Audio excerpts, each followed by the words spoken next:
Alright guys, hope you're all doing well. Today we're back with a King of the Hill. So how it works is anybody is welcome to join.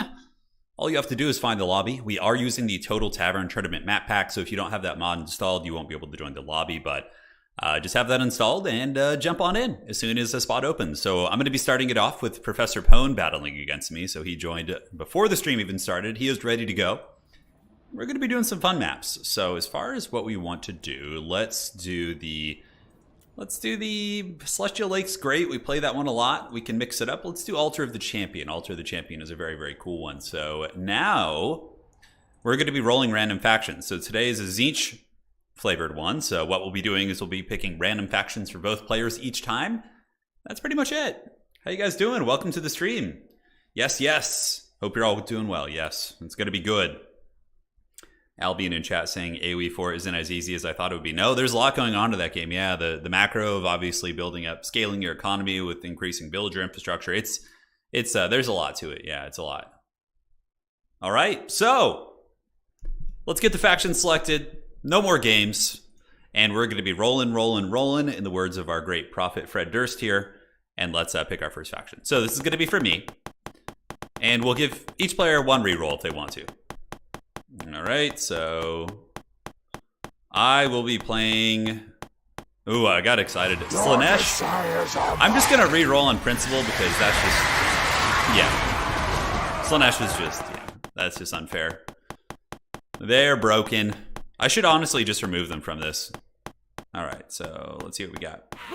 There we go, much better. All right, so I'm gonna be Greenskins, and Professor Pohne is going to be. What is he gonna be? Come on, come on. Watch it be Slaanesh. Just don't be an undead faction, that's all I ask. Khorne in the Empire. Okay, so I have to see if Professor Pohne wants to reroll. So, where are you, Pohne? You got the Empire, dude. Yeah. Do you want it? Do you want to trade? I would love to trade if that could be arranged. Do let me know. The site is kind of loud. All right, thank you. Yeah, I'll turn the sound down. All right, so where is this? I can just honestly turn that part off. All right, there we go. So I got the Greenskins, he's got the Empire. Time to disappear into the night, he says. That was super loud. Sorry about that, guys. Yeah, I'll make sure to turn it down. All right, looks like you're happy with the Empire, so we'll take it. How long will you be streaming? I don't know, like 3 hours, 4 hours, something in that time range. Should be pretty good. Yeah, it's got to be great. Just giving some support. Merry Christmas, and hey, right back at you. Thank you so much, and hope you're having a good one with friends, family, all that sort of good stuff. Thank you so much, man. So let's get Wookiee Claw up and blocking. So he'll be protecting the army. I know I'm not the best. Like, I don't know this matchup terribly well. I have some ideas, but overall, there's a little something I gotta figure out here. So we got a couple cool choices as it pertains to the Lord. Altar of the Champion is a map that has pretty good shooting on the open field on the big kind of right hand side, so I could get a fair amount of DACA. We could see a Volkmar the Grim type character, of course, but I think we're gonna have some fun because the whole point of the King of the Hill streams is to bring like cool characters and experiment with things you wouldn't normally see. So we're gonna try it. I got you covered, guys. I got you covered. Karl Franz's yelling is never loud enough. That's true. Yeah, he's always good to go. Yeah, man. I don't know. I'm bringing kind of a meme lord. It could cost me quite a bit, but I think it'll be okay. I think it'll be okay. So what do we have to deal with? War wagons? War wagons are, of course, pretty good. All right, so let's mess around with this a little bit. I think that's going to be fun. Obviously, squig herds are amazing. You need to basically max out on those. Broken Tusk Mob is cool, too. I mean, all sorts of fun units. So we got these. Let's get a couple of these. And looking good as far as reinforcements go. All right. Life is good, man. You want me to play Dwarves and camp in the corner? That's a very, very old school style. Very, very old school. My opponent is not going to know what to do with my Lord choice. That's for sure. It's going to be a moment of sheer terror and fear when they see that Lord appear on the battlefield. So I'm hoping that'll work out. All right, so we got you guys. Do we want any wagons of the pump? I don't know, man. I don't know. What do you guys want to see? What Lord do you guys want to see? Let me know. I'm curious if it aligns with what I've already picked. Okay, so he's there. We got this. Do we want squig hoppers? Having a single squig hopper is always pretty good. They clear out infantry very effectively, but so too do regular squigs, but I think it's usually a good call. So we got you guys looking pretty good. Let's throw one of you guys in. Got to make our opponent pay the troll toll every now and then, and looking good. You want to see some pump wagons? Ooh. Are you playing any more tournaments? Yeah, I'm going to host a tournament on Thursday, I think. Thursday or Friday, I'm going to host a tournament. I don't know which day. But I'm thinking of hosting like a Faction War style event on Friday as well. So I'm still kind of on the fence about how I want to do that, but I am currently kind of looking at doing that. So that could be fun. All right, so let's get a couple of you guys. Although, are they really that good against the Empire? I don't really know if they are. Probably some skirmish cavalry. I should know how to play against Empire, but, you know, I feel like I'm still a bit of a potato in that regard. That's for sure. All right, so let's get you. Looking good. Whatever. We got some skirmishers. We got some fun stuff. Got to deal with the dreaded wagons. And the rest of the Empire army, I mean, dealing with Empire infantry spam as greenskins, I feel isn't too hard. Typically, you trade pretty well in the infantry game with those bad boys, so I think we'll be okay there. Anything else we're missing here? Doesn't quite look like it. Skarsnet could be fun, too. Skarsnet coming in and rampaging some of the cavalry could be very strong with the fermented fungi. That's his, like, little mushroom ability. Yeah, I don't know. The fermented fungi of doom, it comes. All right, so let's get an Orc Arrow Boy, and then this guy, what does he do? He's got Vanguard and some other cool traits and Armor Sundering, which I guess isn't that good here. All right, so looks like Pohne is ready to go. He is telling me that he's all business, and we, I think, are good. I'm not going to think about it too much. Let's just load in and see what happens. It should be fine. We'll figure it out.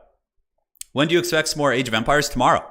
Tomorrow we have an Age of Empires stream. Yeah, today it's going to be Total War, and tomorrow will be Age of Empires, and then we'll go back to Total War the day after that, and then, you know, we'll figure it out from there. Great work on hosting the World Championship. Thank you. I'm glad you enjoyed it. How many of you guys in chat watched the World Championship? Did you tune in for that sweet action? My only complaint is that when we use Creative Assembly's channel and they use the restream, it like makes the stream choppy a little bit. There's like a little bit of artifacting, not artifacting, but like choppiness because of the restream. So it like haunts my soul to go back and watch these like great games with this like choppiness, but hopefully it wasn't too much of an issue for you guys. Yeah, it's going to be good though. I don't know. We brought some Doom Divers just for fun. I don't really know how good they're going to be. I'm like, okay, maybe they can just kind of shoot wagons. But I was thinking about hosting a faction war actually on Friday, but a lot of people, you know, are obviously working or busy on Fridays, so it's tricky. Hey, Adries, could you play in a faction war on Friday? Could you play Skaven? Are you here? All right, guys. So for the build, it's Grimgor. Now, he's a huge meme, but yeah, I mean, he can win fights. He's not like helpless, right? So if Grimgor gets in there, he's not like a Tretch Craventail who's just like absolutely awful, right? You don't need much more than basic Orc Boys to fight Empire State Troopers. They'll defeat like basic swordsmen pretty well. We have Rusty Arrows and basic archers in the secondary to shoot down any big targets. Volkmar, you can deal with Volkmar using a giant River Troll Hag and Grimgor, 100%. So Doomdiver Catapult should probably be like right here. And yeah, they should be able to shoot over and hit wagons at pretty much any angle. Now Grimgor, where's Grimgor going to go is the question. Not sure where we're going to send that bad boy. The only thing I don't like about says James in chat, the only thing I don't like about the World Championship is I have to be on my best behavior. Yeah, I can't be making That's What She Said jokes like nonstop on their stream. Yeah, I can't. Yeah, Creative Assembly has a YouTube channel. Yeah, so they wanted to do the world, the individuals who hosted the World Championship wanted to stream it on their channel. So instead of doing it on one of the community channels. Yeah. Does anyone use Greasus in multiplayer? No, Greasus is... What's that, guys? Turning off the heater. Greasus is probably like the worst lord in the game. Yeah, Grimgor is actually a good fighter though. He's like, if you stand and fight with your boy Grimgor, he's gonna give it to you, dude.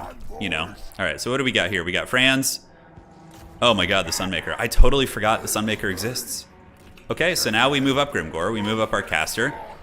Pop this, and we got some pigs back here. And we just have to hope that our Doomdiver catapults can beat the Sunmaker, or else I might just die.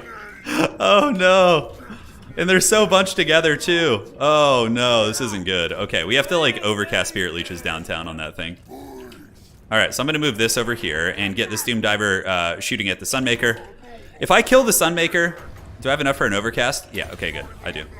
Now let's get you, and then over here we can go ahead and get... So I haven't... Did I bring Nasty Skulkers? I did, so let's get some of those guys around here. Have them creep up on that side point. Okay, so the Spirit Leech should be going down. First one is active. Very good. We'll get this Doomdiver here. And Franz is coming over. We got the first Spirit Leech going down. And good, the Doomdiver Catapult's now in range. So outstanding. Hopefully we can kill it and win the trade.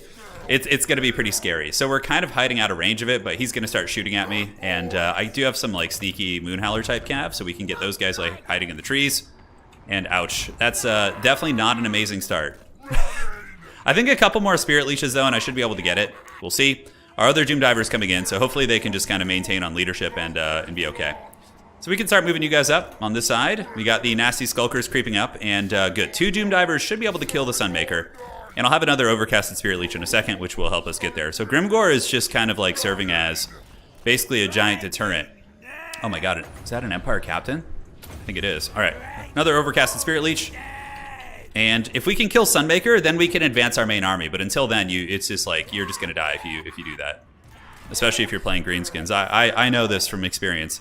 So how are we looking? Yeah, Sunmaker's almost dead. It's gotten a couple volleys off. We do have these nasty Skulkers here. So let's move you guys up the side of the map, just in case, like, we need a contingency plan. And Franz actually, I think, in a straight fight, might lose to Grimgor if they just go fisticuffs on the ground here. How are the Doomdivers looking? And currently we got, what do we want to send up? Let's send up some big uns, some like good quality infantry to fight up in the point. And it looks like now we can pull the trigger and move. We kind of have to.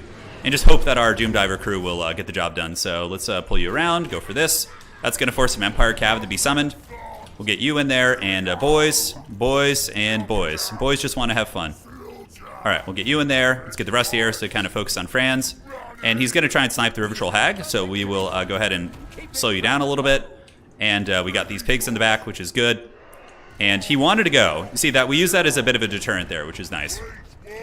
So now we need to do the classic Greenskin good stuff style, which is just spamming a million squigs, basically. Yeah, all right, let's get you guys moving up. And we should get the Moonhowlers past. Yeah, I don't think we need to, so we could actually pull back right there. And Grimgor and company can move in. Rustiers, just shoot at whatever at this point, doesn't matter too much, and good. So Moonhowlers can keep just looping under. We should be able to outrun his heavy cavalry. Let's get these guys going right here. What are these? These are Zintler's Reichsguard, Knights of the Blazing Sun. Okay. So Grimgor and company moved in. We got our boys all over the place, and we can get them in range to shoot the silver bullets back here. Grimgor did get popped in the face, but, you know, it is what it is. So where are those Moonhowlers going to go? Okay, so we got our pigs charging in. Nasty Skulkers are chilling. And let's get our Wild Hogs moving in to fight. We got Biggins on the way in, and some of the archers are going to be partially compromised, so let's pull them back, and we get Grimgor and company going after Franz. And yeah, just unleash the squigs. So we want the squigs to be like just all across the line, stacked on top of our troopers. And that's going to be the way. So we got our archers back. Oh, Grimgor says you're next, Franz. He's coming for you. And the Moonhowlers have crept around, and he just summoned some grenade launchers in. So you see we pulled the Moonhowlers back, and then we moved those bad boys up, and it's working out pretty well. Smoke bomb over here on the far side. Let's go ahead and just summon in some more Biggins, get some more good quality troops up to win the long grind. And Franz is getting focused relatively well, but let's get our archers back. Let's get our archers back. And we were able to get on top of the grenade launchers with the boys there. So Bloodforged Armor, Hag. Waz going down, baby. Let's go. The Waz here. But we need to get some objectives. He's held on to the objectives for a while. Value trading is pretty even. Let's shoot these grenade launchers. The pigs grinding, doing well, battling Knights of the Blazing Sun. And our Doomdiver catapults have officially finished off these guys. So now we can just go, we can start sniping the Lifecaster, but overall some really, really good pressure in the backfield. All right, so what else do we want to summon? Yeah, he lost his Empire Captain on the far side. Let's go ahead and get some big, heavy cav back here to deal with his dudes. And what is this thing doing? Oh my god, this Doomdiver catapult is very, very Bronzodia. All right, we need to get in range to shoot you. We have a Spirit Leech in effect. And we should start winning these frontline fights. Like, we got squigs, we got all sorts of good stuff.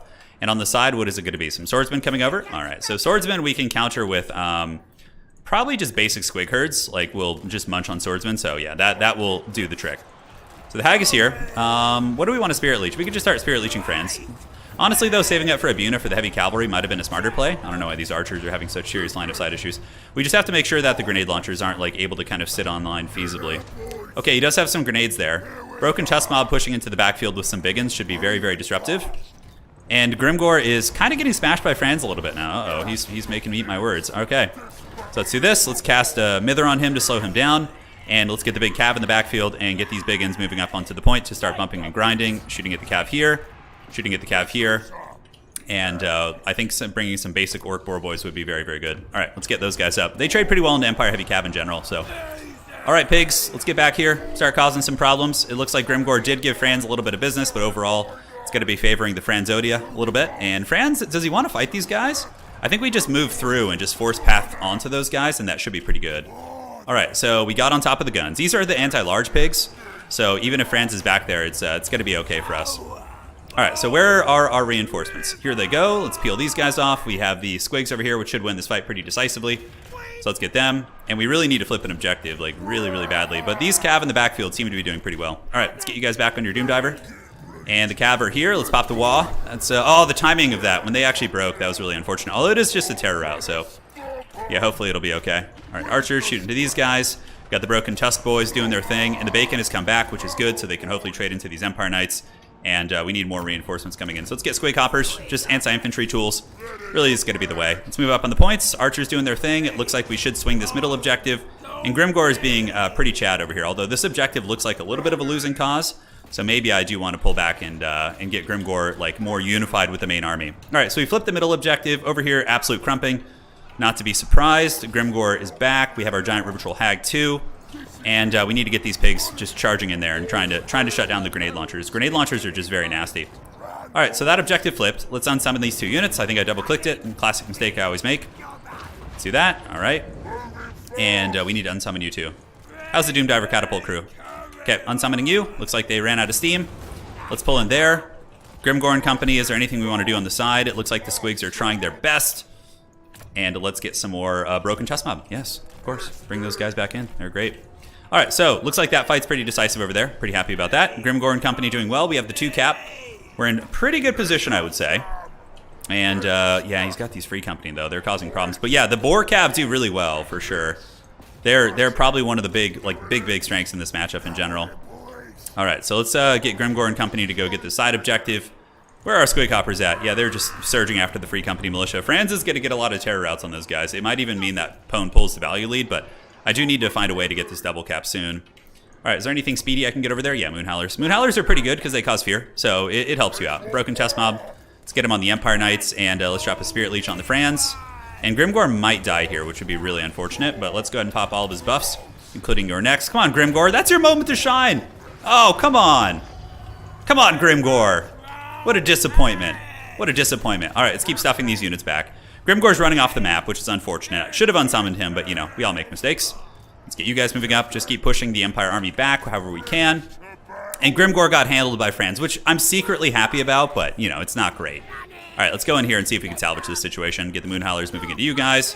Get these Squig herds collapsing back here. And now we want to send some actual troops up there on this side. Or, you know, even the Boar Boys are probably fine. Yeah, cool. All right, so grenade launchers, Hags moving in. Can we salvage Grimgor is the question. It's going to be tough. If we can, like, get him back from a rally here and then unsummon him, that would just be the most clutch of plays. All right, so those guys are getting broken. Let's get archers shooting here. Let's get you guys moving up. Come on, Grimgor. We need you, buddy. We need you more than ever. We got free company militia pushing the side, so we need to reinforce that point. Probably just some basic orc boys will do the trick. They have shields. You know, they get the job done. All right, so let's get you guys moving into the point. Am I going to have to use the dreaded Buna on some spearmen? So this is where we unsummon Grimgor, because otherwise I take like a massive leadership penalty potentially, right? All right, so let's get the big bacon charging in. We need to hold on to all 3 points for a while, because the Empire might start to pull a value lead against us. Looks like Squigs have done the work of Gork and or Mork there. We do have a Buna, so anything like big and expensive, what is that, a great cannon? Okay, we don't care about the great cannons. Great cannons aren't, you know, that amazing. Pull back Broken Tusk Mob, just have them surround Franz. Let's get the archers shooting at Franz as well. And you know what, we could probably finish him here. So let's just overcast Spirit Leech. Get these Baconators in here. Rusty Airs, just kind of set up shop. And what else can we summon in the back? Squigs and Squigs, yeah. Who doesn't love Squigs, man? They're just great. All right, so they're on their way in. Knights of the Blazing Sun here, little bit problematic. I didn't see them, so my summons weren't like adequately prepared to deal with them. So we're going to send the Squigs over there. I think we should be able to hold on to these 2 points. Let's go get on the Free Company Militia. Let's get you up here, and how are we looking on the side? Yeah, there's some dudes. All the points are a little bit precarious right now. They're a little bit shady, but hopefully we can hold on to this middle one. All right, so the Orc Boys have moved in. Squig Herds, looks like he's maneuvering over to the middle with those. So we'll get you guys here. This is really Bronzodia, but I'm going to do it just because I want to hold on to this point. That's going to be pretty big for us. All right, let's get the Broken Tusk Mob, move them over there. He's starting to summon in a lot of spears, which is a tricky one. All right, Boar Boys, hold the line. Looks like he opted not to go for this side. Let's get the basic Orc Boys to go use their shields against Free Company, pull back the Skulkers to deal with Cav later on. one squig herd, and maybe he's going to be able to swing the point. He has pulled a pretty substantial value lead. And yeah, we bunted the spears off, which might have seemed like a Bronzodia play, but at the end of the day, it gets rid of a ton of his capture weight here and basically guarantees that I'm going to be holding on to that objective for a while, right? All right, up you go, boys. And over here on this side, looking good. I think we're going to get forced into a Helm's Deep eventually. He's pretty ahead in value, and he still has his big terror-causing character, right? So that's also very scary. All right, so let's get our pigs up. And as far as this goes, more Orc Boys. Orc Boys just hustle to the objective. And we can pull the bacon in to go here. All right, come on, come on. How are we looking in the middle? Holding on. He's got the capture weight, but not by much. He's got a lot of state troopers coming. We definitely need to start thinking Helm's Deep at this point. Yeah, although we're actually kind of trading okay in the middle. Let's get the rest of the air shooting here. All right, Franz is surrounded. That could have been a big misplay from him. Could have 100% been a big misplay. So we move past him, and then we get this round. We got squigs moving. Let's send some squigs downfield to kind of screw up his push here. And we're going to start reinforcing the side point. So let's pull some Durkat squigs, park them right here, just so they can bounce between like either of these two objectives. That's going to be the game plan. All right, so that looks good. Let's go chase these spearmen off the battlefield. Franz is surrounded. I think that's going to be it. Yeah, I think with Franz and the life caster both being surrounded and kind of circle beaten, mostly state troopers for him, which squigs hard counter. I think we're okay. Smoke bomb. Not that he's going to try and run away, but you never know. Yeah, the Great Cannon, it blasted my hag into the Shadow Realm, and it looks like Franz might actually rally here, so I don't know. Maybe there's a little something, something. All right, let's get the Baconators up there, just to make sure Franz gets routed. We might actually be able to get the kill on him. Yeah, perfect. All right, so Franz is down for the count. Let's unsummon these guys. Unsummon. Orc Boys up. We got a control over all three objectives, and I think that's going to be GG. I simply think he doesn't have the tools left on the battlefield to deal with it. Looks like there's some guns moving in there. Let's get these guys intercepting. These guys can shoot the Knights of the Blazing Sun. Hag can move in there. Boys on the objective, and boys are back in town. All right. A good scrap so far. A good scrap so far. A tough first game here from Professor Pohne. I think it's the Pohne of no return, or the point of no return, as you say. But I don't think he's going to be able to come back here. We got the Hags. We got Squigs just rampaging all over the place. Let's get you in, help with those Knights of the Blazing Sun. We have another Empire Captain. These Orc Boys can move to the backfield, and as much as it hurts, you know, taking down our beloved Sons of Sigmar, somebody had to do it. His build was good, though. The Sunmaker was the only flop. Like, honestly, if he didn't have Sunmaker, I think I probably would have, if he just went wider without Sunmaker, I probably would have lost the game. Because the trading was more efficient for him overall, but I got a big, like, lead up in the beginning because of the fact that Sunmaker was such a disaster, basically. It probably got, like, 400 value, I would wager. All right, let's take these guys down. Hag's getting blasted. Let's just drop a Spirit Leech on these Spearmen. Try and get them off the field, and yeah, he doesn't have enough time to capture the objectives back. All right, GG, well played. We got it, baby. The WA is here. So hopefully you guys enjoyed seeing Grimgor. I mean, you can see my problem with Grimgor. He kind of gets like handled by these big like powerhouse cycle charging combat lords like Franz. I mean, he can still trade. If they sit and fight, sure, he'll do fine. And, you know, he kind of does have that Sigvald element where he can like sit on the battlefield and let's just charge these swordsmen to make sure they don't get the point. All right, nice charge right there with all the pigs and squigs and company. Let's get you guys shooting, and yeah, GG, well played. Yes, fellow old worlders, we arise. Grimgor Ironhide, the man, well, not man, the orc, the myth, the legend. I always felt like that saying's kind of cringy, like everyone uses it. All right, so not bad. Doomdivers didn't do that well. Doomdivers were a counter pick against wagons, actually, because they kill wagons very effectively, but they weren't that good against anything you had. Granted, we held the Sunmaker to 1,000 value, which is good. Man, Boogie, thank you so much. The big money. I've been lurking since Warhammer 2. Thank you for all the amazing content and hard work you do for the community. Love your channel. Dude, thank you so much. That is extremely generous and very timely. I've been spending quite a bit on holiday gifts for my family. You know, like, that's the thing with, like you know, the Christmas and all that is, like, like sometimes you'll just have a Christmas where, like, for example, it's just my wife and I, right? So we're like, oh, okay, but this year we got invited to like a family Christmas party, so we have to buy like gifts for like everyone there, like an unholy amount of people, or else we just like look bad, right? So yeah, it's pretty funny. But all jokes aside, I love buying gifts. It's like, it brings me such joy to like get someone a good gift. It's one of the best feelings ever.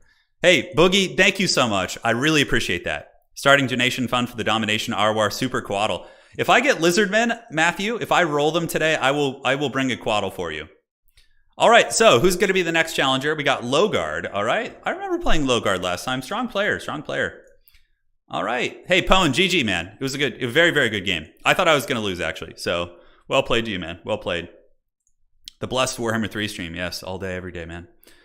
So, let's switch on over. I've been streaming Warhammer 3 a lot, just not on my channel. We did the World Championship 2 days in a row this last weekend. All right, so this is going to be for myself. And I'm going to leave the OP factions just so we can get some interesting, maybe upsets. But I will reroll if I get any because it's just kind of... Okay, Wood Elves. I'm excited for that. And for my opponent, what's going to be? All right, very good. And what's the faction going to be for my opponent? Wood Elves versus Dwarves. Oh, that's not good for Wood Elves, but we're going to give it a good college try. All right, so let's go ahead and go back here. And for the map, I guess it doesn't really matter what map we do. Let's do Gates of Ekrend. The Dwarves love Gates of Ekrend, so we'll give them what they want. All right, so for my opponent, you are playing Dwarves. Logard, you need to message me in Discord if you want to reroll. I'm just going to take it. I'm just going to play some Wood Elves. Dimitri says, Turin, you affect everyone around you. Inticity and Sotek used your phrases during yesterday's charity stream. How did they? That's funny, man. What were they saying? Which ones? Yeah, Wood Elves, man. I'm down for it. I love playing Wood Elves. I think they're a really cool faction. A little bit on the weaker side of things, but yeah, they can do okay. Blasting Charges are just an unholy nightmare in this matchup. It's funny, I play them so little that I'm like looking for them. I'm like, where are they? Where are the Wood Elves? Draika isn't bad in multiplayer. Yeah, she's not bad. All right, one sec here, just checking something. All right, where are you at? And very good. And very good. I've returned seeking vengeance. Is there a channel or Discord, or I just watched the stream? Oh, you're not in our Discord. Oh, let's get you in there. There you go. Join us. That's where we do all of our events. All right. Oh, man. Good to have you in here now. All right, so dwarf build. How the hell do I beat dwarves? This is not going to be easy. Lost Silva Knights are okay, but they got changed. They now have less physical resist. They used to be like 80 or 90%. That's why they were so oppressive. They're not quite as good as they used to be. Yeah, just use the Draika OP Treekin strat. It works okay. It works okay, but I don't know if it'll work against like dwarves.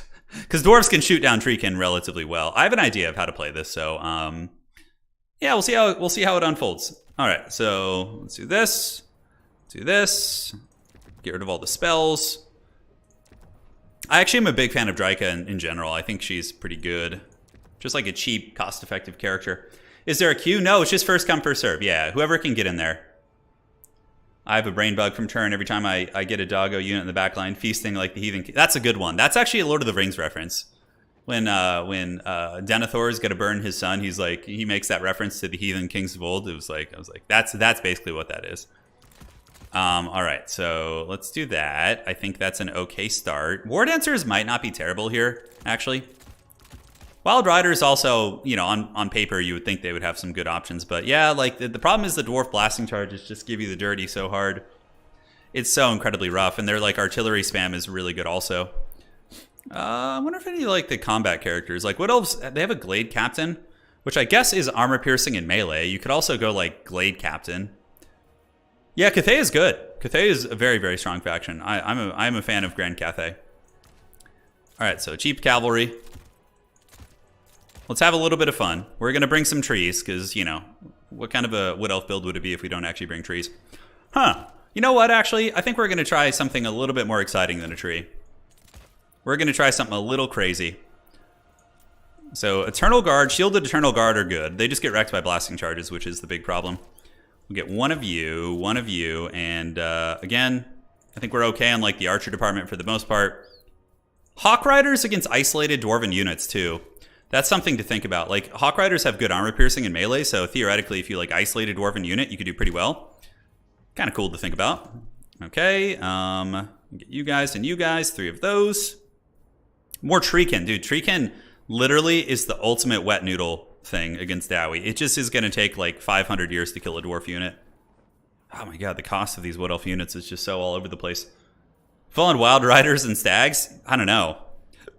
This is a hard matchup. I mean, I think if you have a player who might be more experienced than the other one, like it can be won by, obviously the Wood Elves, but if it's like someone with equal experience, it can be a tricky one.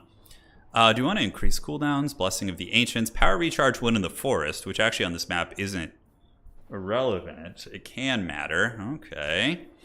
All right, so let's get you guys and get them, and then we can just chevron them out. Very cool. Very cool.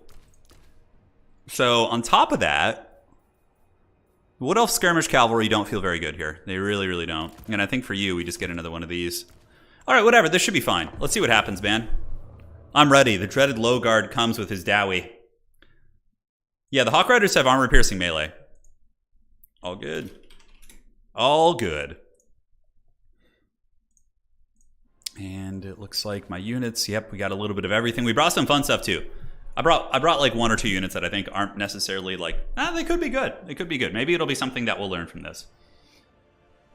More exciting to see than trees. Here come the Zoats. The Zoats against Dwarves. See, I mean, in theory, you think like they have good armor piercing. They have, I think they have scaly skin. Yeah, they have the 25% missile resist and 60 armor. So like you would think in theory, Zoats wouldn't be the worst thing in the world against Dwarves. But, yeah, I don't know. Something about them just doesn't get the job done. Oh, my opponent readied and then unreadied there. Oh, he's changing his banner. Okay, there you go. I should change my banner too. We have some cool ones. Okay. All right, we're good to go. So, here's my army. You guys take a look. It's Dryka, mass archers with a forest dragon. I'm thinking like the breath attacks on the dragon might be good. I don't really know. I'm going to use it very, very defensively. I'm going to be sitting back and hopefully the dwarves, yeah, I don't know. Hopefully the dwarves play the lane. I'm not sure how that's going to go.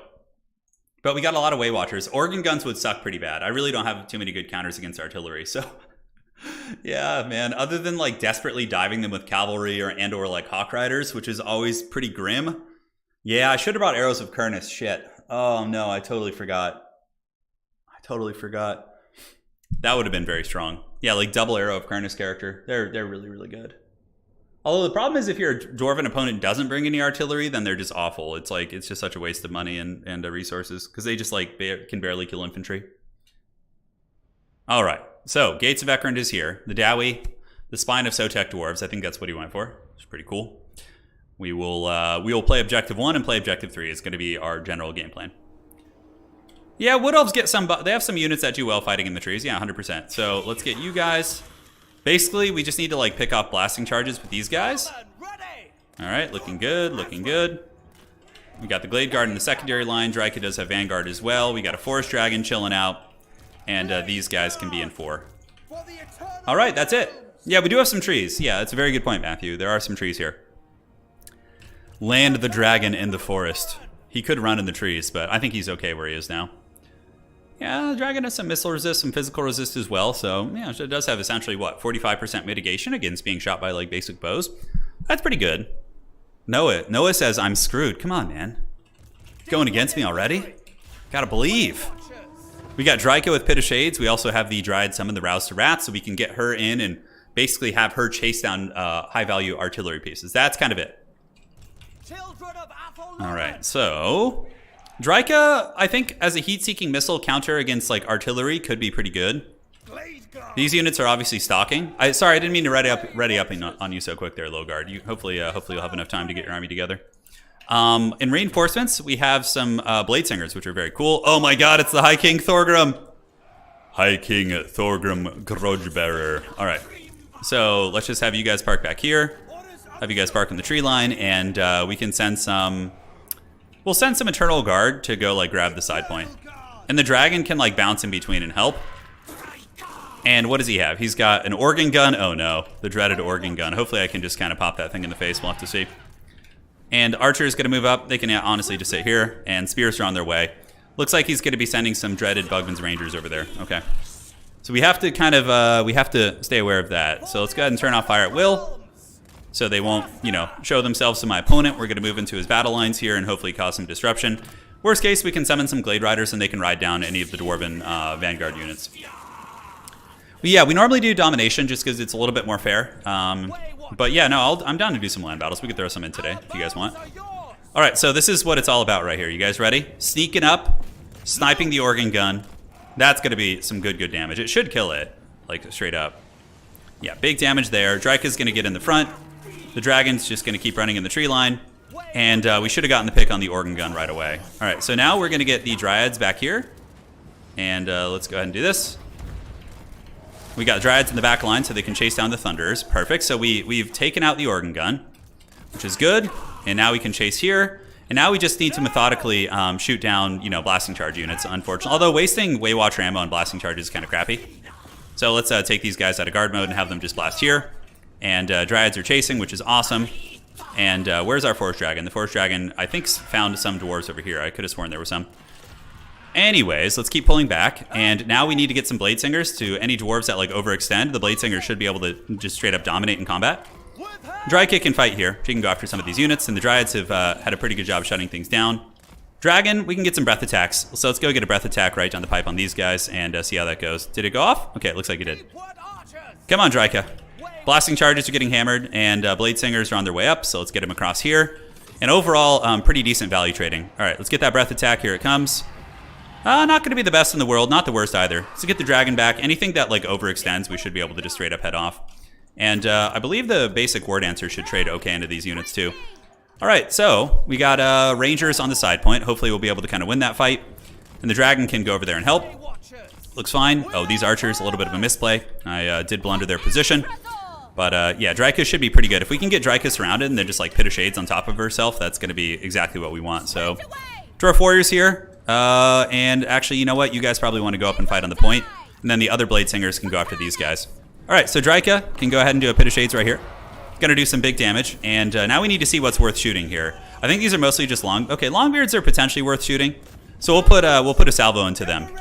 Yeah, and these guys can go here.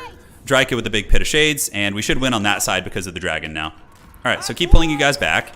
Let's get you guys back as well. And what else can we summon in? We can summon in some Eternal Guard. Eternal Guard fight dwarves pretty well. They actually have armor piercing, so it's very, very solid. Yep, Dryka able to break that position. Blade Singer's absolutely going to be annihilating these Dwarf Warriors here. And now we can just start shooting here, pull you guys back. Actually, we can like loop you guys under this way. Good job, Dryka. You've done the job. And how are we looking on the far side? Looking pretty good. Yeah, Buggins Ranger should lose that fight with the dragon. 100%. 100%. And we probably need to reinforce this side as well, so let's get some Eternal Guard over there just to make sure it goes well. And the value trading against the dwarves is going very, very good at this point. All right, Dryka in a little bit of danger. Let's maneuver you guys across. And you can see here that the War Dancers and Blade Singers are doing very well. Yeah, for sure. They're cutting through Longbeards. They're cutting through 2 units of Longbeards, essentially. So Dryka will lose to High King Thorgrim. Yeah, so we need to be careful with that. Now, what do we got here? We got some, we got some archers in the back, and I want to shoot at these slayers here. That is definitely what we want to be focusing down. Let's move you guys up, and these Glade archers can get ready to party as well. All right, so the slayers are getting wrecked. Dragons up in the sky. Let's go here. The Eternal Guard, not trading as well as I thought they would, actually. Let's get some cheap cavalry and move them up and have them help with the skirmish game a little bit. And we got some rangers in the tree line, so let's just go cut them to pieces. And look at the Blade Singers. The Blade Singers are actually a pretty decent unit if they're allowed to kind of do their jams. All right, shoot there. Slayers, continue using ammo in them. I think that's a good usage. And on the other side, looks like the dragon has gotten into the archer line, but the dwarves are going to probably take this objective, although maybe not if we get our cav there quick enough. Let's see if we can get another one there. All right, cavalry. So let's charge here. Eternal Guard up on the point.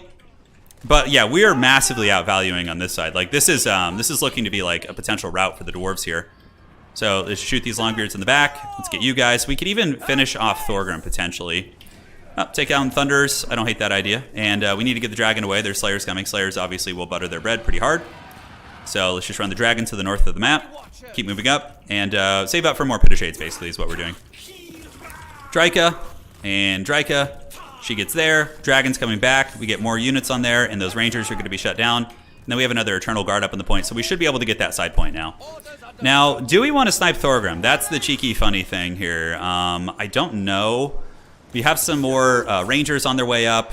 We have Dryka in the woods, trading reasonably well. I think we can get some Stag Knights now. Now that we've really shut down a lot of the, the value in his army, we can just kind of get in there and do its thing. All right, so how are we looking? Yep, should be able to trade down those Rangers. The Waywatcher's doing some work. Could shoot at Thorgrim. Just going to finish off those Slayers. And if they bunch up here, yeah. The War Dancers aren't bad against Dwarves. It's kind of like the similar thing why Tomb Kings use the Nehekar Warriors. They both have pretty functional, tools there. All right, so let's go ahead and get the cavalry back. Let's pull you guys back, get the Eternal Guard moving up. The dragon can fight shoulder to shoulder with the melee units, although we'll probably get back up in the sky and try and drop a breath attack here. I think that's going to be the play. And one. Let's get you guys around the side. Archer's still shooting like champs. And do we want to use a Pit of Shades here? Let's get Drake up on the point. I think that's going to be the way. All right, focus you guys down. Looks like some Thunders coming in. I don't really see the application of Thunders. You typically want to just go bows against the Elves, in my experience. We'll focus down that last blasting charge unit. All right, so we do have these guys in Vanguard. That's right. I'm like used to playing factions without Vanguard these days. So we'll be able to get those hardwood units there. Let's get you here. Slayer's able to actually cut through a lot of my Eternal Guard, which is a bit of a problem. So we need to reinforce that point. We do have the 2-cap though, and we're doing pretty good with that. Drika, let's go get her on some Dwarf Warriors here. And how are we looking in the trees? Okay, some of the Blade Singers are back. They're pretty damaged, but maybe they're going to be able to get a little bit of work in there. All right, let's go mow these guys down. And do we want to focus down Thorgrim by chance? I don't know. He's coming for us, slowly but surely. And Slayers are on the point, unfortunately. Let's move you guys back onto the point, like so, to make sure I have the capture weight. And we can get you guys doing this and pull you guys around, and good. So now we can get a full surround on the Dragonback Slayers. Let's go ahead and get a surround on them. And then we should be able to get them. All right, so they should die over there, 100%. Thorgrim's coming for the kill. Definitely don't want any of that. You got the Christmas Cavalry coming, and at this point we could just send these guys up into melee, although probably an unsummon is going to be better, just to get a little bit of a resource refund here. Okay, so yeah, we'll wait on a pit. Drika will keep running.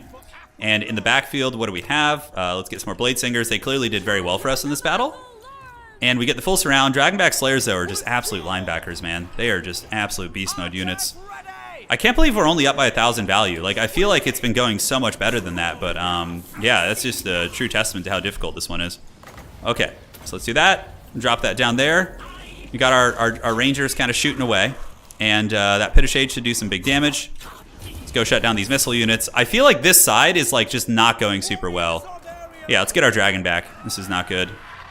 And let's just play the lane, because the dwarves are reinforcing over there a little bit too well, and I don't like it. All right, maybe we try and kill Thorgrim. I don't know. That's famous last words, I feel. All right, so let's get you back. Let's get these archers moving up. They can just buffer these dwarf warriors off. And let's just have these 3 units just get in there and, you know, give Thorgrim the biz. The dragon's going to come reinforce over here. Let's get some of these skirmish cavalry here. And how are we looking? Yeah, we got reinforcements coming up, which is good. Thorgrim's actually getting a little bit lower, but we need to seal this objective. Yeah, cool. So we got the capture weight there. Little Rune of Wrath and Rune action. And Drika can go and try and kill that Runesmith. We do need to get some mobility on these guys. These damn rangers in the woods have been a problem for quite some time. Are these just some random dwarves on my back point? All right, Hawk Riders, whatever. Let's pull them in. Should be able to rout these guys off rather quickly. But we do need to get the capture weight. Oh, those are Slayers. Shit. Oh, no. Don't charge my expensive cavalry into Slayers, please. Please and thank you. And Drika's moving up. And yeah, those rangers in the tree line, man, they've been a problem. Do we want to go after Thorgrim? Let's see if we can snipe him again. We're not that far ahead in value at this point. Let's do a little bit of unsummoning. Stag Knights do get a nice rear charge. Really, really good at breaking those kind of positions. Drika should be able to move in there. And let's move across. All right, let's move up on the point. And good, we managed to get the point. Thorgrim's actually dying. Okay, so we might actually be able to take down the Dwarf Lord. Let's get the Hawkeyes of Drakira. Let's do a little bit of sniping. Let's get the dragon to come in and help. Stag Knights need to run, and we need to get you guys basically just moving in to tar pit those Slayers. All right, so the Blade Singer should be able to cut them apart. Unsummon here, do a little bit of housekeeping. Looks like we routed the dwarves off the back, which is going to mitigate some of the pressure there. Stag Knights keep running. Blade Singers will handle dwarves like super hard, especially if we switch to the Whirling Death, which gets rid of their armor piercing, but against Slayers, it will it'll give them more benefits, really. All right, so Thorgrim is actually on the run. The dragon is hunting him down, which is good. The dragon should be able to get the job done, and we can go ahead and do a Pit of Shades on those pursuing dwarf warriors here. Hawk Riders in the back. These are Longbeards. These are blasting charges. Let's go like swarm the blasting charges, unsummon you guys to get a little bit of a refund, and we can shoot there as well. So Drika gets a nice Pit of Shades. Thorgrim is running for the hills. It feels so weird to be playing this matchup and actually get a kill on a Dwarf Lord. Like, it's usually just so incredibly difficult. But he fell into our dreaded trap, it would seem. All right, so I have some resources. Let's wait. We have a lot of things kind of resetting in the pool. We'll summon them at once and get like a big surprising burst from my opponent. Thorgrim is getting hunted down. Looking pretty good here. Blade Singer's doing some solid work. And let's unsummon you guys. Get these cav coming up. They should be able to handle those Longbeards, and boom. So what are we going to summon next? Let's go ahead and get the Eternal Guard wall. Oh, I accidentally misclicked there and just spent a ton of extra money that didn't need to be spent. All right, so we got troops coming up. Just got to hold on to this point. Let's finish off Thorgrim if we can. We have enough of a point lead. Oh, dude, Hawk Riders are just such glass cannons. Look at that. Just getting shot by these like Haggard archers for even like a second just totally wrecks them. All right, let's shut down these charges like so. Drake comes back here, gets on the Rangers. How are we looking on the point? Pretty good, honestly. The Blade Singers are just doing the work. And he's got some random Slayers here on the side. We could take some archers and go shoot them, maybe. Thunderers are here. Let's pull back into the tree line. The big Christmas cavalry doing work here. Draika's moving, and let's drop a Pit of Shades on those guys here. This is going to be an ugly one. We don't want this. We don't want this. Yeah, Draika, we dropped the pit on those guys, which is good, but we could get sniped here and lose our lord, which would be very problematic. Yeah, Blade Singer's doing work. We should probably switch back to the armor piercing stance. And let's get a rear charge into these Longbeards. Hopefully that'll do some work. Draika needs to just run back. It's a close game still. Very, very close game. The Dragon, run, get the terror routes. Yep, rear charge in the Longbeard's pretty solid. So what we could start doing now is we can get some basic archer units, move them up, and start peppering those Slayers off the objective a little bit, I think. I think that's going to be the game plan. Draika, she's getting blasted. That's not good. I mean, I'm up on points, but it's still like the value in this game is really close. All right, so let's get a breath attack on these Longbeards. Let's see if it'll do any damage, maybe. And Hawk Riders can fly down here. Maybe shut some of those guys down. Yeah, usually you want to wait for them to be sitting still, but, you know, can't wait all day. These units here are just going, like, barely taking any damage, which is incredible. So we're going to do a dual timing strike where we get both of our pushing units and try and shut down all of his missiles at once. So the Dragon can also help out with that. Okay, so let's get you over here. Another archer unit, and you guys come up and just blast those Slayers off the point. It's going to take a while, but it's kind of like it's a long-term investment here. All right, let's get you guys in here, and the Dragon can get on top of the guns. Hopefully it doesn't get last samurai in the face. And you guys can shoot here. And the 2 Eternal Guard need to move up on the point just to guarantee that I kind of keep capture weight there. Draika hopefully comes back, but yeah, it looks like we shut down all the missiles at once, more or less, which is good. And is he summoning on the other side? It doesn't look like it. Okay, good. Slayers are running to the back of the objective, and we can go ahead and get some cheap skirmish cav just to like harry them and cycle charge them in case it gets a little bit dicey. Unsummoning you guys. Yes, yes. He tried to move some Longbeards back here. Draika's back. Draika actually has like an AoE buff when she's injured, so part of me wants to keep Draika like near those units. And I think he's got Slayers back here. Yeah, he's got Dragonback Slayers. Might be able to get this point back, but I think we have a pretty decent chance of getting this one. Yeah, so let's get these Rangers. We can charge them. Draika's nearby. Oh, this is so risky. But Draika does have capture weight as well as a buff, so I'm kind of thinking like, oh, maybe she's gonna... Yeah, because... Oh, no, she broke anyways. All right, so she's kind of said her piece. She's like, I don't want any of this. I don't want any piece of this. So we charge those missile units there, those Rangers, but... Oh, it looks like we just friendly fired ourselves. My favorite. And what do we want to move up? Do we want to send up any War Dancers? War Dancers are actually a really good counter against Slayers. They trade upwards into them like turbo hard. Dragon's causing disruption, and looks like there's going to be a Rune of Wrath and Rune. It's so weird when Dwarves have like any semblance of magic. It trips me out. It's definitely weird. All right, let's just unsummon Draika at this point. It's just like, it's too much of a liability. So shoot the Slayers off the point. We can park you guys up there. We have the War Dancers coming. We should be able to get a triple cap, although the value is only 1,300, guys. Like, this game is pretty close. I've been pretty happy with the Forest Dragon as well. He's been doing pretty good for us. Hey, Gunhound, how you doing? These War Dancers, though, man. Look at that. 1,400 value against Dowie is no joke.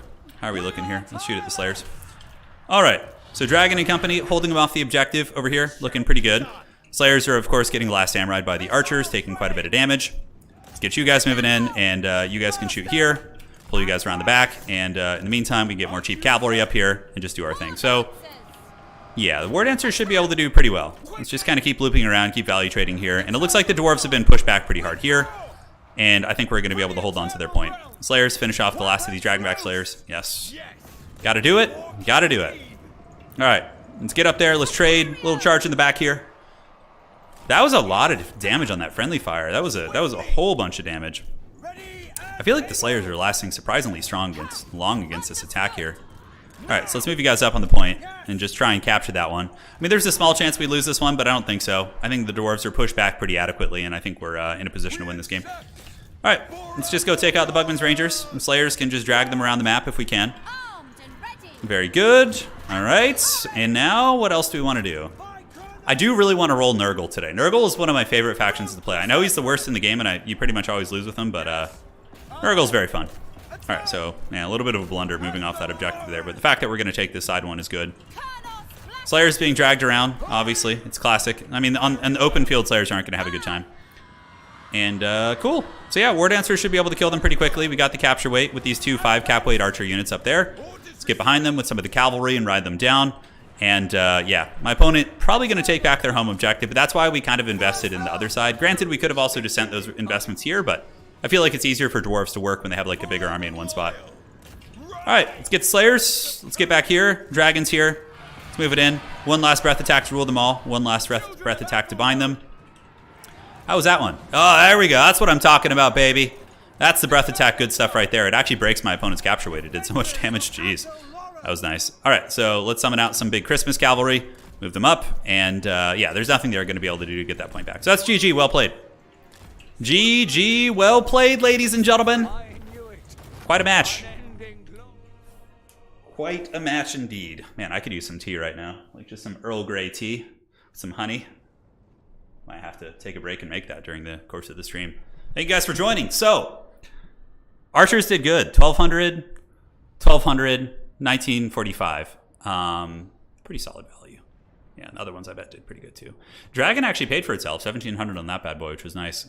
Blade Singers, 2,000 value on one of the Blade Singers. One of the first ones we had out. That's really good. Obviously, the reason why the game went well for us is because he lost his centerpiece right away, but still, that's just a testament to how scary that matchup is. We got like a huge value lead by killing his organ gun, and it got no value, and he still almost pulled the game back. So if he hadn't blundered his organ gun, and if he had switched the Thunders to like more bows, I think I could have just straight up lost that game. Yeah. All right. So here we are. Next map is going to be, we got the dreaded Yuumi. Oh, Yuumi's back. Okay. Yuumi hasn't been playing. Yuumi was a top 16 leaderboard player. Very, very strong. Took a little bit of a break, but looks like they are back. So let's see the Lost Temple of Sotek. Let's get a fun Lizardman map here and see how this goes. Hey, Hadries, you don't know that, man. Because here's the thing. If I lose here, too, then I'm going to remake the lobby. So that's 2 spots, which is good. Okay. Hey, GG, well played, Logard. That was a really fun match. Yuumi sitting on Nurgle all excitedly. You think you're going to roll Nurgle? Is that what's going on here? All right, so let's go to the news here. And here we go. So this is for me. Let's see what we get.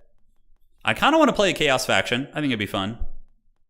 It'd be weird to play Vampire Counts too. I haven't played Vampire Counts in so long. Okay, High Elves. I'm fine with that. It looks like it's going to be an Elf stream. And High Elves are going to be facing off against... What is it going to be? It will be... Khorne, Empire, Greenskins, Demons of Chaos, Norsca. Now, normally I would reroll, but because that matchup is pretty Norscan favored, but who cares? We're just going to play it. All right, so let's do this. So you're Norsca. Yuumi, if you want to use a reroll, you can shoot me a message in Discord. Just let me know. High Elves versus Norsca. How the hell do you win this matchup? Jeez. Especially on this map. This map's pretty good for Norsca, I would say. A lot of terrain for them to hide. Yeah, I'm not that good at High Elves, but we're going to give it our best for sure. We will give it a good old try. So, I got nauseous when I saw High Elves. Why is that? You don't like them? Turin on Elves must be Christmas. Yeah, Elves are literally the factions I just don't play. Like, I just don't enjoy them too much. But how could we make it work on this map? I'm trying to like remember what this one looks like. Yeah, it has like the weird choke points and stuff. Narnia Alliance are a cool unit. Silverins are just amazing, obviously. I think you always have to go Silverins here. Okay, looking good. We got the old Silverin Guard versus Norsca, eh? Eltharion the Grim doesn't really bring much to the table, sadly. I'm trying to think what he does. Yeah, it really doesn't do a whole lot for you. And Tyrion is a cool choice. Imric is also very good. Imric is just really strong, especially on his big scary dragon. He can definitely do quite a bit of work on that thing. But we could go with something different. So what spells do you bring to the table, my friend? Okay, nothing terribly good there. Archmages are always good. Yeah, Marauder Champion spam is pretty common. Those guys do some work, so you got to put some respect on their names. All right, I'm going to try something real crazy, like really, really crazy. And maybe it'll catch my opponent off guard and we'll be able to get a W, but it probably will just get me wrecked. It's probably going to be a bad time.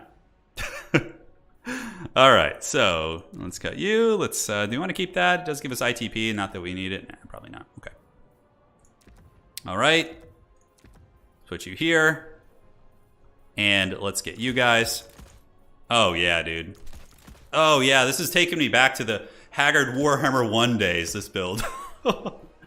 Oh, my God. All right. So we got that. Now for reinforcements. Obviously, we want Reavers. Reavers are one of the best light cavalry units in the entire game. We want you. Probably want one of these. And cool, man. You guys are going to like this build, I think. I think you're going to like this one. It's pretty magical. Turin should do a sign-up King of the Hill stream sometime. Yeah. We'll do it. We'll do it for sure. This was just a spontaneous stream, so I didn't have time to like organize it. I just kind of I felt the call of the wild, and I just had to move in and do it. So okay, I think that's enough. They'll be able to do the trick. I always feel like the chariots are a little bit janky with the elves too, but I don't know. We try our best with those things. Okay, we got you guys. Got some big scaries. Turin doesn't remember Warhammer 1. Yeah, no, I know Warhammer 1 didn't have high elves. I'm saying the style, Romulan Dog, is very similar to like some builds that I remember seeing in Warhammer 1. Like land battle-esque. Yeah. Lotus, let's just say Lotus Moon would like this build. If he's, I don't know if he's still around. Okay, what else do we want to get here? What else do we want to get? Has some vulnerabilities for sure. This thing is interesting too. Yeah, that's a cool monster. You know what? Let's get this thing. Screw it. It's so cool. I don't know. I don't care if it's not very good. We're gonna have some fun with it. And perfect. All right, guys. Yumi is not going to expect this build. Although one piece of the build is actually visible on the screen, so Yumi will expect one piece of the build. I expect one piece. All right, guys. Mass skirmish cavalry? No. So here's the thing. People think that Lotus Moon only played skirmish, but no. Lotus Moon played two ways. He would either play mass skirmish, kite you for like 20 minutes, and then alpha strike you, or he would come in and just have a box of elite units with like healing. So that's the other side. Yeah. It's gonna be good, man. You guys are gonna love it. I need to get some water, dude. So basically we went with like super elite elves, which usually just dies to spell spam. But you know. Oh, I need to change the name. There we go. All right, got that all updated. Yeah, Falcon would be proud. I brought his precious. I brought the Phoenix, well, the Frost Phoenix. Norsca usually devolves into like an ugly blob, anyways. So I'm like, yeah, maybe it'll be okay here. We'll see. Yes, good times to come. Blob is friend. Lotus Moon 2018. Lotus is a great player. Yeah, he's very strong. Obviously, he won a handful of tournaments and was quite good. It shall be done. I wonder if he's still playing. Is he still playing? So we brought Larry. Obviously, if we're going to be going for elite units, we brought Larry. So we went with a Swordmaster build. Because, I mean, Swordmasters will do pretty well against you know, any of the Norscan infantry spam, right? Larry's here. We got a couple archers in the back as well. So we will get the archers. I'm trying to think how we want to, like, push this. All right, so let's get you guys like so. There's not much, like, deployment space on this map. We got a couple of Phoenix Guard on the outside. Okay, basic archers and archers. I really feel like this is just super dicey. All right, so let's get you guys ready to party. All right, here we go, Eric. Elf trifecto, only factions. Yeah, no, we got it. We got the Dark Elves next, I'm sure. Thank you for the tenor, Eric. Really appreciate that. I used the Frost Phoenix in FFA yesterday, and that thing just wouldn't die. They're really tanky. Really tanky. Good luck to Yumi. I'm ready for all the Marauder Horseman spam. Oh, it's Throg Daddy. Okay, Throg and Trolls. Good thing I brought some Phoenix Guard, huh? Yeah, that's going to be pretty important there. So what is it going to be? Marauder Champions? Yeah, Marauder Champions. I knew it. I knew it would be Marauder Champions. All right, let's get the Lothern moving up. So as far as this point goes, what we're going to do is we're just going to leave like leave a Phoenix Guard here with like some reinforcements. So let's put that in group 4. And the rest of you guys can move up to this objective here. Larry is here with the fat heals. Swordmaster's nearby, and these are Marauders, Marauder Champions. Pretty cool. Phoenix Guard should beat Marauder Champions too, though. 100%. Okay, so Lotharans are on their way up. Norsca's obviously got a more mobile army than me. Yeah, there's going to be some nasty Pit of Shades. Is there a Pit caster? Oh no, it's not. It's a Metal caster. Okay, that's a big win for us. That means that our elite infantry will potentially do much, much better. Okay, so let's get you. And get you guys a little bit offset back here. Park one archer here to deal with the skirmishers. And everyone else can just kind of move up and do their thing. Okay, let's put 5. Move up here. Lothern Seaguard in position. And we need to get more Lothern Seaguard. And then we'll get the Phoenix after that. That's kind of our plan. Alright, Swordmasters, let's go brawl. Do we have any Phoenix Guard here? We do have the Phoenix Guard. So the Phoenix Guard want to like lead the charge against the trolls. And you guys can start putting firepower into them. And I think we should be able to hold this point.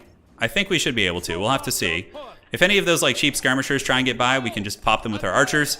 And then we can get you guys to just chill back here and guard that. And now we need to go up and fight for the point. So that's going to be the plan. All right, what are these? Basic Marauders? Oh, those are Marauder champs. Okay. All right, so Swordmasters go. Archers just shoot into the trolls. Shoot into the trolls. Let's get the Phoenix Guard moving up and you guys moving up as well. And Lothern Seaguard can also just move and shoot into those trolls. All right, so I think we're chilling here. Let's get our skirmish cav out and about. We got you guys and you guys. The objective's initially going to be pretty contested here. Let's get you guys moving in, and I am going to just have to pay the troll toll to an extent. All right, so yeah, the Norse controls are getting blasted a little bit, which feels nice. Phoenix Guard, let's move them across. And we should have pretty good capture weight on this. Yeah, we should. All right, good. Now we have the capture weight advantage. And what are these? These are Marauder champions or basic Marauders? Okay. So Norsca looks like it's going to pull the trigger here too. Interesting. So they're going to move up. But we do have the initial 2-to-1 cap on them, which feels quite nice. And the trolls are getting pushed back. All right, so let's move you guys here, move you guys here, move you guys here. Move the lady over here, and move some Swordmasters over this direction and intercept these Marauders. This is where the big push is going to come, though. It's going to be right here. All right, now it's time for the most dreaded pick of all time, the Frostheart Phoenix. All right, so let's get you guys to move over here. Phoenix Guard move in, and you guys move in as well. Archers, archers, focus down the trolls if you can. Go ahead and drop a little heal right there. Phos protection as well. And it looks like we were able to kind of intercept on the side here. Let's get some more Reavers to come around the back. And what are these? These are Marauder Horse Masters. Okay, very good. So yeah, there's going to be some metal magic going down. But the archers should be getting some good concave fire on these guys, like 100%. You can see they're holding reasonably well, too. All right, so we're getting around the back. This is going to be a brutal surround here. And let's go ahead and do that. Very good. What do we want to summon in from reinforcements? Let's get some Silverin moving up. They're going to be very nice here. All right, so Swordmasters, let's move in. Have you guys fight the Marauders. The big boys there obviously doing quite well for themselves. And let's go ahead and pop a Star of Avalorn right here. Kind of top those guys off. So Trolls are routed in the backfield. Let's go ahead and get some Reavers to chase them down, which is going to be incredibly nice. And these Reavers can keep hunting here, finishing off the Houndos. It looks good. And our elite units seem to be doing pretty well, honestly. They seem to be doing pretty nicely. Swordmasters of KOTH trading well. Should be able to cut through those Marauder champions, and these archers can shoot into the Troll King here, which should be nice. All right, so we got a bit of a mass route here. Phoenix Guard move up, battle these guys, and we got Silverin Guard moving up to the point. Overall, trading seems to be going pretty well for us. And like, yeah, Lotharans battling Norsca Ice Trolls, that's totally fine for us. That's like a win. And our elite infantry, yeah, they seem to be winning just trades all over the place. All right, let's move you up. Let's get some capture weight here. We can bunker bust these trolls with a little bit of a charge here. These are just basic archers, so we don't really care about that. Let's drop a heal here. Heal these guys up, get these archers back. And now the Silverin move up on the point, and we can get these skirmish cav moving up. So the elite elf build seems to be working because my opponent, you know, brought the Marauder champions to counter Silverins, which is what most people bring. And yeah, overall, not bad at all. Not bad at all. So Throg, yeah, it looks good.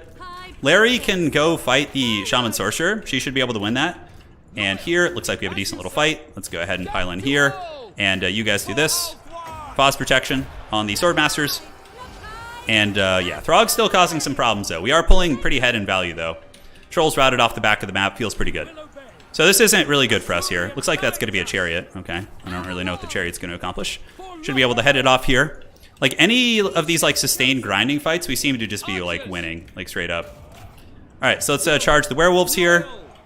We can actually move, like, up through the middle now. Let's get these archers shooting into the werewolves. Pull these reavers back. Spears move up. And keep these Phoenix Guard chasing those skin wolves. Cool. So the chariot's a little bit tied down. Throg Daddy's causing some problems. Not too many, though. Yeah, Marauder champions are losing their fights there. We need that Phoenix, though. I need a Source of Terror on the battlefield. That can really do well for us. All right, let's just move these halberds up to my opponent's point and just try and keep them honest that way. Reavers move in. Archers do this. And now we can get the big dreaded Frostheart Phoenix, which is going to be nice. Okay, so Swordmasters, clean off these Marauder champions. Looks like we got some wolves coming in there. Not a huge deal. Lothern Seaguard back to shooting. And let's just drop an Earthblood right here. Heal all these units. Looks pretty good to me. Once again, the blob fight's going well for us. And we can just press my opponent's back objective, and let's go gooning on characters. So the Shaman Sorcerer's over here. We should be able to kill that. And Phoenix Guard, move in here, attack this. Looking good. This objective's getting a little bit scary. But Silverins, and you know, it's gonna be really tough for them to defend the back objective there. All right, Reavers. Get the Reavers in there. Get on these Marauder Horsemen throwing axes, which looks pretty good. And the Dread Phoenix is here. Yeah, it killed his Shaman Sorcerer. That's good. That's a great pick for us. Just got to make sure we don't lose anything here. All right, so yeah, Phoenix Guard are just doing work, man. Come on, Phoenix, get the kill. Got to fully get rid of the magic. And it's going to be some Marauder Spearmen, which will have 0 chance against a full health unit of elite Phoenix Guard, right? See, this was very much like I know what the meta is against High Elves, so you just kind of like played against the meta and, you know, hedged on the meta, I guess you could say. And it seems to be working out pretty well. The Phoenix still hasn't been able to kill that Sorcerer. Okay, the Sorcerer is now gone. So let's come back here with the Bird, get Larry pulling back around, and we can go ahead and get some more Lotherns moving up and just have them shoot. And we need to do housekeeping and unsummon our really beat up units too. All right, so turnabout face there. Phoenix can help with the Marauder champions, and yeah, now we are straight up chilling on this point. Yeah, it's gonna be nice. All right, let's move up here with these guys. Swordmasters or Silverins fighting there is pretty good. And let's move in and fight. A big, scary Norscan blob, but we should be able to blunt their effectiveness with some Larry magic. Let's do this, and Foz Protection. Lothern Seaguard are moving up, and we have the Bird, so let's get the Bird over there. The Bird is the word. So the Phoenix should be able to get some terror routes. Let's get the big Halberd boys moving there too. All right, so how are we looking here? Pretty good. These skirmish cav need to just get around and go after the throwing axes and shut them down. Silverins here. Let's just kind of keep chasing. Really sweaty micro for my opponent for sure. All right, so that looks good. And the side point could flip here 100%, but I'm pretty sure I just win this fight. All right, let's do Foz Protection like AoE. Ooh, that wasn't good. That actually just blew up my Larry. And we need to get Reavers to come in and finish off these hounds. Let's go ahead and do the big heal. Oh, the Foz Protection Overcast, the Frostheart Phoenix debuff, dude. That's so many good layers of just good stuff. Beast of Tashnar, unfortunately, going to give us the business here, but we do have the capture weight on our opponent, which is good. All right, let's get you guys here. Just some werewolves running around. Not much we can do about that. And look at that. They're breaking. The Norscan trolls, they're all collapsing. The layering debuffs and the buffs, it's just too much. I love it. All right, we're up on points. We're also up about 2,000 value, which is even more considerable. It's even more considering we have the physical resist. Not physical resist, the healing. Sorry, the brain's just... I'm trying to not lose, whilst at the same time, you know, getting picks here. Let's go chase all those trolls down. Let's do a little bit of housekeeping on these guys. Unsummon, and we need to unsummon you guys as well. Get them back in the pool. And do we have any heals? We do. Throg being chased down by the dreaded Frost Phoenix is no joke. All right, so let's get on the objective. I think I legit brought Foot Larry and just didn't notice. Phoenix Guard causing problems, 100%. Next up, we summon the Fireborn to just, you know, clear all these like sweepers that are pushing into our base here. And yeah, looks like we got like adequate capture weight here. Phoenix Guard can move up and just get ready to battle the chariots, and we can also do this. Let's go ahead and halt, get the charge defense, and good. We broke their charge. Now the halberds can pile in. Let's move you guys up. Looking solid, looking solid. And now we get the Fireborn. Dude, these Phoenix Guard are occupying a lot of my opponent's army. Oh god, I need some water. Etiquette, I'm too weak. God damn, 1,800 on those guys? They're so expensive. Okay, Larry's on foot. It's a little bit dangerous here. But Phoenix Guard are killing the Skin Wolves, which is good. Let's get Lothern Seaguard moving in. I did not notice that I brought Foot Larry, so we gotta put some respect on that. Let's get the Fireborn coming out. Fireborn will be on their way over. Silverins are holding. And yeah, a little bit scary actually. A little bit scary. So Foz Protection on you guys. Let's get you guys to come protect. And it looks like this objective should be flipping for us in a second. So we need to keep you on the point. Let's get the Bird coming over. The Bird might need to come help defend the home point. Although Silverin Guard will probably 2v1 win this fight. It's hard to say. But let's get the big cab moving over. Here we go. Silverin Guard, you guys move up on this point. Swordmasters, stay, and let's get you guys coming across. and unsummon these beat guys here. All right, so maybe I lose this objective, maybe. I think I have enough time where it's not an issue. These Phoenix Guard just grinding all day, dude. And let's get these Fireborn in there. The Fireborn and the Phoenix should absolutely crush this position. Like, absolutely Ramstein, just give it the business. All right, so yeah, look at them flee like rats. At the might of the mighty Fireborn, yes. Okay, we can attack Throg, I'm down to party. Well, so we could actually probably kill Throg here with the Fireborn. I don't know, it's hard to say. Okay, so Fireborn, let's turn about face, charge back into the Beast of Tashnar, get some fat heals going, and boom. All right, so what can we summon next? We need some more like good units, probably Silverins, honestly. This is gonna be the way. Throg versus the Phoenix, let's do this. Fireborn should trade like super hard into all these units, like super hard. It looks like there's some Skin Wolves moving in. Just shoot them with the old bows, get the Reavers coming across. Reavers can go after these like wild-ass horsemen, which are just all over my backfield. And it looks like we did lose the objective, so we need to get this back soon. It's actually a little bit dicey. But yeah, the Fireborn just break the back of these Norskins here, dude. Absolute backbreaker. And the bird is still doing work. Let's get you guys moving in. And we got Reavers chasing. Really good micro for my opponent. Like, not making too many mistakes in terms of micro. All right, so we're chasing here. Fireborn are still pretty healthy. Let's pull back and swing the objective. We still have these Phoenix Guard holding on to the point. Let's actually go fight these Marauder champions, and you guys can just sit right here together. Just enjoy your vacation. Throg is battling the bird. Should be able to hunt here. Fireborn, let's get a charge on Throg Daddy. Form ranks, and Swordmasters can just go fight these Marauders that are on their way in. And now we have a very solid double cap again. All right, let's get more Reavers to just park here, just so they can bounce between the two positions. The dreaded Foot Larry. Oh, that's gonna hurt. Oh, that's actually just Searing Doom, so it's not as bad. Looks like my opponent brought the caster back, which is smart. Oh, that actually did a shit ton of damage. Well, if we can kill Throg, it's worth every second. Yeah, and it looks like the bird is all over him too. Okay, what do we want to be shooting? Just whatever at this point. Just park and park. And now we just need to Helm's Deep on these two objectives. A little bit of Haggard over chasing there. And Throg is very close to death. The Fireborn are just all over him right now. Swordmasters should be able to cut through. We could save up for some elite units as well. Yeah, I think we save for something potentially good. Spear units move up, intercept those Marauder champions. Throg Daddy's going to get dragged down by the Phoenix here. Nobody expects the dreaded elite high elf build.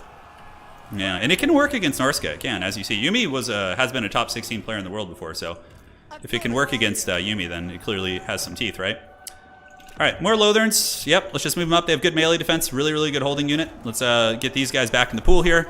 Throg has fallen to the dreaded Phoenix. Let's not overextend, but we can kill the Shaman Sorcerer of Metal, attack the Skin Wolves here. Archers shoot the Skin Wolves. Larry's just hanging out. She's just like, oh, I've had enough of this shit. I'm done. How are we looking here on the side? No threats. Norsca isn't like a super quick, like fast unit coming to get your objective. I mean, they kind of are, but typically you can see it coming. So Silverins do get popped. Really good cast of my opponents there. And now Norsca is coming for a second wind, so we need to get some good units here. Although I really don't have too much in the pool, to be honest. All right, Reavers, come across. Let's go for this. See if we can shut down some of these guys fighting in the bushes here. Looks like my Swordmasters of KOTH are finally going to break. So let's go ahead and stagger these units out. Oh, hello. Did I accidentally close my game? I did. Okay. Hopefully it didn't close it for you guys. And look at the Phoenix, man. It's tanking. It's holding on like a champ. Let's get some spears in there to help out. So you can shoot here. You can shoot into the Skin Wolves. You guys pull back. Go after the Marauder Horsemen if they decide to turn around here. And now let's summon in some heavy hitters. Swordmasters of KOTH actually have a shield because they're so skillful with their swords that they knock arrows out of the sky. That's like the whole thing with them, which is rad. All right. So, yep, get those Skin Wolves. Fireborn on top of them. The Phoenix is debuffing their combat stats. You see how their stats are all in red here? That means they're all being debuffed there, which is really nice. Yeah, I'm not sure what's going to go down here. Let's go ahead and turn about face and shoot and shoot and shoot. No threats there. Just really a centralized push here in the middle. Yes! The Elite Elves! Do it! All right, Spears, hold back these Marauder champs. Looks like the Lothern Sea Guard. They don't care about being attacked by Condom Wolves. It doesn't matter. All right, let's get some Skirmish Cab behind them. Larry can help hold the position. And looks like the fight in the forest is going reasonably well. Especially since we have some Swordmasters coming in. All right, rear charge the Condom Wolves. That will break them. And Swordmasters getting up on the point will pretty much ensure that it's going to be ours. Yep, we break the position with the big surround. We even have our Doom push moving over here, which I got a little bit excited. So I probably pull back and just kind of secure my 2 points here. All right, so let's pull back.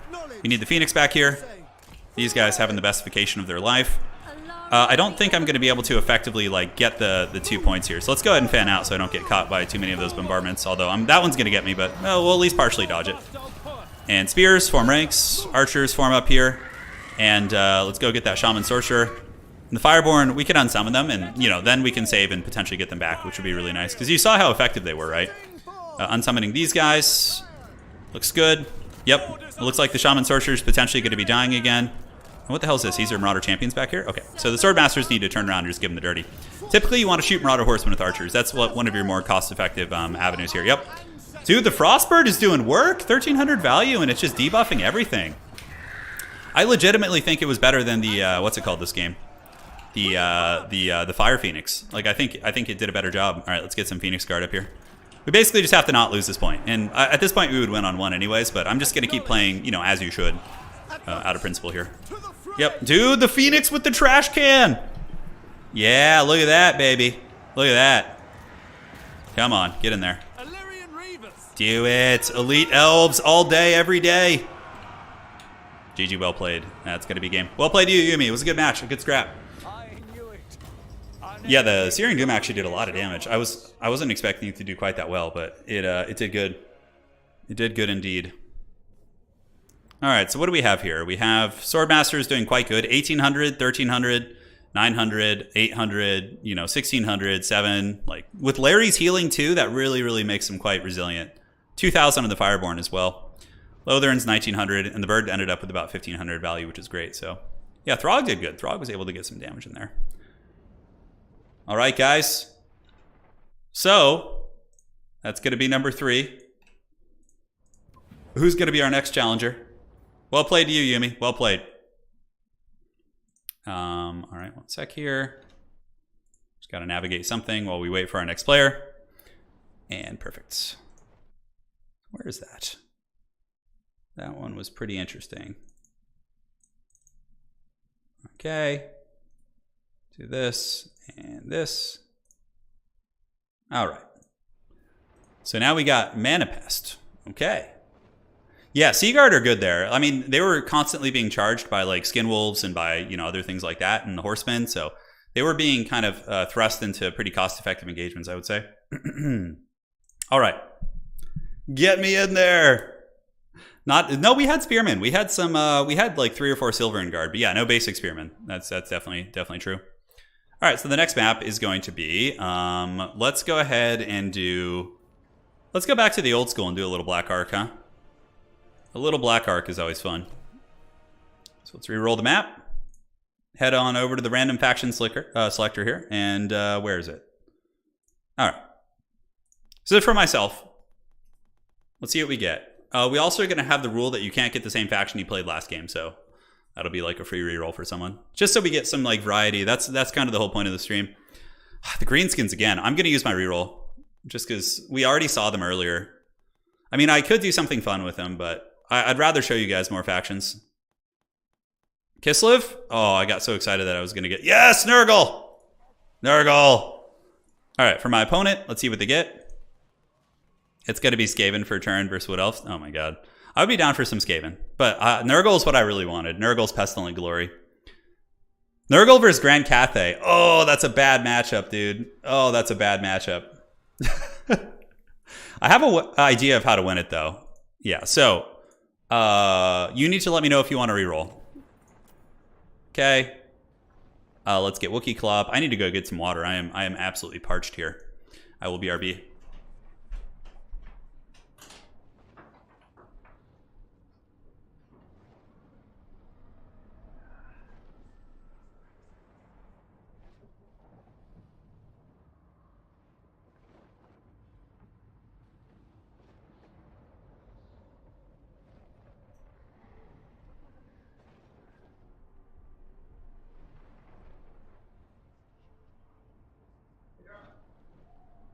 You got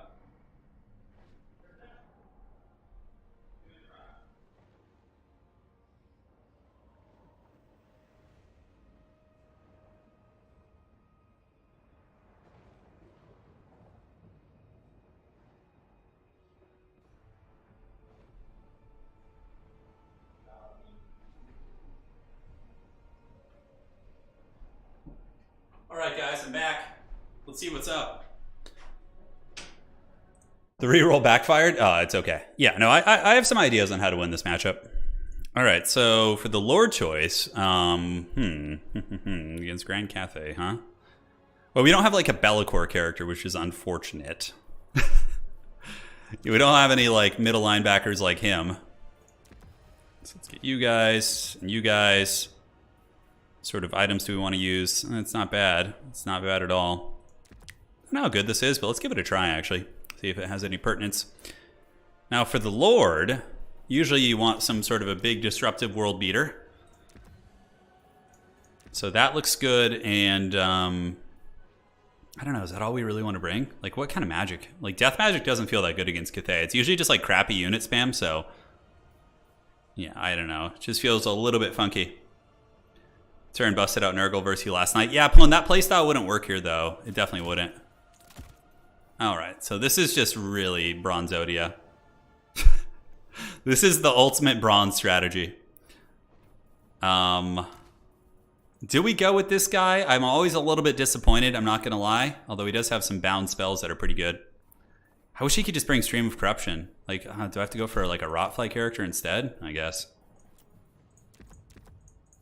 Okay, I have a weird conspiracy theory about this matchup that I'm gonna try and make work, but no guarantees, no guarantees. So Cathay, yeah, Iron Hails, Cannons, just all sorts of nasty against Nurgle, who just literally like has no counterplay. You just have to eat it. You just got to take it like a champ. Like Nurgle just has a lot of units that suck. Like Rotflies and Toads are all just so horribly mediocre, and like all of Nurgle's monsters are pretty bad. It's a tricky one. It's a tricky one. Anyways, let's get you guys coming out. And do we really need those? I guess they're not bad. So let's get one of those and cut these. I don't think we need those guys. Almost done with the build, guys. You're gonna hopefully like it. I can't guarantee it, but I think you will. All right, so we got you guys sitting back. Looks good. Then for the rest of the army, we'll bring you guys out. Nurgle Forsaken are okay. I actually don't even know how they perform against like a Jade Warrior. Probably not that good, to be honest. Nurgle Chaos Knights are like one of the coolest looking units in the game. They're so rad. Oh my god, I missed the huge donation earlier from Abfa. Dude, 250 bucks? Jesus. Oh, that because it wasn't through YouTube. Oh my god, I hope you're still here. Thank you so much. God damn, that was an hour ago too. I'm so sorry I missed that. Thank you so much. Jesus, dude. All right, I hope you're still here. If you are, let me know in chat so I can feel less horrible. What else do we want to bring? Rotflies? Like, Rotflies are just so horribly mediocre. They're so horribly mediocre. Chaos Chariots are cool, but they just get, like, Iron Hailed into the Shadow Realm, which is not what we want. Plague Bearers, I don't think they're that good here. I don't think they're that good. Shielded Chaos Warriors, you know, there's some teeth in that. Dude, thank you, man. I don't know if you're still here, but that was early. That was, like, right when the stream started. And it wasn't through YouTube, which I didn't have open right when I started the stream, the other one. So, dude, thank you so much. All right. Yeah, let's see what happens. Dude, wow. Thank you. We got one from Eric as well. Elf Trifecta. Yeah, saw that one earlier. We're good. Holy Bones 250. Yeah. I hope you're still here, man. Thank you so much. I really, really appreciate that. And hopefully you enjoy this build. This one's for you, man. It's the Haggard Nurgle SEM build. Trying to push into Cathay is basically a recipe for disaster. That's like what they're the best at. Like, there are some factions that can do it, but Nurgle is not one of them. And because you're too slow, you just get shot to pieces. If you use the Nurgle Exalted Demon with Dead Magic, how would you use it? To explain why you're not a mod yet. That's pretty good, King. Yeah, I gotta do that. We'll get you, King. We'll get you covered. You're just gonna ban random people, King. Just anarchy. Go full into the frogs. Yeah, I don't know. We have double soul grinders are good. Black Ark has some weird cheeky line of sight that I'm hoping to abuse. So here's the game plan. We have you here. Okay. Do I have the screen blocker up? Oh, I do. Okay. You guys almost got the full screen blocker cast there. Nurgling's here. Double soul grinders to sneak around and like use this terrain to bombard. You got the double warrior here, the double exalted foot character. And they're just gonna move up and press Cathay's back objective, and that's basically it. Because Cathay is really bad at killing like small single entities. So we'll have to see how this goes. But let's give our opponent a moment to set up here. I know, I got to get you guys some new... we got to do some new emojis. Yeah. Let's see. All right, checking it out. Looking good. All right, let's see here. Ah, that was you that I was playing. Good luck, have fun. GG's. Sorry I missed you. This was one of the players I played earlier, so we were saying GG, well played there. All right, should be enough time for my opponent to set up. Let's move up. We got the Rotfly, Stream of Corruption, Fleshy. Very, very basic stuff. It's just to keep the Soul Grinders going. That's basically it. Yeah, Nurgle, Exalted. Yeah, these guys basically are Death Shroud Terminators. Yeah, it's very, very apt description of them. So you just hold our home objective. Little sausages are going to hold this one. And let's get the Soul Grinders up and start bombarding from the side. Okay, so we got Hellstorm Rockets. We got a Dragon-Blooded Shugengen Lord. A lot of typical stuff. No Great Cannon, though, which is a huge win for us. The Great Cannon is what counters the Soul Grinder, essentially. So we're going to save up for some more infantry here in a moment. Let's get the Soul Grinders. Little Popcorn Bandit's going to be moving over here. I could send a Warrior. He's probably going to do a straight push, like right down the line, which is a little bit scary. But what's good about this style of play is if they straight push me, that gives me the home field advantage, right? So these two Exalted characters going to move up, do their thing. I'm going to save a ton of resources. Probably spam Marauders of Nurgle with great weapons. And the Soul Grinders are almost in position to cause some drama. So we're going to move over here too.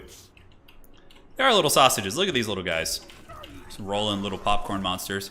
So definitely want to kill the Iron Hails, probably. Iron Hails are just an unholy nightmare. And the two Exalted characters, I actually brought the damage reflection in melee. I've never used it before, but I was like, yeah, let's give it a try. See what happens. All right, so let's rip our first shot here. First shot here. Looking good. And see if they can actually hit the broadside of a barn here. So the first volleys are here. Typically with these guys, you want to scoot and shoot because they're so fast. You want to take advantage of that. All right, so we got a volley off. Nice, nice damage. And now let's go ahead and start summoning out you guys. Yep, we'll do that. And looking good. And the Exalted characters can move up. Let's shoot at these guys here. And shoot at the bows again. And if the Dragon-Blooded Lord wants to come in and fight, we can totally... I mean, Soul Grinders are very fighty. Oh my god, it's a Sky Junk! It's the dreaded Sky Junk, guys. It's coming for me. Oh, interesting. Okay, so it's gonna be those things. Alright, we should be able to get away here. No problem. So we just baited out a summon. I think that was a big win for us. Okay, when we just pull back. Oh my god, that's a legitimate junk up in the sky. Wow. I gotta admit, I wasn't expecting that. So we just run away here a little bit, move up our Great Weapon boys, and get ready to fight. And we can now get the two Soul Grinders to turn around and fight as long as they're away. Jade Lancers should get smashed here pretty hard. And now we save up for Vanguard Fury spam. And we just kind of chill back here. Yeah, so Soul Grinders will defeat Jade Lancers like really, really decisively. Let's move up. Let's see what we got here. The Iron Hills are coming to try and get me. You can see we beat up the Jade Lancers. No surprises. We just move back. Get ready to party. And we have enough for 2 Furies now. So 1 and 2. All right, so we get 1 up on you guys, and the other is going to be right here. We just got to... Iron Hails are like the big thing we need to shut down, right? So actually 1 and 1, because we should be able to just grenade launch the other one. All right, so yeah, big damage. Nice, nice. And we're going to get on top of those units. Let's get the Exalted characters kind of up in combat now. And hopefully we can effectively shut down these units. All right, so let's go like so. That should be a pretty good one right there.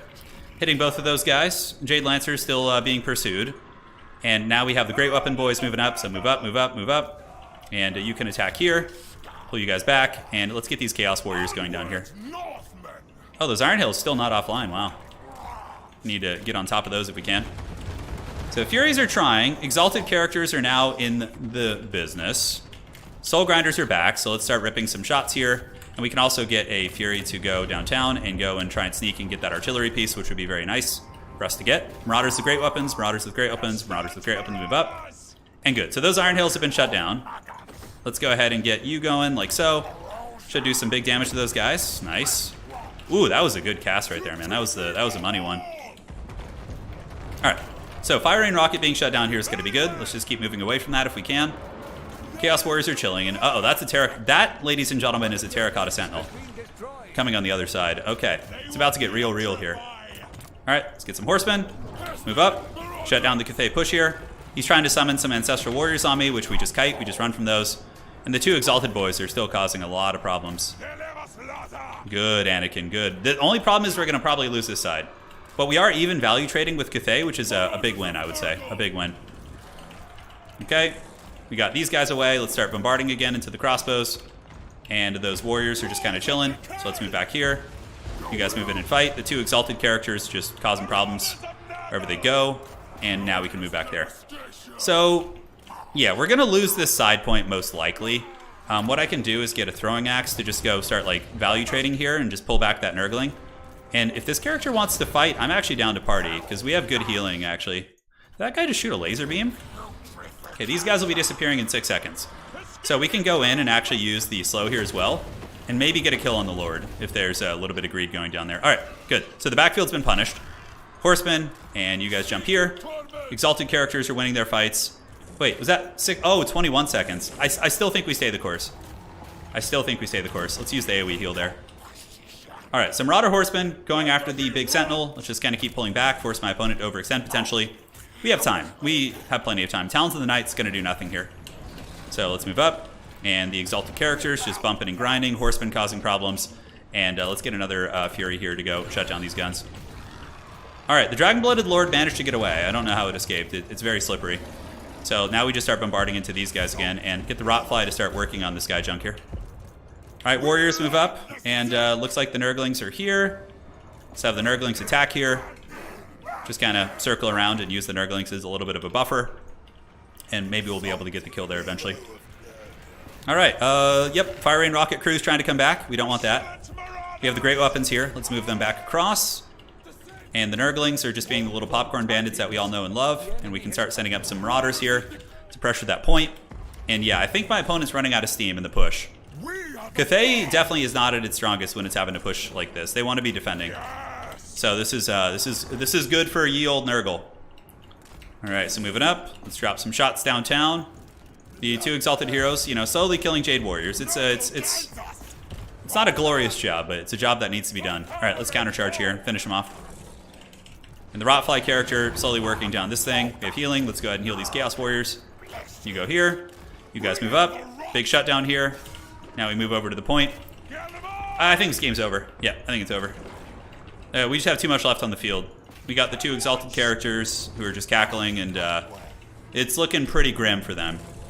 Right, your boy Nurgle's on his way over. Yes, looks like those guys are down for the count. We have the Chad Terracotta Sentinel, but now we can move the Soul Grinders up. Exalted Heroes have finally broke these guys. And we don't want to abandon our back objective, though. Don't I have some Forsaken I can get there quickly? Yeah. Quick by Nurgle standards, not actually quick. All right, so let's go steal the home objective. It's going to be very tough for them to get back. Let's have one of you guys attack here. The other one go help with the Sky Junk. And it looks like a Talons of the Night on my Chaos Warriors. Not a bad cast. Not a bad cast. Shoot the Iron Hills. And yeah, this game's over. 100%. It's pretty done. Just behind by too much, and with my healing being taken into account, the value difference is even worse. We'll just use that there, just because why the hell not? All right, so just keep shelling units. Let's go ahead and do some unsummons. We can keep the Armored Chaos Warriors here. Nice. Break those guys. How are we looking here? Those are Peasant Long Spearmen. So we need to save you to deal with the big monster. And what else do we have? Another Horseman. Yeah, Horseman is like literally one of Nurgle's only ways to kill big threats. So you typically have to have a couple of those. All right, Warriors, come out and play. How are we looking here? Looks like this thing is dragged down. We got Forsaken coming to clear the units off. GG, well played. GG. So the whole kind of school of thought with that build is to start with like a very, very elite small core. So like their bows aren't good against you, and then you switch into the other targets. You force them to overextend, right? That's how you do it. And then once they overextend into your territory, you can pick apart a faction like Cathay. My opponent's build wasn't perfect, but it also wasn't terrible. The junk was kind of fun. It was definitely kind of fun. GG, well played. Hopefully you guys enjoyed that one. Soul Grinders did pretty good. Exalted Heroes, man, how do they get so little value? I mean, they're still a good choice, I think, because they just kind of sit on an objective and have 6 capture weight, and they're really tough to kill. So that's like a big variable as to why they're good. But overall, it's a tricky one. All right, I'm touring all the factions. Yes, of course. All right, so let's update that. Well played. Nurgle's Pestilent Glory. Oh, we have the dreaded FPOD. FPOD and I played in a tournament grand finals like 2 weeks ago. It's a rematch. Yes. Good FPOD. FPOD's a top tier player for sure. All right, let's get this going. So let's roll the factions. It's for myself. Grandfather's love, man. Don't underestimate it. He gets the job done. I really want to play something I don't play often. Okay, I'm down for a little bit of Grand Cathay. And for my opponent, Grand Cathay versus... Cathay's a cool faction. Very fun. Pretty one-dimensional in terms of how they play at a competitive level, but overall they do fine. Grand Cathay versus Lizardmen. Okay, so FPOD, you're going to be playing dinos. You are going to be playing dinosaurs. And what's a map we haven't done yet? We could do the, I don't know. What do you want to see? Glade of the Everqueen? Sure, why not? It's a good one. Lizards will like this map. I'm tempted to use a reroll because we just saw Grand Cathay, but yeah, should be fun. What's the worst possible matchup? I don't know. It probably has something to do with Nurgle. Like Nurgle against some sort of like missile type like Dark Elves or something. I feel like that would be pretty terrible. Grand Cathay! Here they come. Let the good times roll. When are you going to... So I won't have anything going on Saturday. Yeah, that's pretty much it though. I'll probably take it. Yeah, there you go. Oh, you want the reroll, FPOD? Is that what you're saying? Does FPOD want the reroll? Let me know. Is he saying, I'll probably take it, as in you're happy with the lizards, or do you want the reroll? I need to know.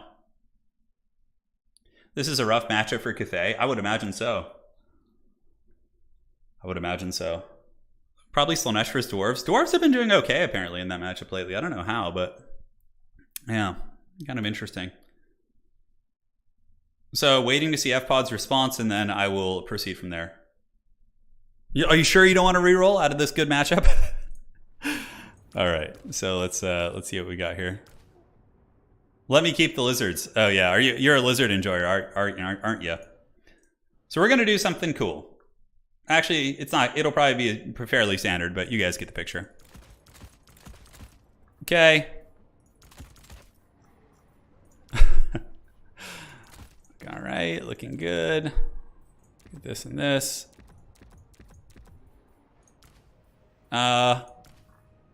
Man, all right. Is this really what we want? Lizardmen, eh?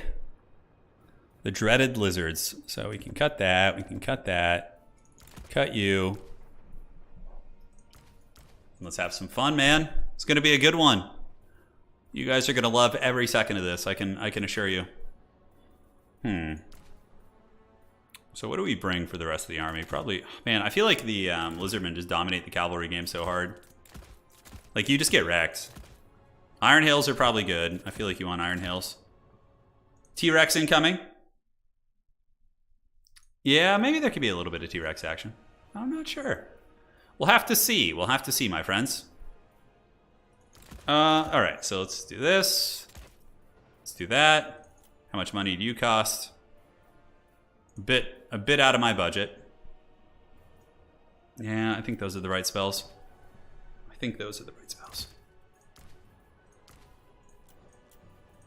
And then we were gonna want, Actually, you know what? Yeah, we can just summon something in to address that weakness in our army, I think. Wrath of the Storm, we want that. There's armor and speed. Probably not that good. All right, that looks good to me. I think you guys will like this build. I mean, FPOD's a really strong player, so I don't think like any like meme builds will work super well here, but we'll give it a try nonetheless. Okay, so we got the we have some shotgun ladies. Do we want the Righteous Lances? I feel like they're not like a terrible performer here. I feel like a couple Jades are like mandatory. And the Wuzhing War Compass making a bit of a comeback in the big tournaments recently, which was pretty exciting. Lanterns do give harmony, don't they? The dreaded Sky Lantern, yeah. They do. So you can always just have that thing float as your harmony station, your harmony battle station. Crane gunners are always a cool unit, but to be honest, I'm always a little bit disappointed in how they perform. These guys have decent stats, kind of like Shades, but a little bit more expensive, so I don't know if they're worth it per se. That's right, we got to deal with clever girl spam, don't we? Yeah, the clever girl spam is a real thing. I really, really do want to bring the Woojing War Compass, though. That shit is just so hilarious when it works. Basic bow units. Yes, probably. Jade Warrior crossbows are just such a solid unit, I feel. Okay. And for our last disappearing act, let us go ahead and get the 600 gold archer unit, because why not?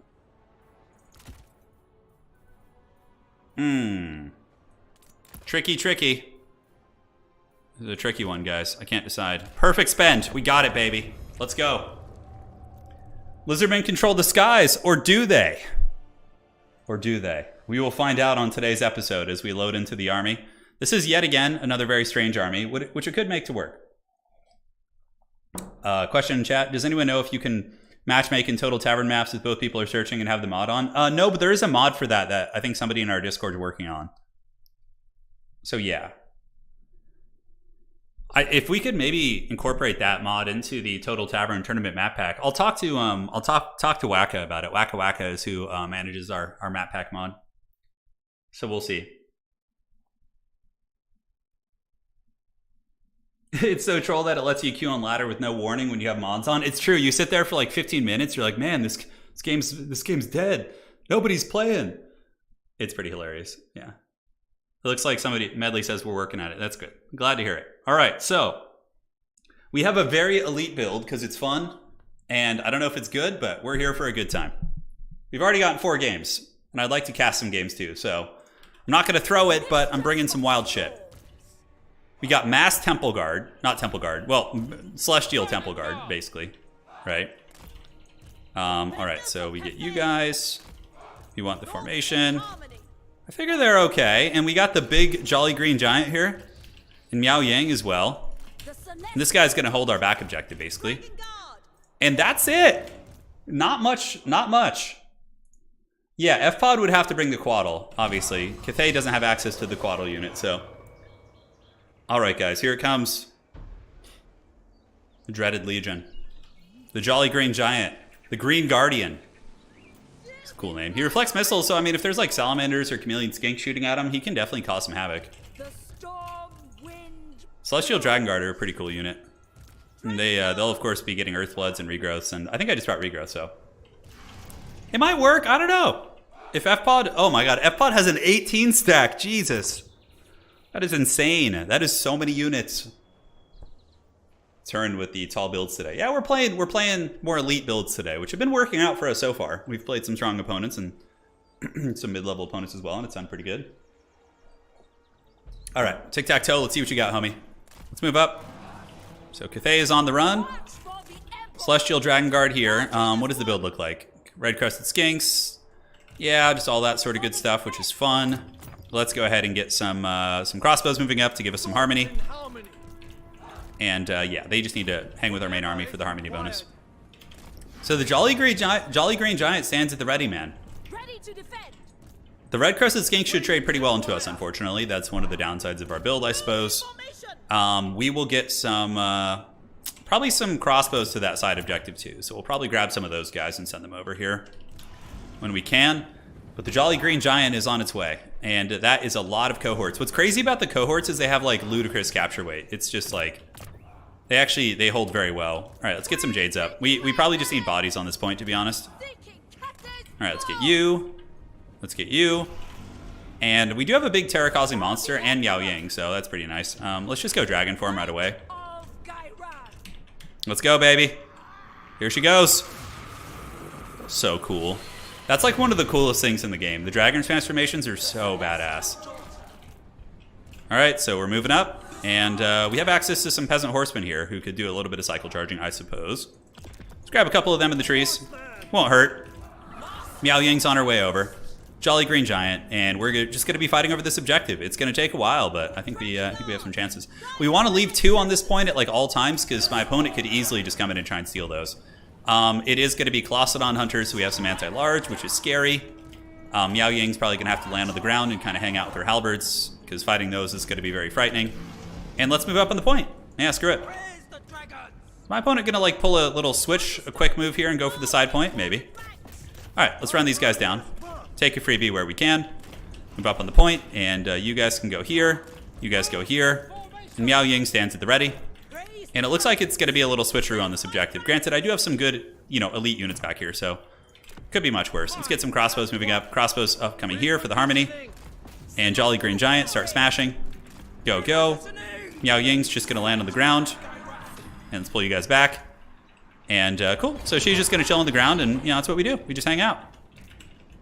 The bows, start shooting at these guys if we can. Let's get some halberds back there to kind of defend them a little bit. We got Saurus moving in, but Saurus should actually lose to several of my units here, essentially. All right, so how are we looking? Yeah, we're doing okay. We got the Jades. We probably want to just send Mass Jade Warriors over to that back point because he's going to try and steal that. I think overall this is going to go well for us here. Let's just do that to get, like, crowd clear. It's not like a ton of damage, but overall it should do pretty good for us.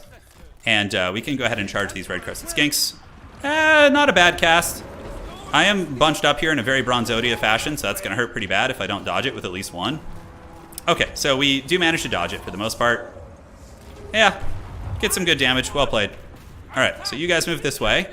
And do we have any sort of cav we can summon? I think I have some Jade Lancers who we probably need to just come clean out like the rats all over my backfield. All right, so you guys clear those out. And yeah, we just keep grinding on the point, really. Halberds move in there and fight. And unfortunately, one unit of my Jades did get karate chopped already, which is pretty quick. Let's just park you guys here for harmony. Jade Warriors fight, and crossbows are being attacked. We can have them pile in. And I feel like it's going really bad. Like, the elite units just don't seem to be carrying their weight. All right, so let's just go peel here. The Jolly Green Giant, stay on the objective if you can. So stay back, stay back. Archers are just there for the harmony bonus, essentially. And our poor cav on the side did get wrecked, too. All right, so how are the Jades going to fight? Yeah, like, look at this shit. The Celestial Dragon Guard getting smashed by red-crested skinks. It's not going well at all, guys. It's not going well at all. All right, so we do get a nice little concave charge there in the back, but Jade Lancers are kind of like, just don't do much damage in general, so. Okay, let's go. We have another Talons of the Night. Let's do it right here on these big blob of units. These archers pull back, and let's see what we can do. Colossadon Hunters are hunting Miao Yang. We're just going to go human form again. Dude, just all of our units are just trading badly. I mean, this build was obviously terrible, but I thought it might do better than this. Okay, let's pull you guys across. These are Cold One Spear Riders, so let's use them on the other side. Miao Ying's on the ground, and the Jolly Green Giant's a little bit compromised, so we need to get some halberds over there to help. So let's do that, get the Jolly Green Giant back. Hopefully you can survive. And these bow units need to shoot here. All right, Miao Ying, this is your chance. We do have regrowth, so let's do the regrowth on the Jolly Green Giant. How are we looking on the backfield here? Yeah, honestly, these Celestial Dragon Guard are just getting wrecked. Oh my god. It's a pure disaster. Pure disaster. What else do we have? More Jades? Sure, why not? It's pretty much all we can do. I mean, we do have healing, so the healing is cute. But overall, yeah, the units just don't seem to be performing super well. All right, so let's try and finish these guys off. How are our cav doing? Let's get them around the side. We got more Cold One Spear Riders coming in, which is a disaster. Like, Cold One Spear Riders annihilate our units, right? So that's like the tricky part of it. All right, so let's get you guys engaging, pull you guys back, try and lure the Spear Riders away. 3,000 value, but we do kill the Colossadon Hunters, which is a bit of a small win for us, but it's a win nonetheless. Miao Ying doesn't have enough magic to do anything here. And yeah, we have these guys pushing in. Maybe we can catch them here. We got the old Jade Warriors still grinding. I mean, hey, they are grinding well. I could go try and steal the back objective, but I don't think that's going to go super good for us. And let's get some Iron Hails moving up now. Could move up Halberds, but Iron Hails will, hopefully keep our opponent honest here. Let's see if we can get a full surround on his 2 Spear Riders. I don't know if he's paying attention to this, so maybe we can. All right, so we got that. Let's pull you guys around. You guys can move in, pull back, and get you guys running over here into the Shadow Realm. As far as this fight goes, Miao Ying company are doing okay, but that's basically it. Let's do a little Vortex right there. Very good. And let's send a Halberd unit over. Not that they're going to do well, but we'll try. All right, so we lured those guys in, which is good. Iron Hails can get some shotgun shots to the face. Little Jade Warriors trying their best, and Talons of the Night looks like he got dodged for the most part. Jolly Green Giant's doing okay. But he's fighting like spears, right? Like, there's no good fights for him here. Oh my god. Yeah, those, you know, what's weird is with High Elves, like Phoenix Guard type units can actually win some of those trades versus like low tier armor piercing units, but it doesn't seem like Celestial Dragon Guard are up to the task. Alright, just keep chasing, keep chasing. Just a lot of units all over the place. Jolly Green Giant's gonna try his best, but he's just gonna be swarmed by the remnants of the Clostodon Hunters. And Iron Hills, let's get him up on the hill. I feel like Cathay could do more against lizards. Obviously this build wasn't the way, but yeah, it does feel, I can see why the matchup's hard. Alright, let's shotgun these flyers up in the sky, these Riperdactyls. Pulling you guys back. Let's do Peasant Horseman Summon. We get a big Last Samurai volley, which is nice. And now we just surround them. Alright, surround. And surround with cavalry. And you guys surround here as well. And that's about as good as it's going to get. Now, Miao Ying and the big Terracotta Sentinel are just going to fight on this objective. Try and normalize the value a little bit. It's going to be hard, but this is a big win for us. We actually got a big surround there. And we could probably summon in another Jade Lancer, another Iron Hail, honestly. And just move him up. We'll get him in there. We got Peasants, we got Lancers, we got Riperdactyl surrounded. And do we have anything fighting on the objectives anymore? Doesn't look like it. All right, just fight these guys. Miao Ying has a regrowth. Let's pop it on the Jolly Green Giant. And then let's go Dragon Form after that. So we have to wait for it to finish casting. And there we go. Alright, so do we pull in more units here to help? Maybe. Ooh, that actually didn't go as well as I thought it would have. Yeah, I guess Tic-Tac-Toe was there, and you know there was some difference makers. Alright, so more shotguns. Try and lure them into an overextension. Not that it matters too much. We could save up for the RORs here. Those guys just got absolutely spanked, though. Absolutely wrecked. Alright, up on the point you go, Miao Ying. Try and get some big terror routes on these spears. We'll fight a little bit longer before we tap out. This game's like 99%, 90% over. Okay, so yeah, guns are just being swarmed back here. And yeah, sorry guys, the Jolly Green Giant just wasn't good. I was hoping he would be good for you guys. It always disappoints me when I get excited for a meme unit and it just like is terrible. And you know, it's like confirming everything. You're like, just as I thought, you're actually just terrible.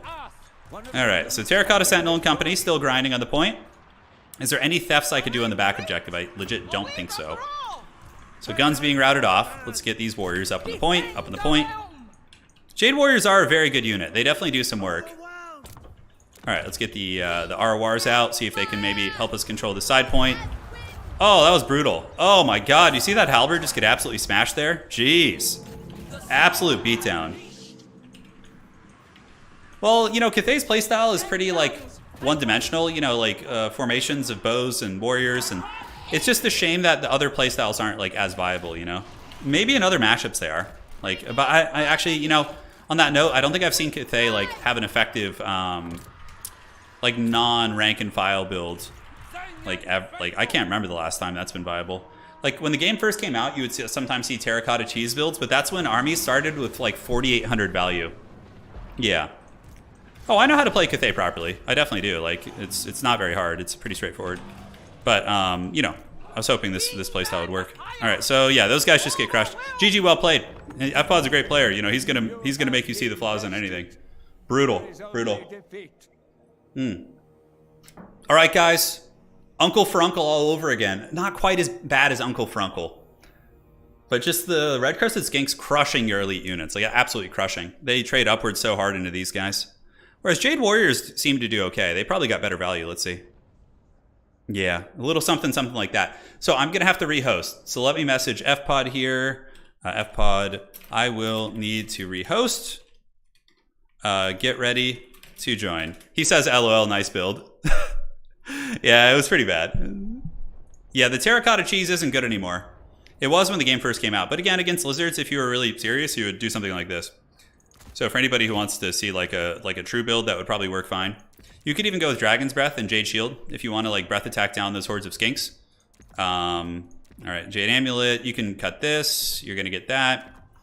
And then your main battle line is just going to be something along these lines, and it's going to be backed up by, you know, crossbows. Get a couple peasant spears. You know, something very much in this vein, right? Just like a swarming, cost-effective harmony line. Yeah. All right, guys, there you have it. I have to remake the lobby. So we got to let FPod join, though. So Turin, King of the Hill. Go time. Yes. Host as a spectator. And cool. So we will get FPod in here. Hopefully you rejoin that quickly. And, okay, who was first there? I think it was Plague Penguin. Plague Penguin, yeah, was the first player. Oh, they both left. Oh my god. One of you guys rejoin. Come on, F-Pod. F-Pod, get in here. Oh my god, there's so many of them. F-Pod. Okay, it's up. I gotta give F-Pod the key. We need F-Pod to join, guys. So let's do this. I'm trying, he says. All right, so Platy was first. Tim, I'm sorry. I'm sorry, Platypus was first. Platy was first. Gotta jump out. All right, I'm so sorry. I'm so sorry. The tyrants are joining now, yes. Okay. I'm sorry, Tim. I feel bad, man. All right, so now you're going to get to see some seriously heavyweight matches. So the score to beat is mine, which is 4. And now we have Platypus versus F-Pod. Random factions, though. Random factions, yes. All right, let's get this going here. So we're switching on over. Hey, JT, don't worry. You're getting your Age of Empires tomorrow, I can assure you. The good times will be back in that regard. All right. So for player 1, this is going to be Platypus. What's it going to be? Platypus is going to be getting the beloved rats. Vampire Coast for Platy. And for F-Pod, it is going to be... And we'll leave all the OP factions in, whatever. Let's just see what happens. Let's see what happens. Okay. Wow, Warriors of Chaos. Okay. So F-Pod on Warriors of Chaos. Platypus on Coast. So Platy, you're on Coast. F-Pod, you're on Warriors of Chaos. If either of you guys want to use one of your rerolls, shoot me a message. Good. Good. Should give Plat the Random Lord as well. Oh no, F-Pod is a tournament winner as well. They'll be able to compete. They'll be able to compete for sure. Don't you guys worry. All right. So do we have any rerolls coming in? Coast vs. Warriors of Chaos. It is on.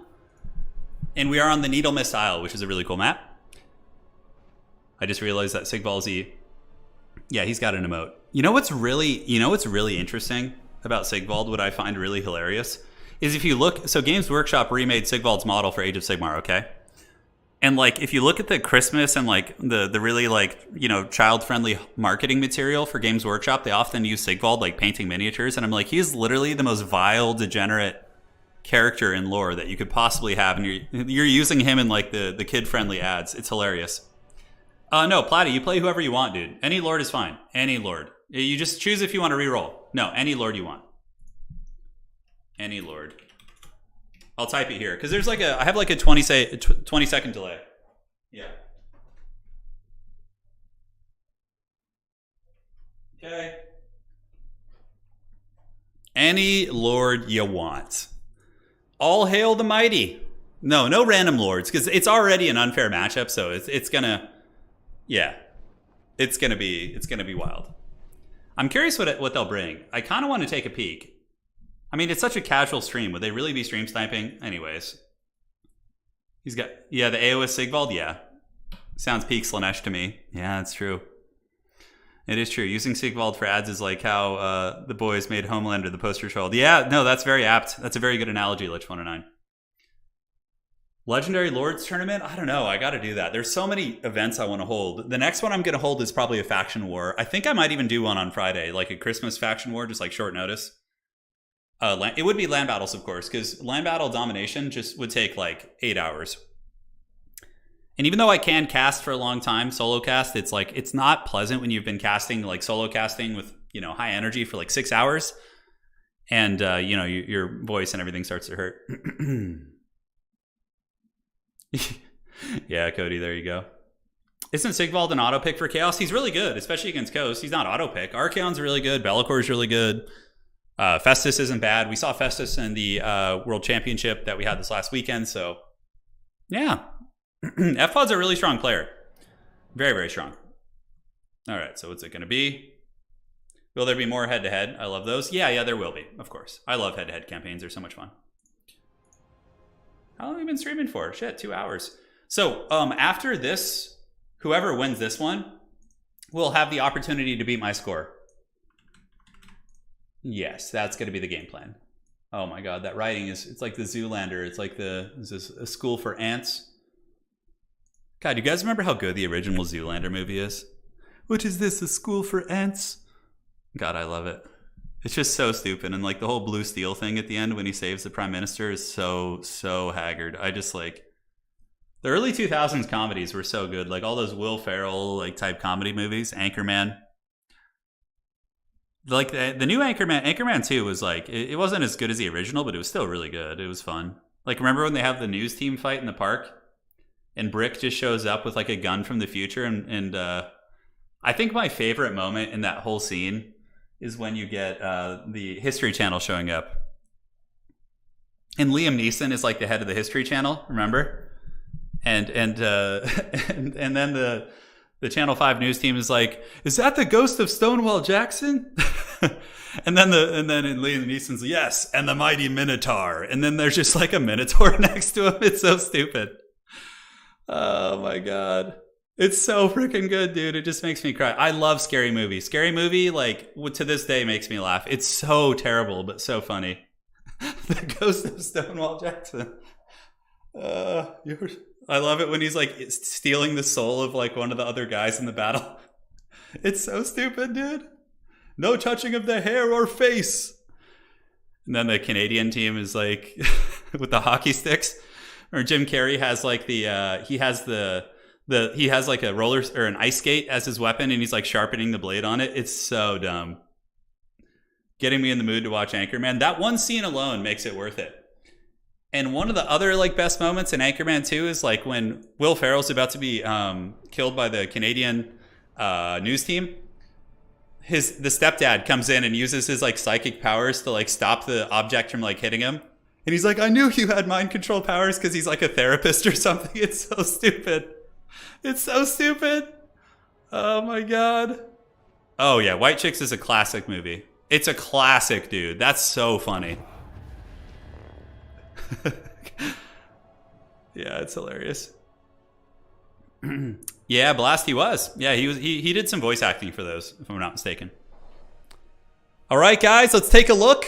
It's going to be Vampire Coast facing off against Warriors of Chaos.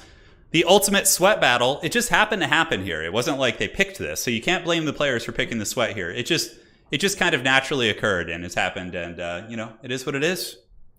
It is what it is.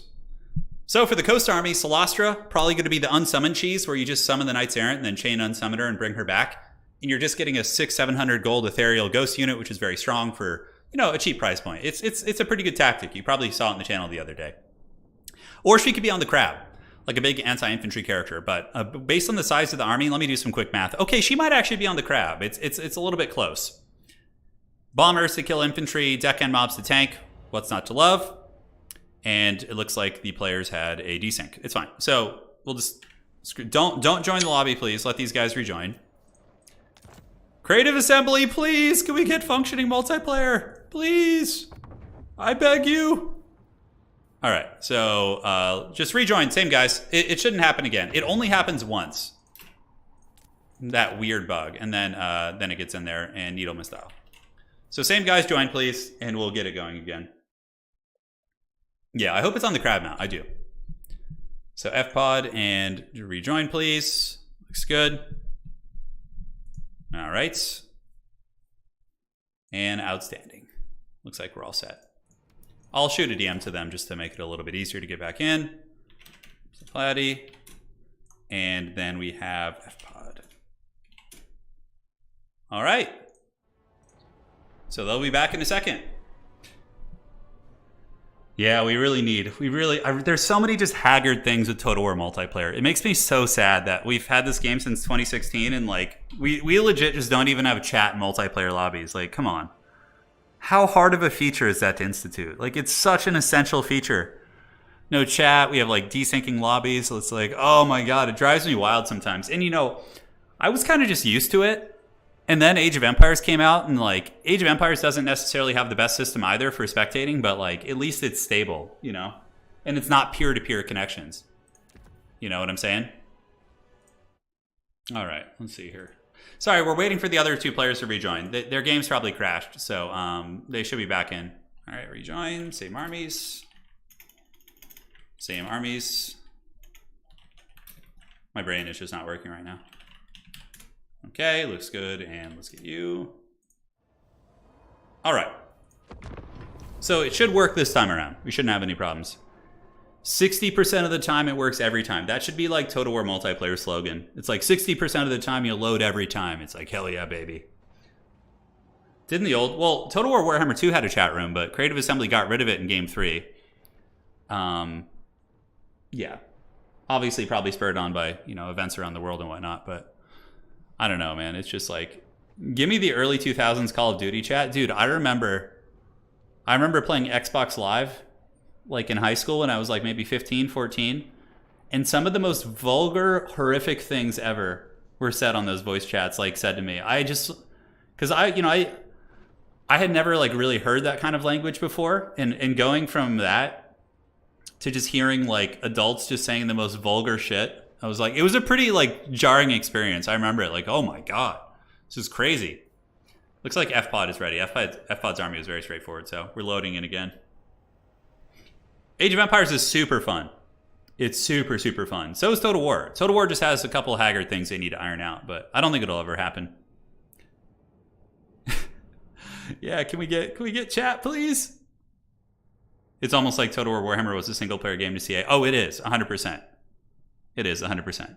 I'm just very grateful that we got domination mode in Game 3. You know, land battles are really fun and really cool to watch. Like for you guys watching, land battles are really awesome. But as someone who's had to officiate a million land battle tournaments and deal with cheating and drama and rule breaks and interpretations of rule breaks, it's a good way to lose sleep and lose hair. You know, so you know, especially when you want to have big money events, like land battles are really bad for big money events. Because like it's so like there's so many. Whoa, what the hell is going on here? Why are these players crashing? What is this? All right, so let's try a different map, I guess. I've never had it crash twice in a row like that. Okay, so we'll try a different map.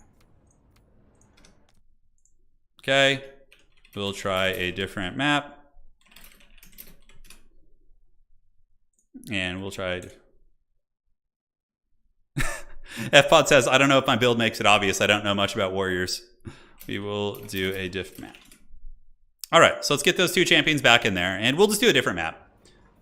We'll do the Celestial Lake. Sounds good. You're still doing... Yeah, I'll still do some 1v1s on my next stream for Age of Empires. Yeah, I usually play 1v1s in Age like off stream.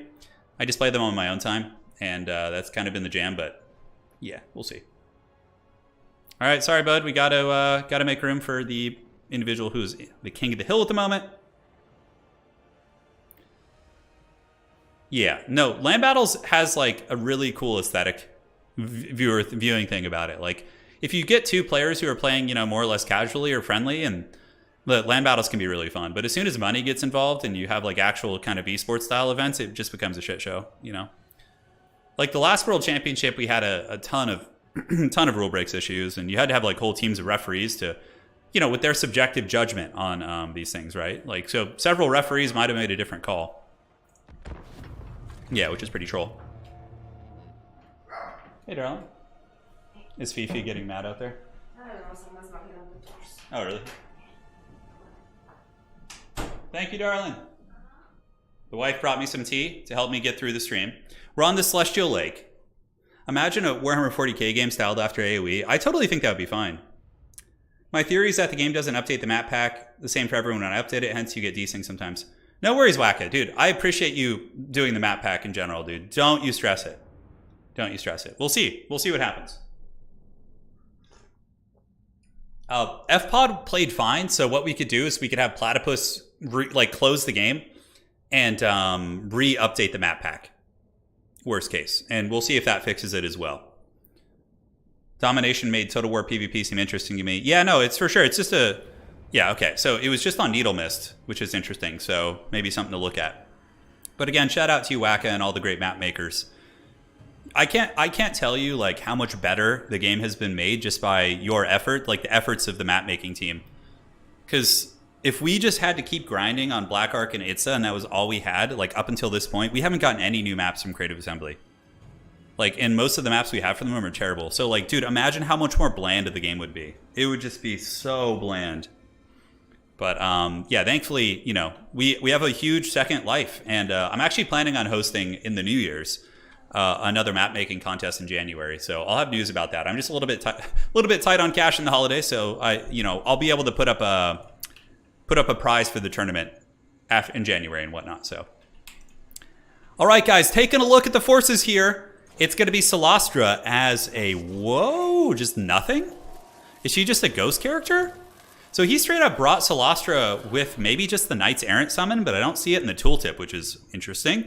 A Vampire Caster with Winds of Death. We got Animated Hulks, Lamprey's Revenge, Bomber Mobs, and on the other side, more Bomber Mobs. So it's going to be a classic KOTH zombie push with Bombers, which is very, very meta against like infantry spam. So we'll have to see how that goes. Now, on the other side, ladies and gentlemen, it is going to be Archaon the Ever-Chosen, the Lord of the Burning Head with the Slayer of Kings. Now, this is certainly someone that Solastra doesn't want to fight. On top of that, it's going to be Chaos Warriors, Marauders, with some Forsaken in the back. Forsaken are a really good buzzsaw unit, a little bit vulnerable to bombers and whatnot, but if they're able to get on a zombie unit like Isolated, they're going to be able to kind of cut those guys down super quick. Nomi, if you want to shoot me a message in Discord, we can totally do that. We can totally do that. Woods here says, I grind ladder like a loser and 100% very boring map pool. Yeah, we'll get there. We're gonna get some more maps and it's gonna be fun. Granted, we have plenty right now. We have a really good range of maps to play. Both armies going to be advancing up, and if you guys don't mind, I'm gonna have a quick sip of my Earl Grey tea and just enjoy life for a moment. Meanwhile, games in the 90s could transfer maps between players. I know, those were the days. I miss Tiny Horse Archaon for some reason, says Cody.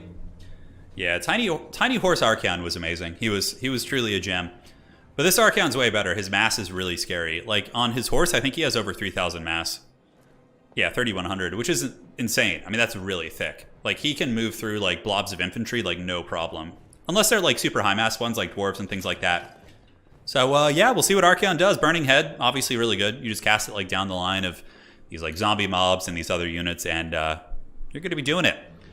So, very fun stuff. FPOD, of course, multi-time tournament winner. Platypus currently ranked in the top 2, I think, of the Total Tavern leaderboard.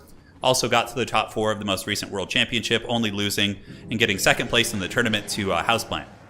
So, very, very strong players. So, this is certainly going to be a cool look at this. Earl Grey is hard on the voice. I don't find that to be the case. You know, with Earl Grey, what my wife does, she makes the best. She puts a lot of honey and like lemon juice in it, and it makes it like a much smoother experience on the voice, I would say. Hey, Ant-Man, hope all is well. Dude, everything's going good. We're having fun. We're playing some King of the Hill.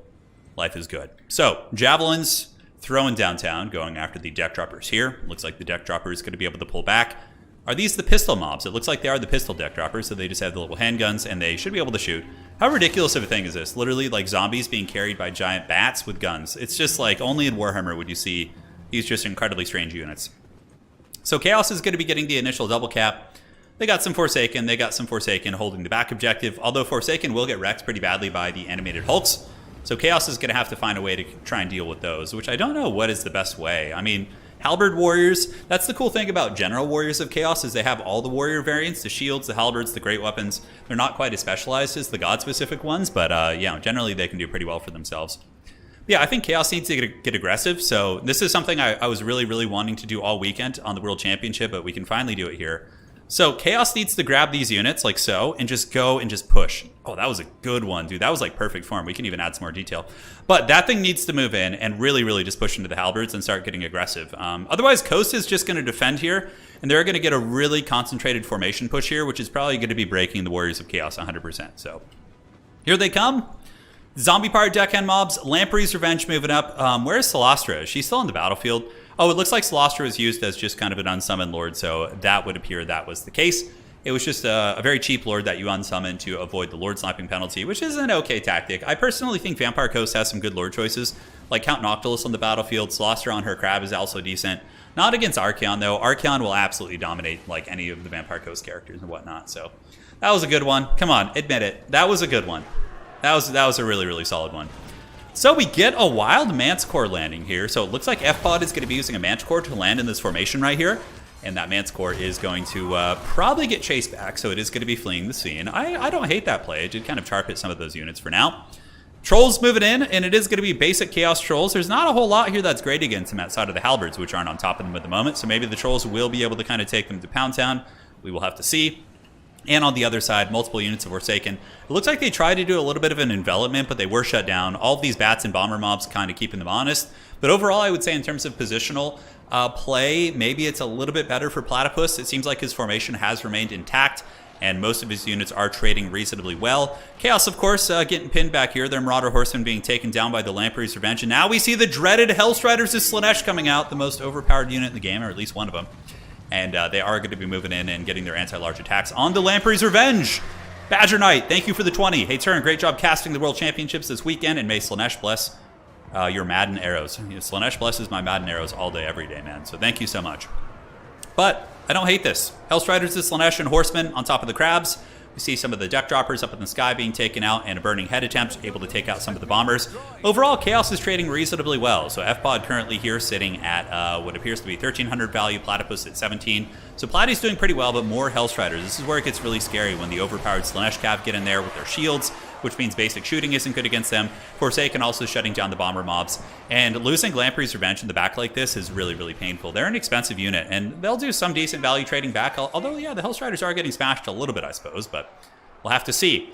Lord of the End Times on the other side. We got Forsaken moving into the bomber mobs. Archaon pinned down by animated Hulks.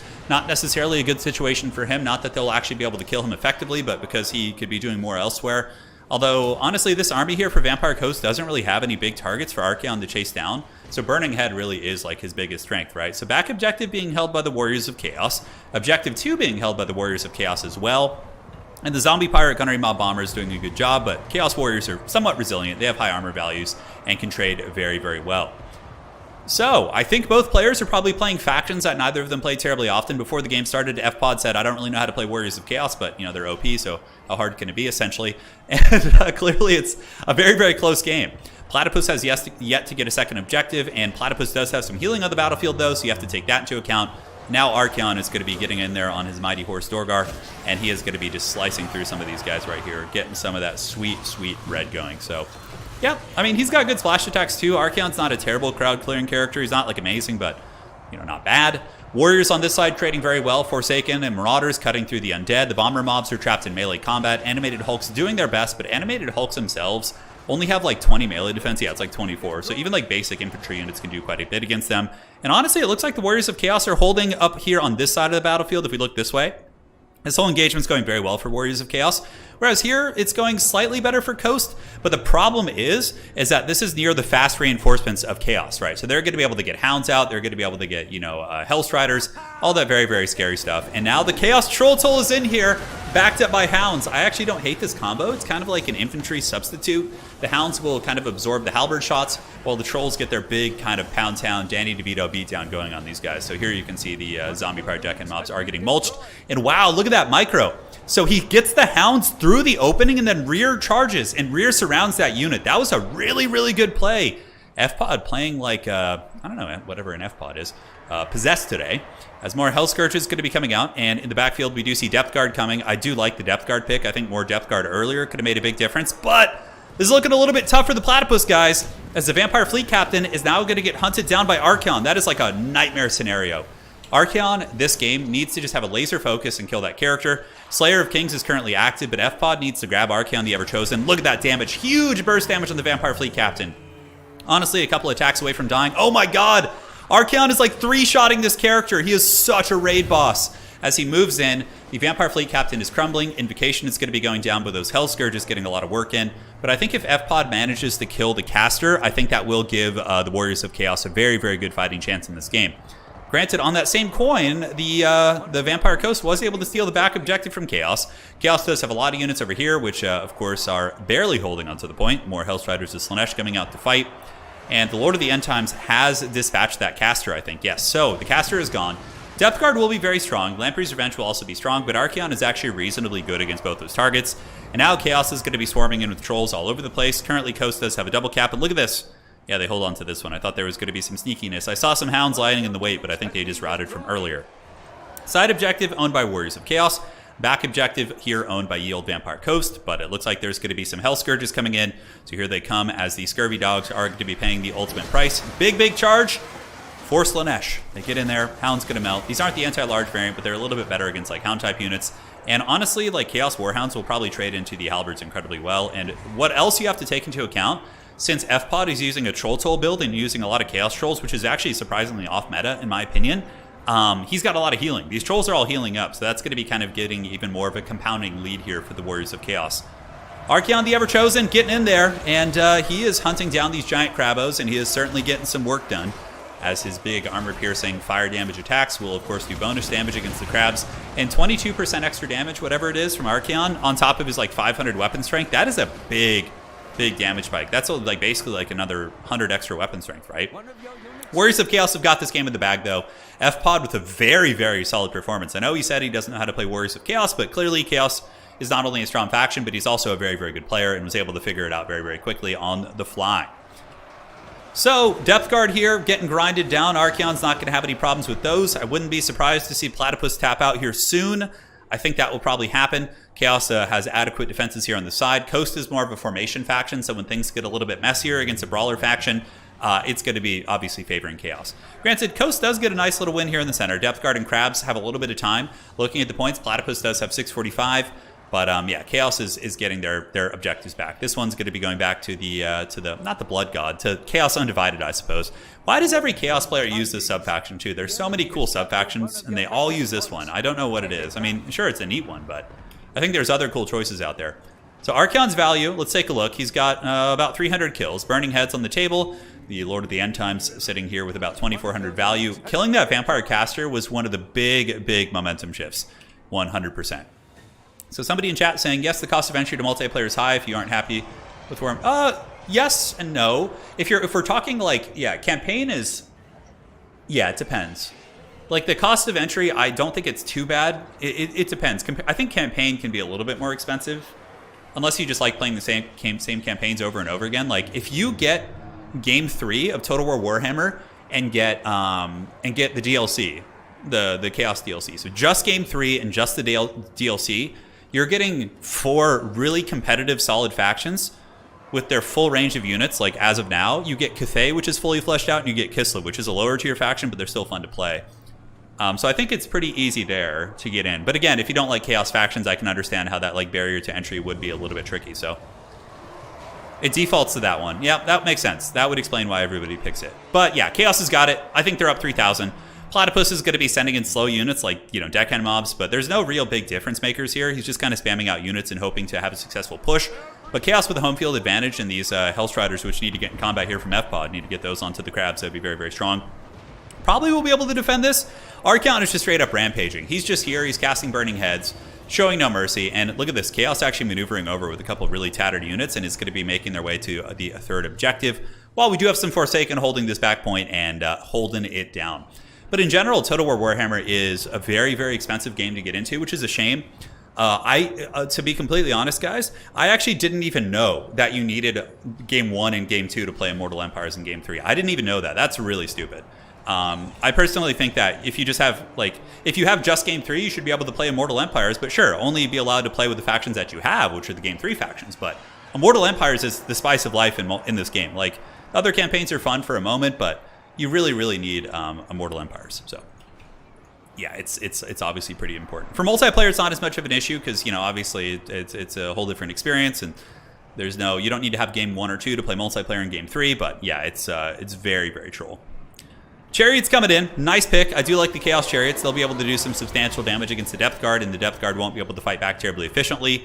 Looks like Platypus still making a good push here, but Archaon is just too much of a difference maker. He's got almost 3,000 value, and yeah, tabletop is also very difficult to get into, so it's perfect. It's really capturing the true Warhammer experience. Although I think tabletop can be, it depends. Yeah, it depends. Like on what army you're picking. Like when I got in the tabletop, it only cost me a couple $100 to get almost a fully functional Death Guard army, because of the fact that there was a starter box that had just come out and people were selling half of the starter box really cheap on eBay. So like you could get what was called a Fetid Bloat Drone, which is a Death Guard unit in 40k for like $12 on eBay. You were able to get it. And now if you try and buy it from GW, it's like $60, right? So like you can see how you were able to kind of get a functional army very, very quickly. So, back objective held by the Warriors of Chaos. Depth guard here, critical binding being karate chopped. More and more Chaos units are on their way in. We got the chariots here. We got some more Chaos trolls. And looks like Platy's going to be going for a little bit of pressure on the side point, using maybe some scurvy dogs to attack into these Forsaken. But Forsaken should be reasonably good into them. And they should be able to kind of hold them back. Yeah, only a couple hundred. Yeah, no, I'm saying like, yeah, of course, only. But if you compare it to what it costs normally to get in, if you just buy straight from Games Workshop, you're going to be paying like a massive fortune. A massive fortune. And here's the thing. Let me give you guys a little bit of an analogy. For anybody who played Magic the Gathering, right? I used to be a very competitive, like Friday Night Magic, playing Standard, like, and a Commander player. And I was spending money on Friday Night Magic every single day of the week. So this game is basically over. I guess we could wait to tell this little analogy afterwards, but yeah, you can see Chaos Warhounds here trying their best. Troll's going to get in there and just absolutely take these guys to Pound Town, dude. Absolute beatdown. The Troll's got some of the better karate kicks in the game as well. The Haggard Game 1 models battling the Game 2 models here. But honestly, I always thought that Chaos Trolls were some of the cooler looking models in the game. But Platy, you got to give Platy some props. Still fighting here, still scrapping hard. Maybe a little bit of a chance, but like it just seems so bleak. F-Pod still has Archeon, and it's just basically butchering every single unit around the battlefield. So the Forsaken here are going to be attacking into the bomber mobs. And Halberds, of course, moving over. So, yeah, GG. Well played, I would wager. And now we can talk about the analogy. So back when I played competitive Magic, I was spending quite a fortune. Like, you know, entry fees every Friday Night Magic, buying singles. And even though the Warhammer army is like a big investment, like once, you know, I got the full Death Guard army fully painted, I haven't spent like a dime on Warhammer 40K. And I haven't spent money on like my Death Guard army probably in like 2 years. It's fully done. And, you know, I don't have to invest in it again. Unless, of course, you know, it gets squatted or something, which I don't think is going to happen. But yes, Archeon holding back the tides of the undead. They're trying their best. I don't know why Platy hasn't left yet. I guess this objective is being taken by the undead, but the Warriors of Chaos do have some Forsaken there. Okay, well, Chaos just helms deep on its back point. Okay, I see why Platy was saying. Platy's stealing the side objective and is moving in with a lot of stuff. Really, really good persistence for sure. Oh my god, no way. Is this game going to flip? The Warriors of Chaos have to hold on to this for another 50 seconds. Archeon's trying his best. Oh my god, is Platy going to get this game back? No way. No way, dude. He's got the cap weight. Chaos is kind of just spamming hounds out of desperation. And the zombies, oh my god, Platypus. No way. I thought this game was over. I was totally talking like it was over too. Oh my god, Chaos getting chariots on there. Archeon might be able to clear some of these units off. Probably should get some Hellstriders over on the side objective. No way, dude. No way. What an insane comeback. He's down so much value. He hasn't had like a Lord or a caster for so long. Oh my god. And the objective flips. The objective flips with 10 seconds left. Oh my god. No way. Guys, he had 10 seconds to hold it, but it would just seem his bomber bats were just out trading much of the Chaos army. And Chaos needs to get all their mobility and run across the battlefield and go for that side point now. If Chaos captures an objective back anytime soon, they just straight up win. Yeah, Archeon knows it. Look at this.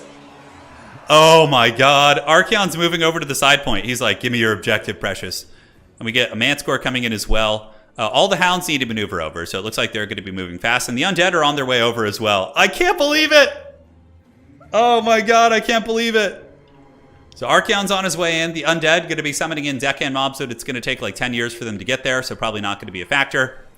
Archeon and the Manscore coming in to attack the Halberds. I don't know if Burning Head is on, so he probably doesn't have enough wand for Burning Head at this point. But Hellstriders of Slaanesh coming in with the Hell Scourges. Oh shit, he needs to block the actual models from getting over there. It looks like some of the doggos and trolls trying their best, as the Scurvy Dogs going to be attacking the Marauder Horsemen. Platypus with the dreaded Zoomer Micro. The early 20s RTS Micro coming in as he moves those bats across and intercepts the Horsemen. Hell Scourge is obviously going to be pretty problematic. The objective is potentially flipping here. The zombies are on their way, guys, but it's going to take a while. It is going to take a serious amount of time. Oh my god, dude. He's getting really close. He's getting really close. The objective is owned by Vampire Coast at the moment. Hell Scourges of Slaanesh taking quite some time to kill these Halberds. The Halberds are holding on like champs. We got Marauders coming over, zombies coming over. Probably need to run interference here somehow. I don't know how, but get something over here to stop these guys from getting to the objective. Okay, the objective is flipping. There needs to be something to stop the undead infantry from getting there, though. Like these zombies, if they get to the objective, it's going to be so much capture weight. Marauders are on their way over. Oh my god, look at the score. 1438 to 1490. Oh my god, it's going to flip. And look at this. The Hellstriders and Slanesh are moving out to block the zombies. Is it going to flip? It's so close. Okay, guys. The objective is going to be flipping for Chaos. Is FPOD going to get it? Oh my god, it's such a close game. Warriors of Chaos have the objective, guys. 7, 6, 5, 4, 3, 2, 1. And Chaos wins. Oh my god. That got crazy. That got crazy, dude. Oh my god. FPOD pulls that game out with the Haggard switch. Jesus, man. That was crazy, crazy close. I thought that game was straight up over. I just started talking about like other things. I was like, all right, let's just, have a little fun discussion. But that got real close. Oh my god. And FPOD stays on. That's actually 2 wins for FPOD. So FPOD should be 2 here. What a game, dude. That was so intense. Closest game I've ever seen. It was nuts. A 10-point difference. He is the ever-chosen for some reason. Oh my god. GG. GG, well played.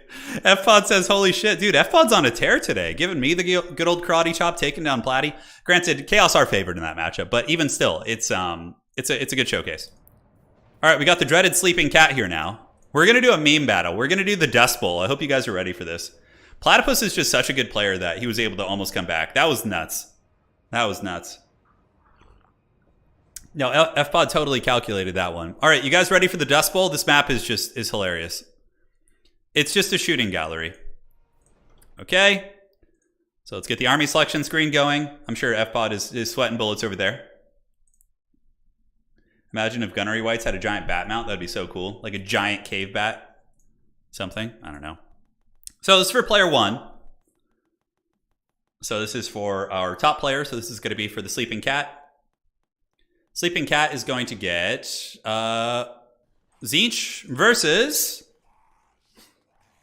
FPOD. Get excited, dude. Get excited. And it's going to be Tzeentch versus the Tomb Kings. All right. So FPOD, you got the Tomb Kings. Let me know if you guys want rerolls. So Sleeping Cat, you're Tzeentch, and FPOD is Tomb Kings. Good luck, have fun. Sleeping Cat, you probably want to bring a Soul Grinder of Tzeentch to kill the Great Bows. Hey, it's Sleeping Cat in chat. The Tasty Biscuit. How you doing? Dude, I can't believe Platypus almost pulled that game back. I thought that game was so over. I thought it was so over. So, if you guys want to reroll, let me know. Let me know if anybody wants a reroll, and I will do it. That was crazy. FPOD getting the Tyrant factions? Yeah. Yeah, it's part of it, man. He says, I can't believe that worked. Same. That was so good. Sounds good. All right, all right. And we are good to go. How can I join this? You just have to have the Total Tavern Tournament Map Pack downloaded via the Steam Workshop, and then you just join. It's first come, first serve, so. First come, first serve. Tasty Biscuit is going to use a reroll, or the Sleeping Cat. All right. That's a good choice. Tzeentch probably wouldn't do very well against Tomb Kings. Tomb Kings can definitely lose now. Khorne is actually a pretty good counter to them from what I've seen. The Rats. The Skaven. All right, Skaven or this dude? If there's a good map for Skaven, it's going to be this one. Because you have open field, there's no terrain, it's a shooting gallery. Jezzails, mortars, you have to protect them against carrion, but using Nehakar horsemen, but yeah, overall it can do pretty well. Or not, excuse me, using rat ogres. Yeah. Yes, good Anakin. Rastuous, yes. It's the rats. It's the rats, the Skaven. Let the rats flow. All right, let's update the nameplate here. It is going to be the Sleeping Cat. Sleeping Cat.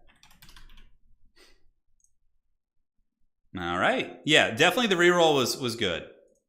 Definitely the reroll was very good. Happy squeaking noises, yeah. Rats are actually very cute creatures. I've often had this rant on several of our streams, but I would love to have a of a pet rat. It's just that I like dealing with the death of an animal is so sad. It's such a like a heartbreaking, horrible thing to go through that like rats only live like 1 or 2 years. I feel like I would get super attached and just, yeah, it would just be like emotional turmoil. Do you guys have any interest in watching like 2v2s in Domination, by the way? Let me put up a poll real quick. Oh, that's a Q&A. Okay. All right. Start a Q&A. What the hell is that? Answer viewer questions live? Say something? Huh. There's like a Q&A feature. What about a hamster? Don't hamsters live like, 2 or 3 years as well? Pet rats only last 3 years max, yeah.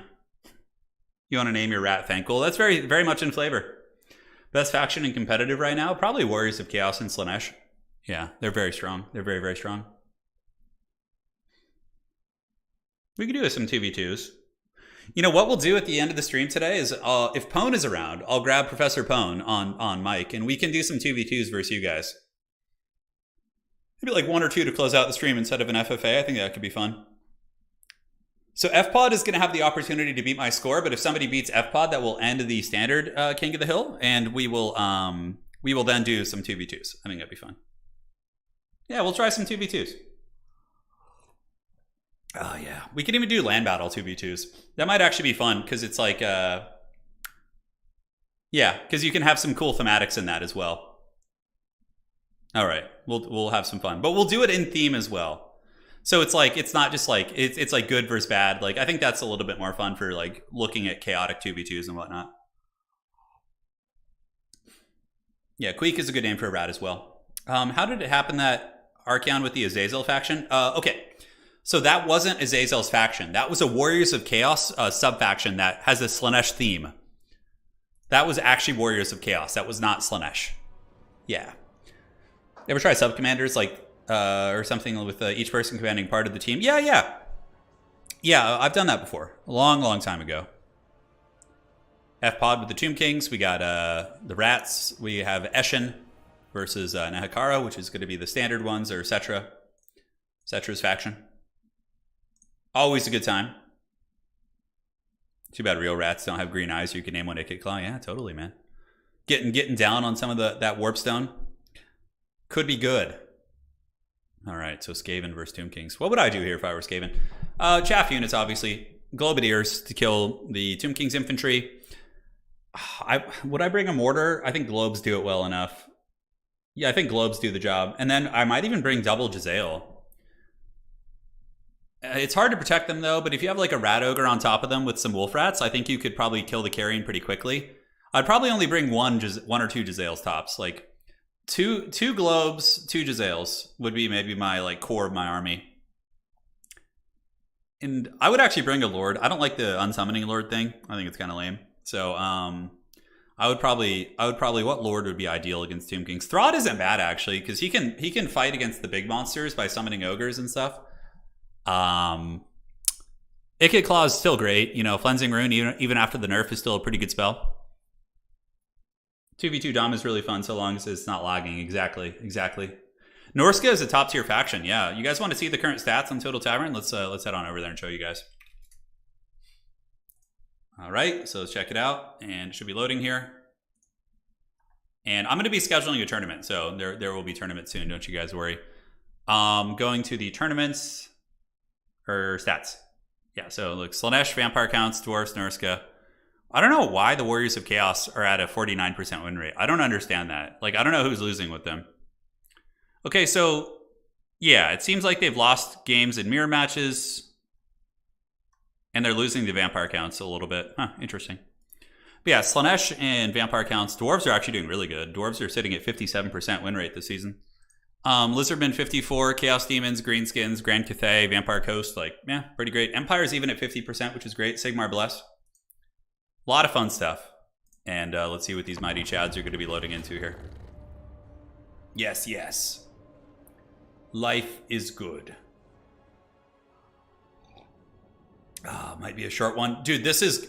Oh my god. Oh no, what is this build? It's a true...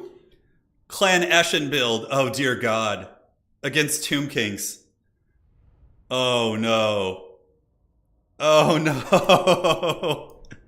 I think if Sleeping Cat manages to win this, they'll be going down as a legend on our King of the Hill. This is like a scary Tomb Kings build versus like a wild meme.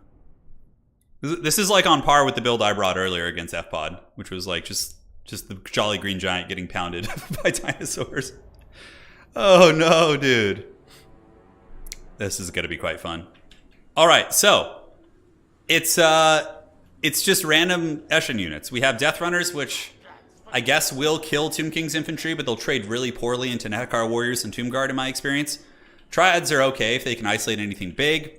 We have some Jezzails in the back, some Gutter Runners, and he went full into the meme and brought an Eshin Sorcerer and has the Black Whirlwind Warp Stars, and that's pretty much it. So he has the Vortex, which does damage, and the Ninja Stars to snipe single entities. If he wins this, he'll have to earn a special portrait on Tavern. I don't know if he's on Tavern. We'll have to check. But yeah, that could be arranged. Catapults in the back to bombard the rats. We got chariots to run over the Death Runners. Ushapti, Undead. What's not to love? And Settra the Imperishable. Now, not the most ideal pick in the world, but this is like mad style points. I mean, who doesn't like seeing Settra fighting in his chariot in the desert? I mean, that is so cool.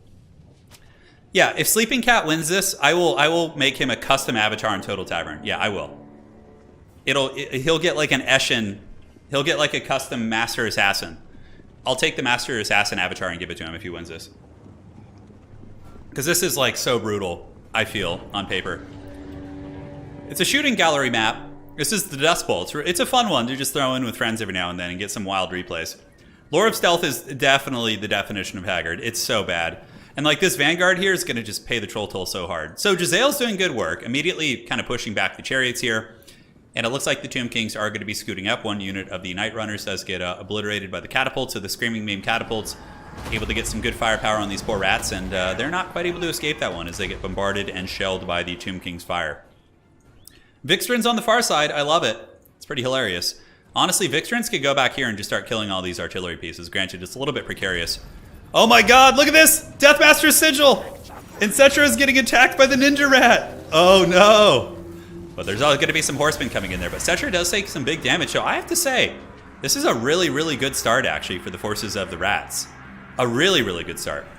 So Eshin Triads moving in. And we do get more Eshin Triads moving in to help. And these horsemen are being dragged down. And are we actually seeing a good start here for the forces of our little rat friends? It seems like it's not going badly. Like, that's about as good of a start as you can get. Like, getting Settra down about 60% or 40%, 30%.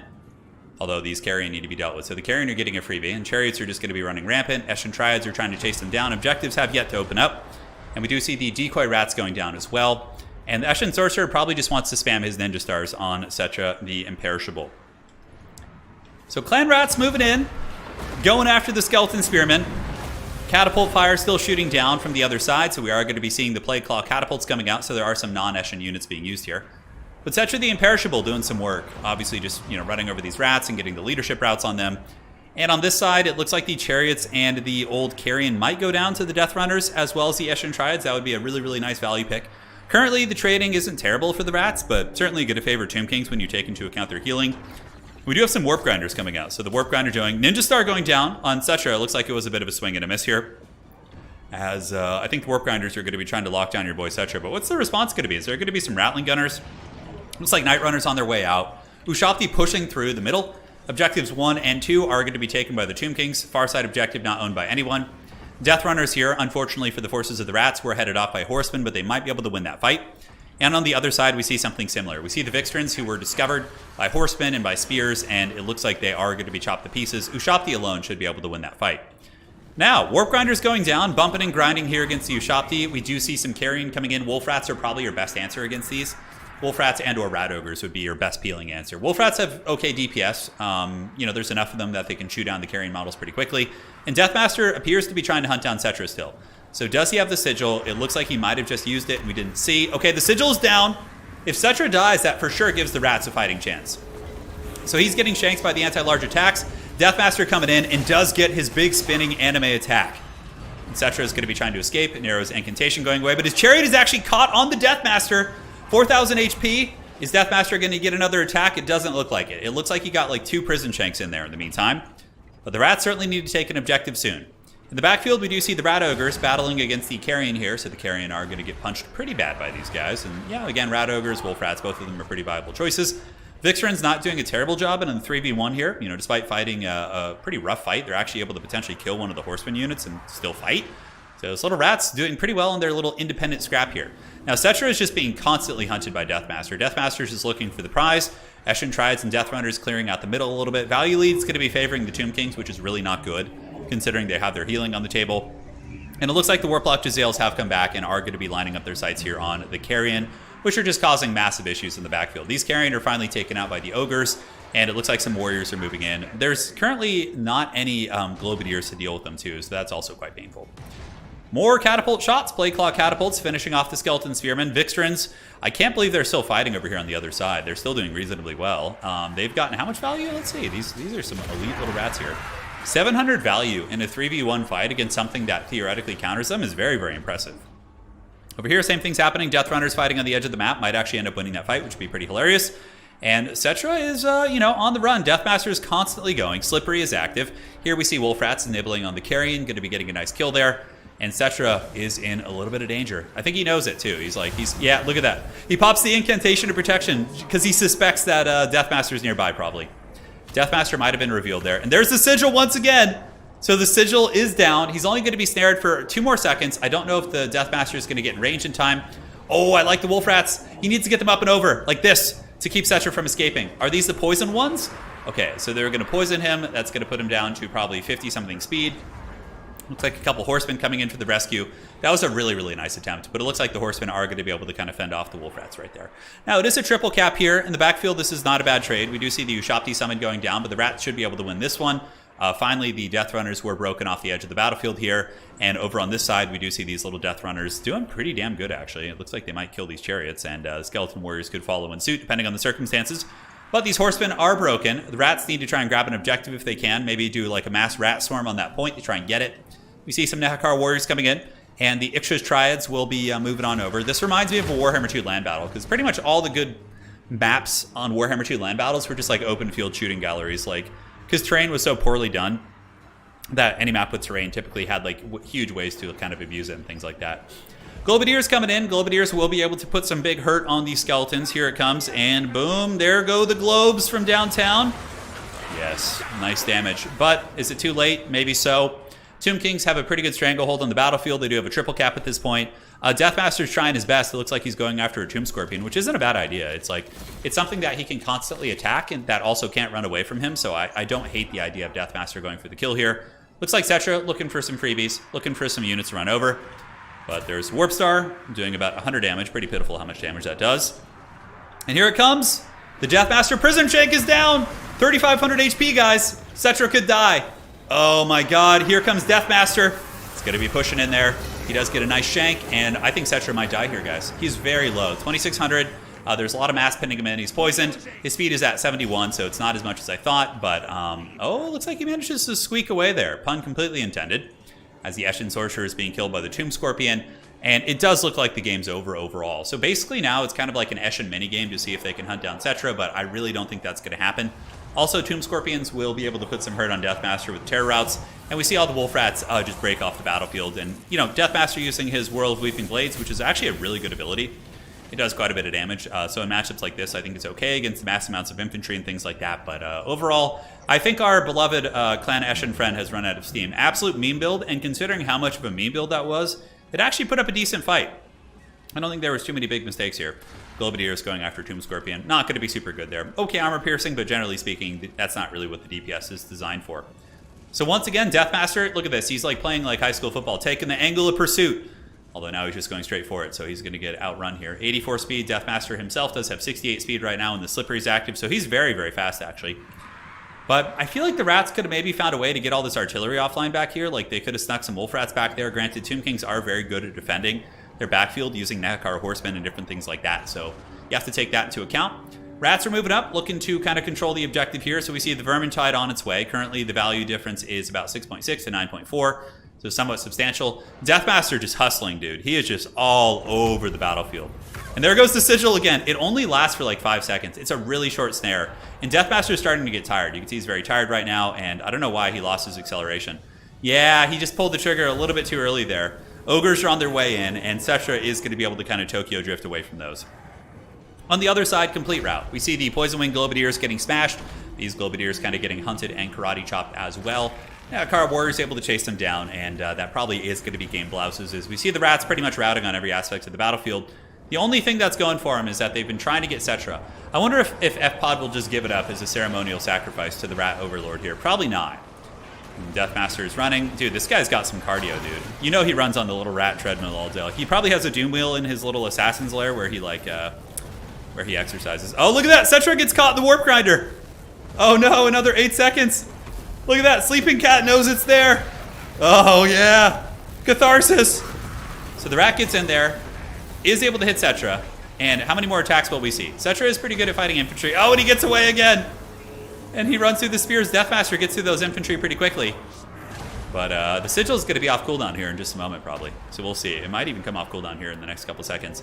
But yeah, the rats are just shelled. I mean, they're basically camped on most aspects of the battlefield. Obviously, the Eshin units aren't like super good against Doom Kings in general. So yeah, they're not going to perform super well for you.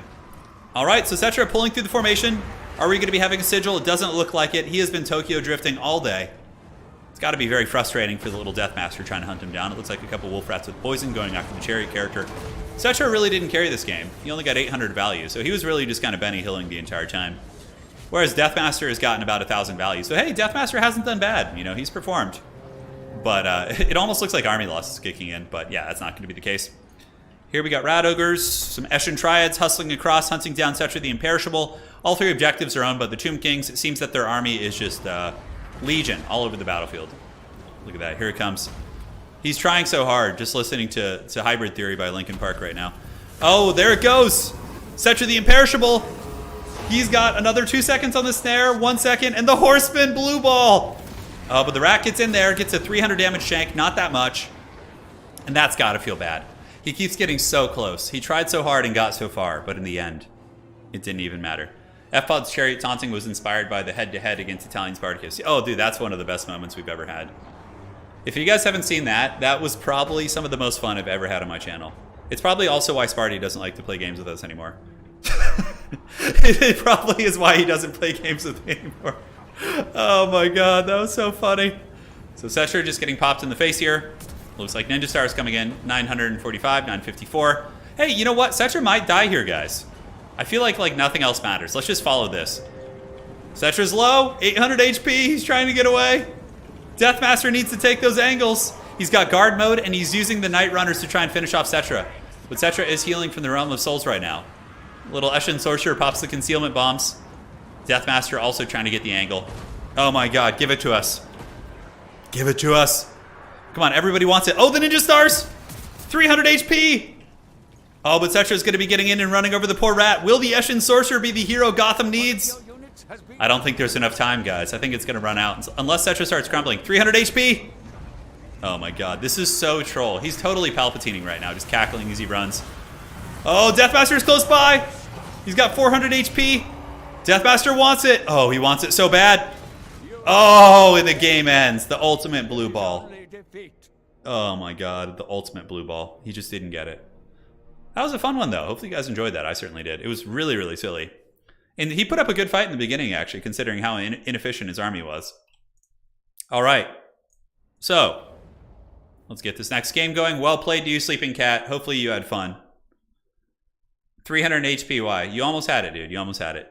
You almost had the moral victory. Ooh, Plague Penguin. Plague Penguin top 4 in the World Championship. So let's go ahead and do the Stonehenge. We'll do the greenskin map. It's a pretty cool one. All right, GG. Any idea if they'll come back? They should. If they don't, just leave game and we restart. All right, there we go.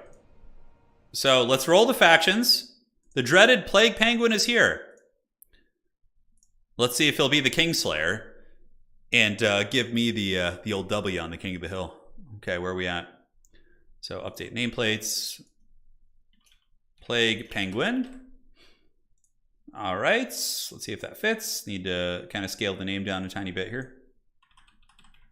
There we are. And outstanding. Thank you guys all for joining. It's been quite a bit of fun today. I'm going to be going to getting back into jiu-jitsu. Going to be doing a class tonight. My hands are finally getting to the point where I can like handle it a little bit. I still don't have my grip strength back super well, but you know, I can still do a lot of the stuff, which is very exciting. All right. So for player 1, aka the Plague Penguin, what's it going to be? Coming up, he is going to get... I was really hoping it'd be Kislev. I was like, oh, Nurgle's Pestilent Glory. Versus, watch F-Pod get like Tomb Kings again. That'd be so funny. Just like some hard counter to Nurgle. He's been getting some Tyrant factions these past couple. The Dowie. Nurgle versus Dwarves. Okay. So, Plague Penguin, you are going to be on Nurgle. And F-Pod, you're on Dwarves. Plague Penguin, if you want to reroll, you have to message me in Discord. And F-Pod, likewise. You message me in Discord and let me know if you guys want to reroll. All right. So here we go. Cetra says, I'm afraid Cetra will be quite operational when your friends arrive. Oh, absolutely, dude. All right. Do we want any rerolls? Is that going down?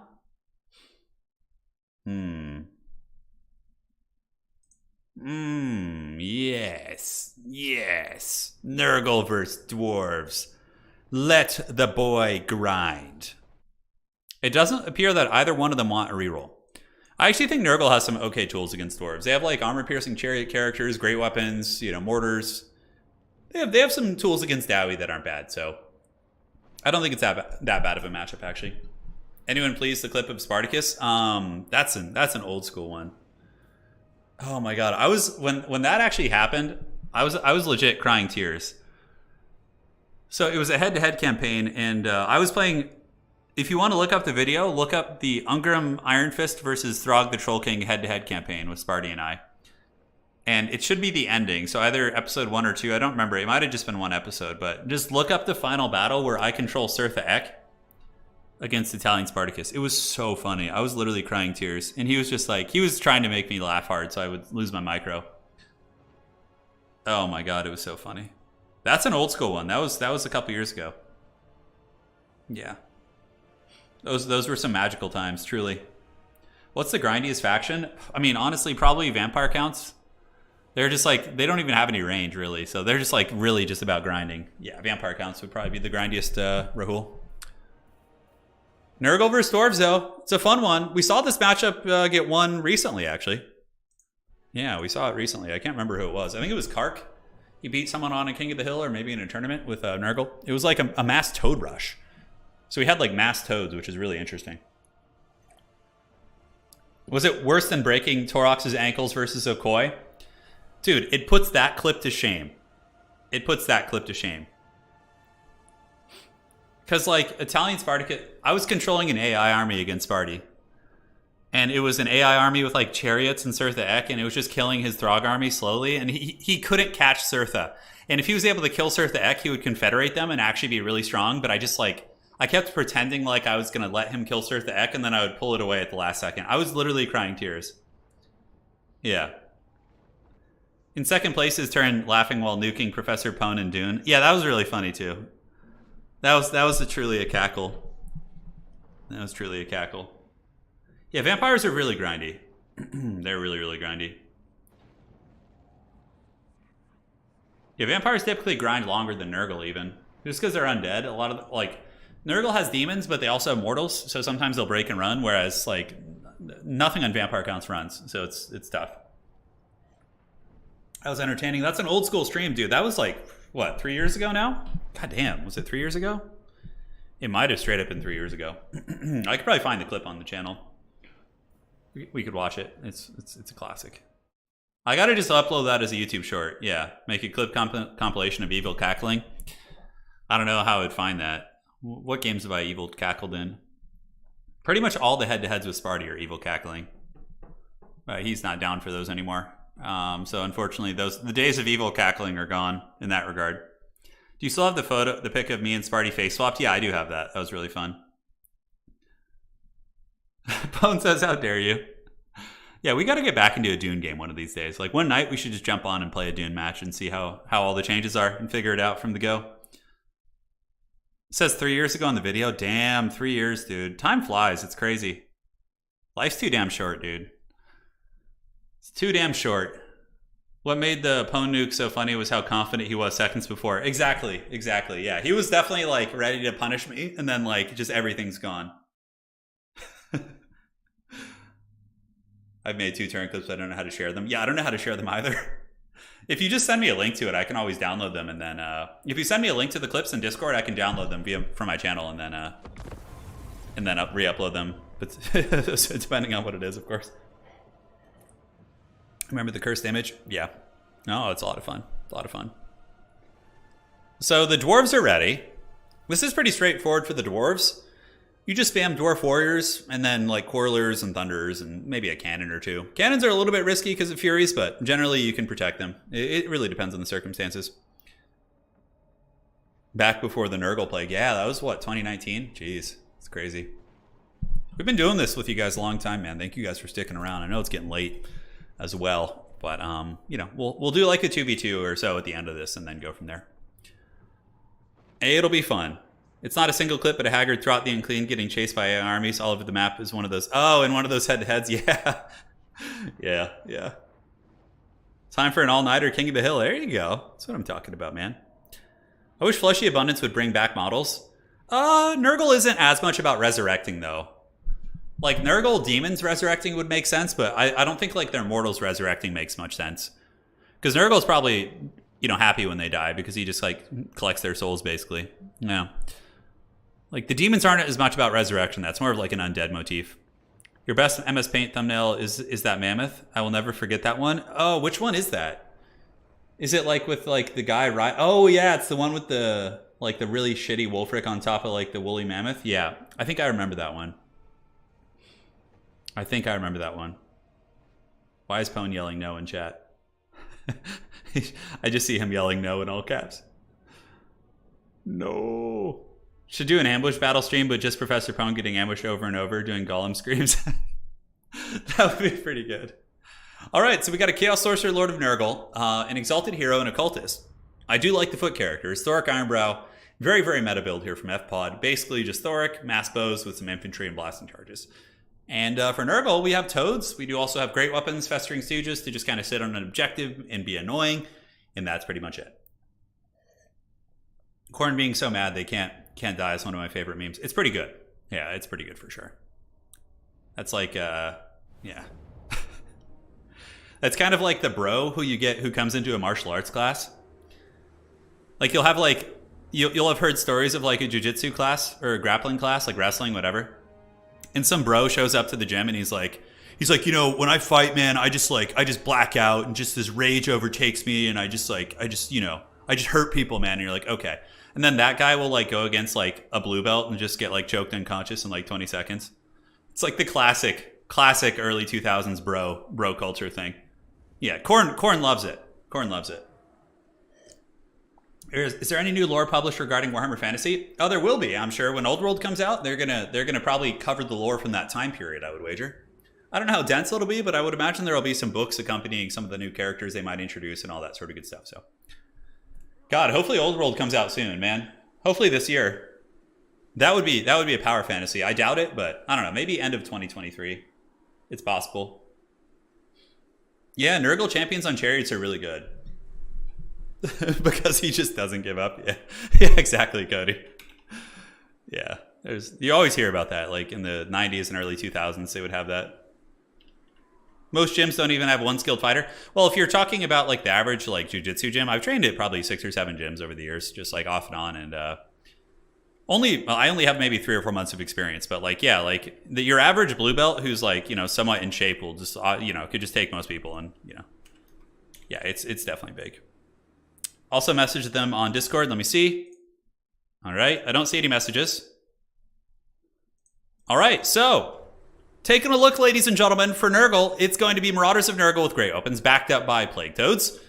We have the Chariot Master. So it's going to be the Exalted Hero on the Chariot backed up by a Cultist. Cultists are really good because they have armor sundering. So they can sunder the armor of Dwarf Warriors down to like 50 or 60. Which is quite cost effective, and if it does become a blob fight, they really, really shine. So I love that pick here from the Plague Penguin. How fitting is it that the Plague Penguin is going to be playing the forces of Nurgle? I think that is very, very apt. Deathcaster is a good choice because Spirit Leech and Buna are just always pretty good. So I do like that. Granted, I I can't help but think Nurgle magic would be better in this matchup because of the fact that you could heal your SEMs, and also Stream of Corruption does a ton of damage against armor. So I can't help but think that would be optimal. Now, taking a look here at the forces of FPOD, our current King of the Hill, coming off some very strong victories today. We got Miners with Blasting Charges, Rangers, Battle Line's going to be Dwarf Warriors, Squirrelers, and Thoric Ironbow. Very, very classic stuff. Dwarves don't really have like a super diverse roster, so typically it's going to be an amalgamation of the same units or units that do the same thing. It's not like you get like, oh my god, what is this wild Terracotta Sentinel build? It's always just like, oh, okay, it's a Longbeard, a Dwarf Warrior, a Blasting Charge. Like, there's not too much variance, that is for sure. Your favorite demon faction for lore? I'm a Nurgle guy in lore. And Khorne. Like, Khorne and Nurgle is my favorite in fantasy. In 40k. But Nurgle and Khorne are my favorite. Tzeentch is cool. Slaanesh doesn't really tickle my pickle. I also have an ingrained hatred for, like, really overpowered things. So I've kind of, like, developed a dislike for Slaanesh just because they seem OP and, like, everything. So, you know, I like the Haggard stuff. And Nurgle, I think, has the coolest aesthetic. Like, if you look at Nurgle, like, look at this Baroque armor. Just this badass, like, glowing green eyes and just, like the Exalted Champion is so cool. Or Exalted Hero, excuse me. So this is Stonehenge. It's a really cool map. It's a big one. One objective here. And, well, let me just go ahead and show you guys where the objectives are. So, if you take a look at the map, we have one objective here, okay? One over here. And then the other one's up there on this side, just like that. So, that's pretty much explains where all the objectives are. Sorry, couldn't help myself. Saw it, couldn't get out of my head. That was the ideal situation there. Are crossbows always better than gunners for dwarfs? No, not always. But generally speaking, they are because their arcs of fire are a little bit better. But if you're going against like pure armor or want to kill like flying monsters and things like that, bows are not as good as the guns. Yeah, got us, dude. Totally got you guys. Yeah, totally. Exalted Hero of Nurgle is going to be on his way in, but he has to be more careful. He doesn't have as much healing. There's not like a Nurgle caster. He has Fecundity from the Nurgle army ability, which can heal him, but there's not going to be like a Fleshy Abundance or anything like that. So here comes the charge as the chariot gets in there from the Plague Penguin. And now he's going to be moving in, going after some of the blasting charges, just kind of circling about, enjoying his best life here. Nurgle assembling their Toad Legion, and it looks like Nurgle is going to have a minor contesting of this side objective. We see Festering Stooges chilling there, but they'll get shot to pieces by Quarrelers, so that's going to be a pretty god-awful fight for them for sure. Now, Exalted character is going to pull back. How is Nurgle going to do this? This feels like the Dwarves have a really good stranglehold on the battlefield. Like, they have this big, nice battle line, like, right down the side. Bows, like, will hard counter the Festering Stooges. And it looks like Nurgle is... Okay, Nurgle is going to go for the isolation here. We see Toads coming out, so it's going to be Plague Toads, and it also is going to be Chaos Chariots of Nurgle. So he's going to be trying to isolate this, like, this Dwarven Vanguard, which is really, really by itself. And then from here, he could just kind of hold them at bay here. He doesn't have to commit to a big fight. Really, it's going to be more about winning on that far side. He can get a Sorcerer, go over there, use a Buna, use a Spear Leech, whatever, right? He can totally do that. So we will have to see. Exalted Hero, chilling out. Furies, waiting on the sides, maybe looking to loop around and jump on top of a Missile Piece and or a Blasting Charge. We've seen how good the Toads can be. The Toads can actually be okay in this matchup. Normally, I don't think they're the best unit in the world, but Plague Toads do grind okay against Dwarf units. Because Dwarven Infantry typically don't have like great punchback, so the Toads don't get punished too much for having low defensive stats. Why do Plague Toads not have better defensive stats? Like, they just like super low melee defense, and their HP isn't even that good. Chariots moving in. Festering Stooges going to be dropping Holy Hand Grenades, maybe? No, it looks like they're just getting into melee.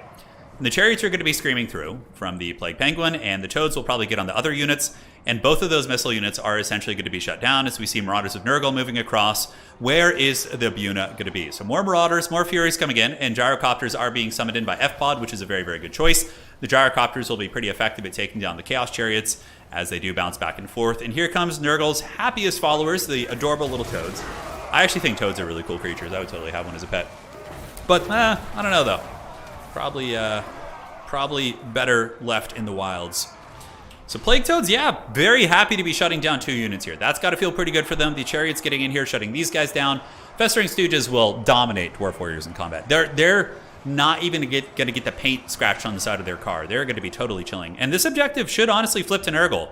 Nurgle's leaving enough units over here on this side as well to kind of deter the Dwarves' main push. I do think that the Dwarves should push up here. I think they should come in with all their bows and start saturating into the Nurgle position. It looks like they are kind of doing that. They have 2 of the bows moving in and shooting, but I think you should get all of those guys and get ready to party. Now, will the Plague Penguin be able to take this objective back? We do see Furies up in the sky. Talk about cost effective. Having Furies chasing down an 800 gold gyrocopter is very, very good, and typically the gyrocopters can't really do anything about it. You can put some cover fire with, like, you know, ground-based units, but really it's a tough sell. It's a tough pick for sure. So Festering Stooges grinding it out. We do see the Marauders of Nurgle with great weapons who should beat Dwarf Warriors in combat, if I'm not mistaken. The fact that they, you know, again, have poison and their stat line is pretty good and their weapon strength is higher, they should just win that. Chariots getting into the missiles in the back is very, very nice. And now we have more Marauders moving their way on up, as both gyrocopters are going to be shut down. This is very, very unfortunate. Both these gyros are just getting hunted, and the Dwarves in response going to be calling in some Slayers. I think what the Dwarves need to do is say abandon ship on this side. You know, trade however well you can, but I would probably just start summoning in reinforcements and do a lane push on Nurgle just like this. Take their home objective and just, you know, consolidate a really, really good, awful, annoying position on this side for the Dwarves, which I think is what needs to happen. So now they know it. FPod knows. He's pulling up Slayers. He's got Thoric Ironbrow. Thoric will kick the butt of this cultist 100%. On the other side, it looks like a Fate of Being is going to be going down to the Quarrelers, which will do some decent damage. It'll bring them down to probably about 30%. And the Furies still chasing off the Gyros. That's got to hurt pretty bad. Gyros are obviously a pretty good answer against the Chariots, but they're not easy to stop as they continue chasing. Gyrocopters are wavering, could potentially break. Furies jumping on top of Rangers is very cost effective. The Dwarven Rangers have really, really low armor, so the high DPS of the Furies here really, really does start to show. So there they go. Pay and yield troll toll. Nurgle able to pull those units up. And the value trading is pretty even. Nurgle does have the 2 cap right now, so Nurgle is going to start catching up on points. But the question is Nurgle going to be able to kind of hold its home objective here? It looks like they're being pressured very, very heavily. Ekrin's Miter is coming in from the Vanguard deployment off on the side, which will get them here. But it is a very big map, which is slightly precarious for the Dwarves. Again, maybe just like a more concentrated push on this side could have been stronger for them. I feel like having a dual-pronged engagement is going to be favoring Nurgle, whereas if you're on, you know, the same position, really, with everything, the Dwarves just kind of function much, much better for sure. Tommaso just joined. This is, it could be the last match, but we're going to be doing some 2v2s afterwards as well. So don't worry, you guys will be getting all sorts of goodness. Chaos Chariots, space jamming through, still really good. They've gotten 21 kills, and as far as value, about 500, so not bad. Marauders of Nurgle defeating Dwarf Warriors, as they should. It would be kind of silly if Dwarf Warriors could win that. And look at that, Festering Stooges, full health. They literally took not a single damage battling that Dwarf Warrior unit. And the Dwarves appear to have been routed pretty badly on this side. Everything's pretty much a disaster. There's, you know, some loose Dwarf Warriors here, but Plague Toads could kill them. Marauders could probably hold them at bay. Marauders are great opens who's chasing everything down. So now it's really going to come down to the fact, but the situation where can Nurgle hold their back point here? I don't know. It's going to be tough. We see the Cultists dropping a summon to Plague Bearers, which is going to be very nice. And now just Marauder spam. Nurgle is just going to be sending units at this point for the rest of the game, basically, because the Dwarves will not be able to consolidate a good enough push to get this objective back. I simply think they won't be able to get the momentum to do so. So for the Dwarves, everything is just going to be a lane battle, reinforcing their already fighting position, trying to get that back and hoping for the best. So we will see. Marauders of Nurgle moving up. They got their great weapons out, so they are going to be karate chopping for the Plague God. Certainly pretty good into Slayers. Slayers do not want to be fighting chaff units. You do have the Exalted Hero, and Nurgle is going to be popping Fecundity. And look at that, the Helm of Many Eyes. It gives this thing plus 54 armor. So currently it's rocking how much armor? Whoa, is it armor? Its armor is sundered that badly, jeez. Oh yeah, Thoric has the armor debuff. Okay, but it still has 95 armor even after being heavily debuffed and sundered, so that's pretty cool. Toad's causing serious problem. Plague Penguin is up in value. I think that's looking pretty bleak for the Dwarves, because now there's going to be a little bit of a shift as well. We're going to be seeing some Nurgle forces maybe move across and hit the back of the Dwarf army. Although you don't want to take too much away from this point. You probably leave the Festering Stooges and a single unit of Marauders here, because otherwise the Dwarves could steal it with some blasting charges or something, so you need to get in there and make sure to defend that, and just leave a little something something. The Dwarven Wa going down as the haggard Buna laugh echoes in our ears, which is always one of my favorite things. And here comes the big Exalted Man, so there he goes, charging in. Oh, look at that, very, very epic shot. Blasting charges going down as the Exalted Hero continues to, trying to defend the point. Dwarves do not have the capture weight. Oh no, these are Chaos Warriors of Nurgle. These big bruisers, some of the coolest looking units in the entire game, in my opinion. I just love the Nurgle Warriors. Look at the eyes, like the 3 eyes and like the horns and just like the green color scheme. If I ever make a Nurgle fantasy army, I'm just straight up going to steal the color scheme from these guys. Whatever this is, I'm going to find a way to do it, and they're going to look just like this. Yeah, Nurgle warriors are going to just take most of these dwarves to Pound Town. It will be very one-sided. Nurgle also pressing the back objective, so bringing in Plague Toads. They do have their Bunacaster. The Exalted Hero still causing pretty substantial problems. And it looks like the Festering Stooges are going to be staying on the point. They have their Holy Hand Grenades, and they should be able to wreck these dwarf warriors. As a matter of fact, Plague Penguin did not use any of the ammo. Just going to be getting into melee and trying to grind that, which totally makes sense. So maybe Nurgle will be able to contest the back objective too? Like the dwarves... On a big map like this, it's going to take a while for them to get their reinforcements in. Again, both players had the opportunity to... it was melee defense, not armor. Okay, I just misread it. Thank you. I was wondering. Yeah, so it just makes him basically indestructible. Nice Rune of Wrath and Rune going down from F-Pod. Really, really good cast there. The Nurgle boys continuing to hold on like champs. Thoric is a difference maker, but look at this. Another unit of elite Chaos Warriors gets in there. They're just going to grind through all of these units like butter. And also Plague Toads could do a little bit of a rear charge right here, get into those guys. Furies here able to clean these guys up. As we see another Buna going down. Really good Buna usage on the Slayers. I think that's very, very cost effective here from the Plague Penguin. So, yep, good DACA all around, ladies and gentlemen. Marauders of Nurgle with great weapons going to be moving up. And, yeah, back objective controlled by Nurgle. This one should be firmly in the hands of Nurgle. You can see these basic Dwarven infantry have such poor DPS. That they can't even... Look at this. As soon as they damage the Plague Bearers, the natural healing on the Plague Bearers brings them back up to full from the 0.20 on the Festering Gate. It's absolutely insane. Absolutely insane. So, yeah, brutal stuff, man. Brutal stuff. Plague Bearers not taking any prisoners as they continue to just fight dwarf after dwarf. You would need blasting charges or missiles. Yeah, and it looked like there's going to be some Quarrelers coming out from F-Pod. I really like that choice. Quarrelers are pretty resilient with 80 armor, so even if a Fury hits them, they should be able to, hold their own for a moment until some reinforcements get there. And we are going to be seeing the double Ranger coming in. Excuse me. Oh, camera got wild there for a second. But the double shooting against the Plague Bearers, which makes sense. Festering Stooges are just straight up raid bossing on that side. So over here, is Nurgle going to be able to contest this point? We get Marauders with great weapons, more Marauders. Furies chasing down the scraps, the Exalted Hero causing massive problems, the Chaos Lord of Nurgle just riding around looking extra badass and thick up on his horse here, currently 1,000 value, all of which have been from Buna attempts. Probably going to be seeing another Buna on these Slayers here in a moment. And the Chaos Warriors should just win this fight, yeah. You can see here they push off most of the Dwarves. Most of the Dwarves are in a bit of a mass exodus off the battlefield. You can see them routing in every direction. And Nurgle is now going to be putting momentum up on this back point here. Currently looking at the points, we do see that Plague Penguin is up 880 to 661 here. So that is certainly very nice. And on the other side, the Festering Stooges holding on like champs. What is Nurgle's response going to be? Obviously, they're going to be running the Stooges back to try and minimize the amount they're getting shot. But is Nurgle going to be summoning in Furies or Toads? Which wouldn't be a bad idea, because what you could then do is just have the Stooges charge one of them, and then the Toads would go after the other one. And that would actually shut down a lot of the shooting for sure. Thoric, though, still fighting like a Chad here, man. He's going, but he's not going to be able to carry this one on his own. We still have the Cultists of Nurgle as well, which is debuffing the stats of all the nearby dwarves. Forsaken making it up onto the point. Forsaken of Nurgle are a pretty good unit. They're fast, they have 41 speed. They can kill Slayers, and they can honestly trade into most of the Dwarven units that don't have great weapons. And it looks like the Slayers are trying to make their way over to the Toads, but they're going to be cut to pieces like super, super hard by these guys. Furies diving, looking at reinforcements for both players. I don't see any Nurgle reinforcements at the moment. Up, Forsaken. Very, very good choice in my opinion. We do also see a Chaos Chariot coming out, so the Chaos Chariot's able to really, really take down the isolated Dwarven units. And, whoa, did we see the Holy Hand Grenades being used? Oh my god, please. Give us the Holy Hand Grenades. Let's go, baby. Here they come. They're throwing the stinky grenades up at the gyrocopters, and that should do some big damage. Should definitely do some big damage, although it looks like they're kind of struggling to get there. I don't think he actually gave the order. I think he just, some of the, okay, here they go. Oh, the Holy Hand Grenades. The gyrocopters are going down. They're super low. Chariots moving into the back. What's crazy about Festering Stooges is they actually resurrect models too. They're one of the only Nurgle units that does that. They resurrect their models, which is pretty bananas. Dwarves are honestly going to get routed off this point, though. They're losing on every front. The value's even, but when you take into account Nurgle healing via fecundity and just passive healing on their units, some of their units, it just means that Nurgle is going to be ahead of you for sure. So here they come. Marauders, Forsaken, Plague Toads moving in. On the other side, Furies coming in to counter the gyrocopters as the Holy Hand Grenades continue to pepper those guys down. Chaos Chariots, obviously a hard counter against Rangers. One of the things about basic Chaos Chariots is that they don't have good AP, but Rangers only have 40 armor, so shouldn't be too much of a problem for those guys. Yeah, Flamethrowers could be good. I honestly think the mistake the Dwarf player made was splitting his army in two. If they just stayed together here and pushed, it would have made it way harder for Nurgle, like way, way harder.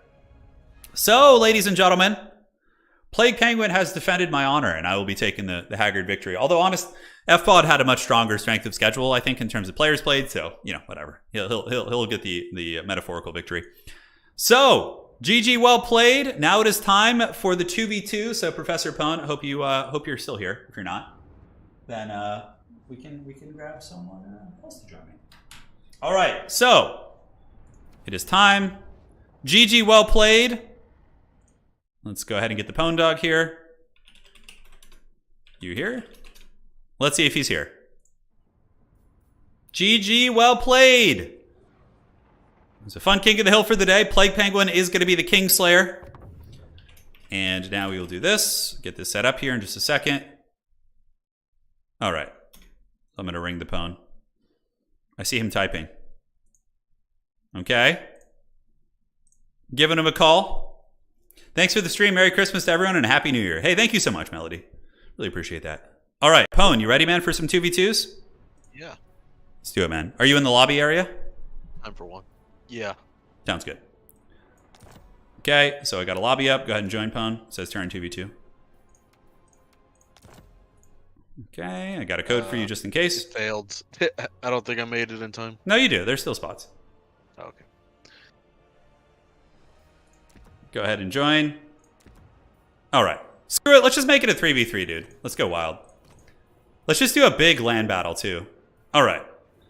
So hopefully it won't lag, guys. This is ambitious, but it could be very epic if we don't have lag. So let's do a land battle just to mix it up. And Flats of Kislev is one of the better maps we have. All right, so let's do Order Tide versus Evil. So do we want to play Order Tide? Let's do Order Tide. By me. So Pink, Porus Todbringer, and Sir Tarquin, you guys need to play either Chaos Alliance or something with like destruction, like ogres and greenskins, versus the Order Tide. I wish we had a chat room in here. Voidstar, thanks for becoming a member. So O'Clock, you need to play an Order Tide faction. We're playing the good guys. Yeah. All right. So you want to bring the front line for us, probably, right? Yeah. This is. Do I? Okay. O'Clock wants to go Empire. I could go Bretonnia. No, he's got Bretonnia covered. Okay, so we're good. So yeah, Cathay has the best front line of the three factions. So I think you should bring the front line if you're down. Just bring the Jades. Bring the Jade Warrior Legion. Okay, Wookiee Claws here. Ogre Kingdoms, Greenskins. I'm gonna welcome them to Astalia. That's the game plan. Okay. Wait, is that O'Clock's army? I'm not looking at his army. There he goes. He's the lead. He's It was just random things. You're just like, oh god. Okay, well, it was like a peasant force. Was it a horde of peasants? Okay. So what do we got? Greenskins, Beastmen, and Ogre Kingdoms. Yes, dude, this is hyped. This is gonna be fun. Okay, Pohne, you have to be the Great Bastion for us. Okay, does that sound good? You're gonna hold them back. Hold back the hordes of chaos. Looking good. So we got all that, which is gonna be fun. 1, 2, 3, and can I get any more money anyhow? Doesn't look like it. Okay, those guys should be fine. Got you guys. So we need the dreaded mortar wagons. What do you think, Pohne? I got the artillery corps covered. That's gonna be my contribution. It's got you, 1400. We can get the Zintler's Reichsguard Knights, which would be rad. Okay, I think I'm ready. Welcome to Astalia, gentlemen. It's going down, dude. Oh, I'm so hyped for this. All right, let me look at some of the other armies. Looks good. O'Clock, if you want to just go mass, like, let me see what Pohne's army looks like. Yeah, so Pohne can handle our front line, O'Clock. If you want to go for like more cavalry, don't be shy, like straight up. But granted, having a couple infantry from you wouldn't hurt either. All right, guys, I'm ready. All right, Charon, I got a question for you, and make it into a poll because I'm curious as chat's answer too. Okay, let's hear it. Okay, if I looked at you and I just said, hey, Charon, turn the AC up for me. Are you gonna make it hotter in the room, or are you gonna make it colder in the room? Well, like, are we just saying in like what? Like, just in I look at you right. If right now Anna just yells into the room, says, "Turn the AC up." Are you gonna go make it hotter? Or are you gonna go make it Oh, colder? if Anna asks me, I'm for sure turning it up. Like she's you say turning it up. Are you making it hotter in the room, or are you making it colder in the room? Oh, if she says turn the AC up. Yep. I would probably. I assume she wants it to be colder. In that, Like I'm gonna walk over to the thermostat and just punch that number up, thus making it hotter in the room. That's But just I think the intent is clear there, so I would just make it colder for her. Yeah. Like the intent is clearly like that she wants the AC to be higher. I think. I was just curious as to what you interpret it as. Yeah, that's my So interpretation. you would make it colder in the room. Yeah. And it's an easy fix too. If you get it wrong, it's like like I think you got some room there. Yeah. I'm not saying that there's even a wrong answer. I'm just saying I was wondering where the trick question is here. it's not a trick. There's no wrong or right answer. It's just how do you interpret it. Got it. Man, hopefully we don't have lag here, dude. Oh my god, hopefully we don't have any lag. Yeah, I can't believe we don't have chat. Like, we legit just don't have chat rooms. It's so absurd. So we got the Order Tide versus the Destruction Tide, basically. And I have the artillery, Bretonnia has the cavalry, Cathay has the front line, which I think is probably the strongest way to do it. Team games would be so fun in this game if only it didn't have lag and peer-to-peer connections. Like, team games in Warhammer are awesome, actually. Okay, so looks like people are loading in. Dude, it's going to be Gotham's Reckoning with the cannons. Oh my god, you guys have no idea. Well, I looked at your army, so I got a decent idea. My army is just triple Hellstrom rocket battery, triple Great Cannon. It's just pure powder of Nuln, which is going to be brought by Balthazar Gelt. I don't think we'll ever get dedicated servers. Cathay cannon sounds so much cooler than all your stuff. Yeah, but Empire is just so much cooler than Cathay. You're so wrong. No. Cathay has magic and dragons and shit, and they still just aren't even That's why they're way more awesome. No, dude, Hans with his halberd and mustache is just battling like Dragon Ogre Shaggots, Hans is out there, dude. And he's dead. Well, it's like Hans versus the Dragon Ogre. We'll tune into that in a no, second. but Hans ends up Look at winning. Cathay. They just turned into a monster. Oh my god. Oh, let's go back to Hans. Where's Hans? Oh, he's just a splatter of red blood on the ground. Dude, but Hans has tanks, bro. They have steam tanks. They have literal tanks. Just a. Don't you? You better put some respect on Hans, dude. You better. Him and his halberd boys. Uh-oh. Oaklock and Porous Toadbringer with the connections. Okay, now it's just the Toadbringer. Come on, man. He's got to bring up the slow speed. Yeah, of course. All right, it's time. Hey, is the wife in here? I don't think she is. Oh, I saw somebody talking. I saw her. The smoking out wife is here. She heard the talk of the AC. Oh, wow, this is not laggy. This is incredible. So let's set up on this side, yeah? Great cannon! So just set up your shield wall by the cannons. Great cannon! Okay. For war! Got you. Which target, Is that where you're setting up down Yeah. back there? Where those cannons are set up is where they're going. By Ulrich's wrath! Order and balance. They're coming for you, man. Ulrich's wrath! Spears are here. Oh, there's little water blotches. I should have just picked like lizardmen and Yeah, just chill. set my Just chill. entire army. Just chill in the water. Entire horde. All right, guys. Here we are. Show us the foe! I'm moving up a little bit. Hellstorm rocket battery! Okay, that should move up. Let's see if it does. Reichsguard knights! Yeah, we should have good cannon angles here. They'll have some artillery. Yeah, Anna's actually working on another one. She's going to be painting... Well, I'll let you tell them, darling. I don't want to, spoil it. For the Emperor! But Anna's painting another mini. Doing another mini video. It's going to be awesome. Anna's unleashing her full power. She is. Fully operational. Hellstorm! All right, so this is the Order Tide's position. We have the artillery of the Empire. The peasant hordes of Bretonnia taking a beating for free, with Cathay buffering. We got the Lance formation. Check that out. Oh, yeah. Check that out. It's going to be awesome. 6. I'm just going to ready up, dude. Let's just put the pressure on. That worked for me. This is all I got time for. So Yeah, it's fine. We'll end the stream on this one. It'll be a glorious battle for the Order Tide here. I obviously brought my own cav, so I can defend my own pieces as well. Oh, we got Miao Ying in here too. Nice. you know the Empire would jump in coolness if they would ever add Elspeth von Draken. They probably. I mean, I can see that happening as an FLC at some point. Which target, General? But not this day. This day, Cathay fights. Cathay tries. They do. You got Meow, you got Halberds. Do you have any cool units or just a lantern? Okay. What the fuck does that mean? I'm a dragon. Aside from your dragon. I was like looking, I was like, it's all Jades. I was like, oh, where's the Terracotta Sentinels? Oh my god, look at the unholy tide of evil. Alright. Let's start hellstorming them. Cannons. Lock sights on the giants. Bring down the beasts. Alright, we're just putting cannons on all the big monsters and hoping for the best. Oh, watch out. My eyes. Hey, we got a big flank on the side. I don't want to close her. Well, we got a whole cav force for that, so hopefully. Wait, no, stay in front of my artillery. Don't abandon me, Pwn. I didn't. I'm just shifting. Okay. I'm bringing the Reichsguard Knights over and the Knights of the Blazing Sun. Look at the Haggard Beastmen Vanguard. Dude, they're going to get dunked on. For the lady!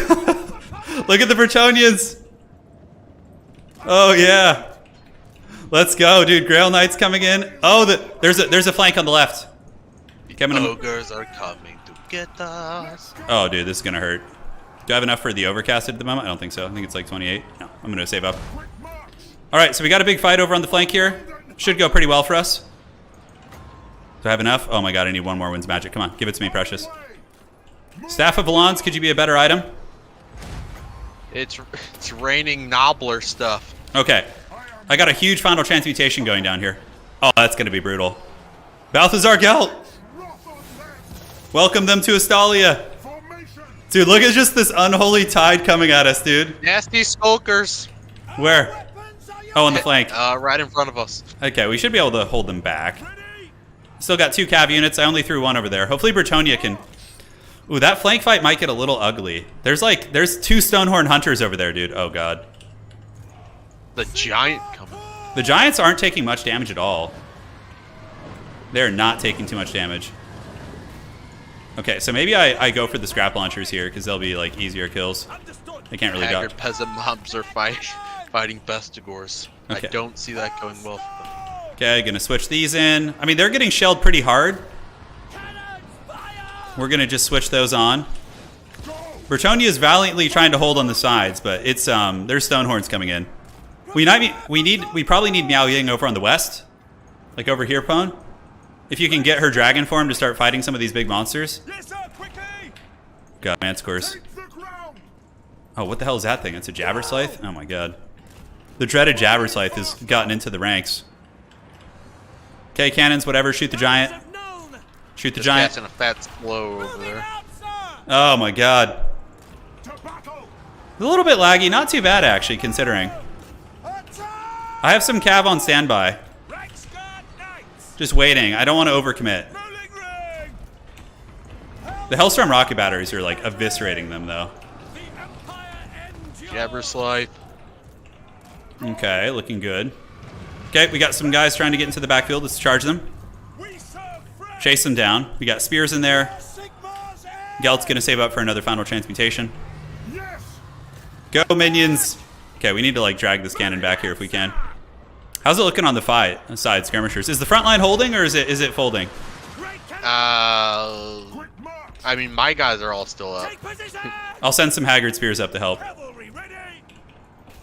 Okay, pulling you guys back. Pull you guys back. These guys going here. Oh, that Stonehorn blob is nasty. Yeah, we need Miao Ying to get in there and help win some of those fights. I gotta nuke some Black Orcs real quick. I got my Hellstorms on the Black Orcs as well.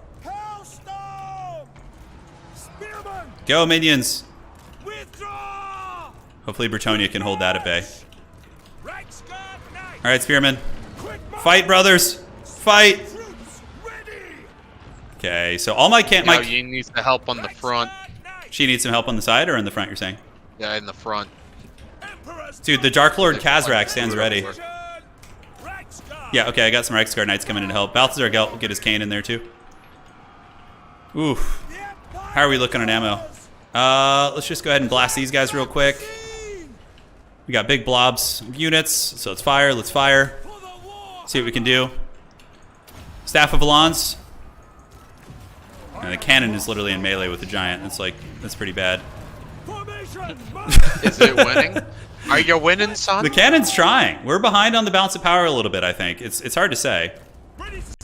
Okay, looks like there's a flank coming in. The dreaded Beastmen flank has come. Okay, I'm going to set up the last of my knights here. And then the peasant long spears. Are the peasant long spears coming to defend our honor? It just got real. Oh god, dude, the two Stonehorn Hunters are like full health. I don't know how we effectively deal with that. we need the Prince and Emperor. We need Franz. Okay, so I'm going to sacrifice the Zentler's Reiksguard to block Khazrak and try and get a big blast on him. Do we have any scary SEMs? I guess we have Miao Yang. That's pretty much it, right? Yeah, probably. I think so. Okay, I'm going to nail the entire Beastman army here. Or the leadership corps. Oh, they got on top of the Hellstorms, dude. Okay, just got a final transmutation on Khazrak. Let's go see if I can ram him a little bit. I have my Sky Lantern after Khazrak, right? You got the Sky Lantern alive? There you go. I don't know what happened with Alberic, if he's still around. Alberic's way over here helping Is he still alive? Miao Ying. Yeah, we're fighting the dreaded giant bros. Well, at least this Hellstorm rocket battery has, like, paid for itself, more or less. Okay, you guys just shoot into these Bestigors. Try your best, man. Gelt's fleeing the scene.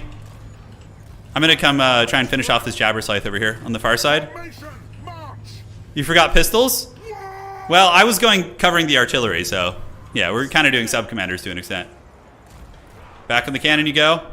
Let's kill that Jabberslythe, Balthazar. Dude, the Stonehorn Hunters are just unholy. They are doing the work of the... Oh my god, and the two giants also? Oh my god, they have so many big things. Miao Ying's in trouble. I definitely needed some like actual shooting outside of the cannons. They didn't seem to be enough. Oh That's no. usually how mass artillery goes. Well, we did good damage value though. The artillery did trade well. Okay, we got the Jabberslythe down on the far side, but I'm pretty much out of steam here. Okay, we killed the Jabberslythe with Alberic. Nice. Come on, Gelt. Salvage this battle. The evil tide is everywhere. We have a couple raggedy units around the battlefield, but hide in the trees, brothers. Hide in the trees. Come on. Dude, look how much damage the Beastman army has done. Sir Tarquin has crushed it on the damage value. How much value is Gelt? Yeah, he got a hold of all of your artillery. He got quite a few of them for sure. Dweller's Blow going down. We really needed a Franz this game to just like hammer down these characters. It's a war. The much cooler Miao Ying. How's she doing though? She's... I look and she's just being circle beaten by giants. She's scared. Let's see who got more damage value this game, Miao Ying or Balthazar Gelt, dude. That's not fair. What? Yeah, it's totally fair. She's got Talons of the Night. Not as... I was a dragon most of the time, fighting single entities. I can't nuke single entities. Come on, get it off. Rout it off the battlefield. This is the comeback. Alberic and company. Ooh, looks pretty grim, actually. There's a lot of beastmen over there, guys. Well, the Order Tide, we got overwhelmed. Our everything kind of buckled. The Hellstorms were good, but the cannons weren't so good. But, you know, we had to stay in character with our cannons. Hey, Wargore's broken off. Nice. That's the start of the comeback we're looking for. Yeah, we'll take it. We'll take it. I see we have a couple tattered Cathay units, but really, we just have no way of dealing with the SEs. Like the Hunters and the Giants and things like that. They're just, like, super brutal. We are ready. Dragon Talons are about to eat everything. No. Oh, and I'm too weak. I am out of the battle. I have Gelt. That's pretty much it. GG, guys. GG. It was a fun run. A good, epic way. The Order Tide will be back. But Gelt has to go get Karl Franz. Yes. Just like in campaign, the Order Tide has fallen. Yeah, it's a campaign experience, yeah. Dude, the monsters. Yeah, we needed, like, world beater characters. Let's see. How'd the cannons do? Like, demis, world beaters. Oh my god. My cannon's got 300 value. Just god awful, dude. Oh my god. How did Bretonia do? Let's see. Knights of the Grail Knights, one of them got 2,500. Alberic was a Chad too. And for you, who are your big performers? Probably Miao Ying. She got Probably just Miao Ying. Yeah, Stonehorns 1,700 apiece. Giants just clubbing Pound Town. And then my infantry had to fight ogres and the black orcs. Oh yeah, it was Nazi ugly. Skulkers and Bestigors. I think everything that just destroys Cathay infantry. I think the ogre player was also healing the other single entities. So he was like, I think he was healing the giants and jabberslights and different things, which was pretty metal. Yeah, GG man. I know you got a jam now, yeah? Yep, I'm out. All right, dude. Enjoy your dinner. I'll catch you later. Have a good one. You too. All right, guys. That was fun. If you guys want to see more of that kind of stuff, we can do some team games on stream sometime. Like thematic team games. Sir Tarquin was definitely a terror. His Khazrak play was really good. That like big flank, like we did not trade well into it. We did not trade well. We threw a lot of stuff, and then the problem was the ogre player came with him with the Stonehorns, and it just like was super overwhelming. We didn't have enough like anti-SEM. GG, well played. Khazrak carry, Khazrak OP. If you guys enjoyed the stream, do drop a like. Appreciate all of you guys. Thank you to the new members and for the super generous donations, especially to you earlier in the beginning. Abfall man, thank you so much. Dude, the Giants were bros. Yeah, they did some serious work. How come nobody uses the machine gun siege thing? Oh, are you talking about Hellblaster volley guns? They would have probably been better, actually, than the cannons. The cannons didn't do much at all. Dude, that's a record for Khazrak. I've never seen Khazrak get that kind of value. It was crazy. GG, guys. See you on the other side. Well played to our opponents. They gave us the business super hard there. And that is going to be it for today.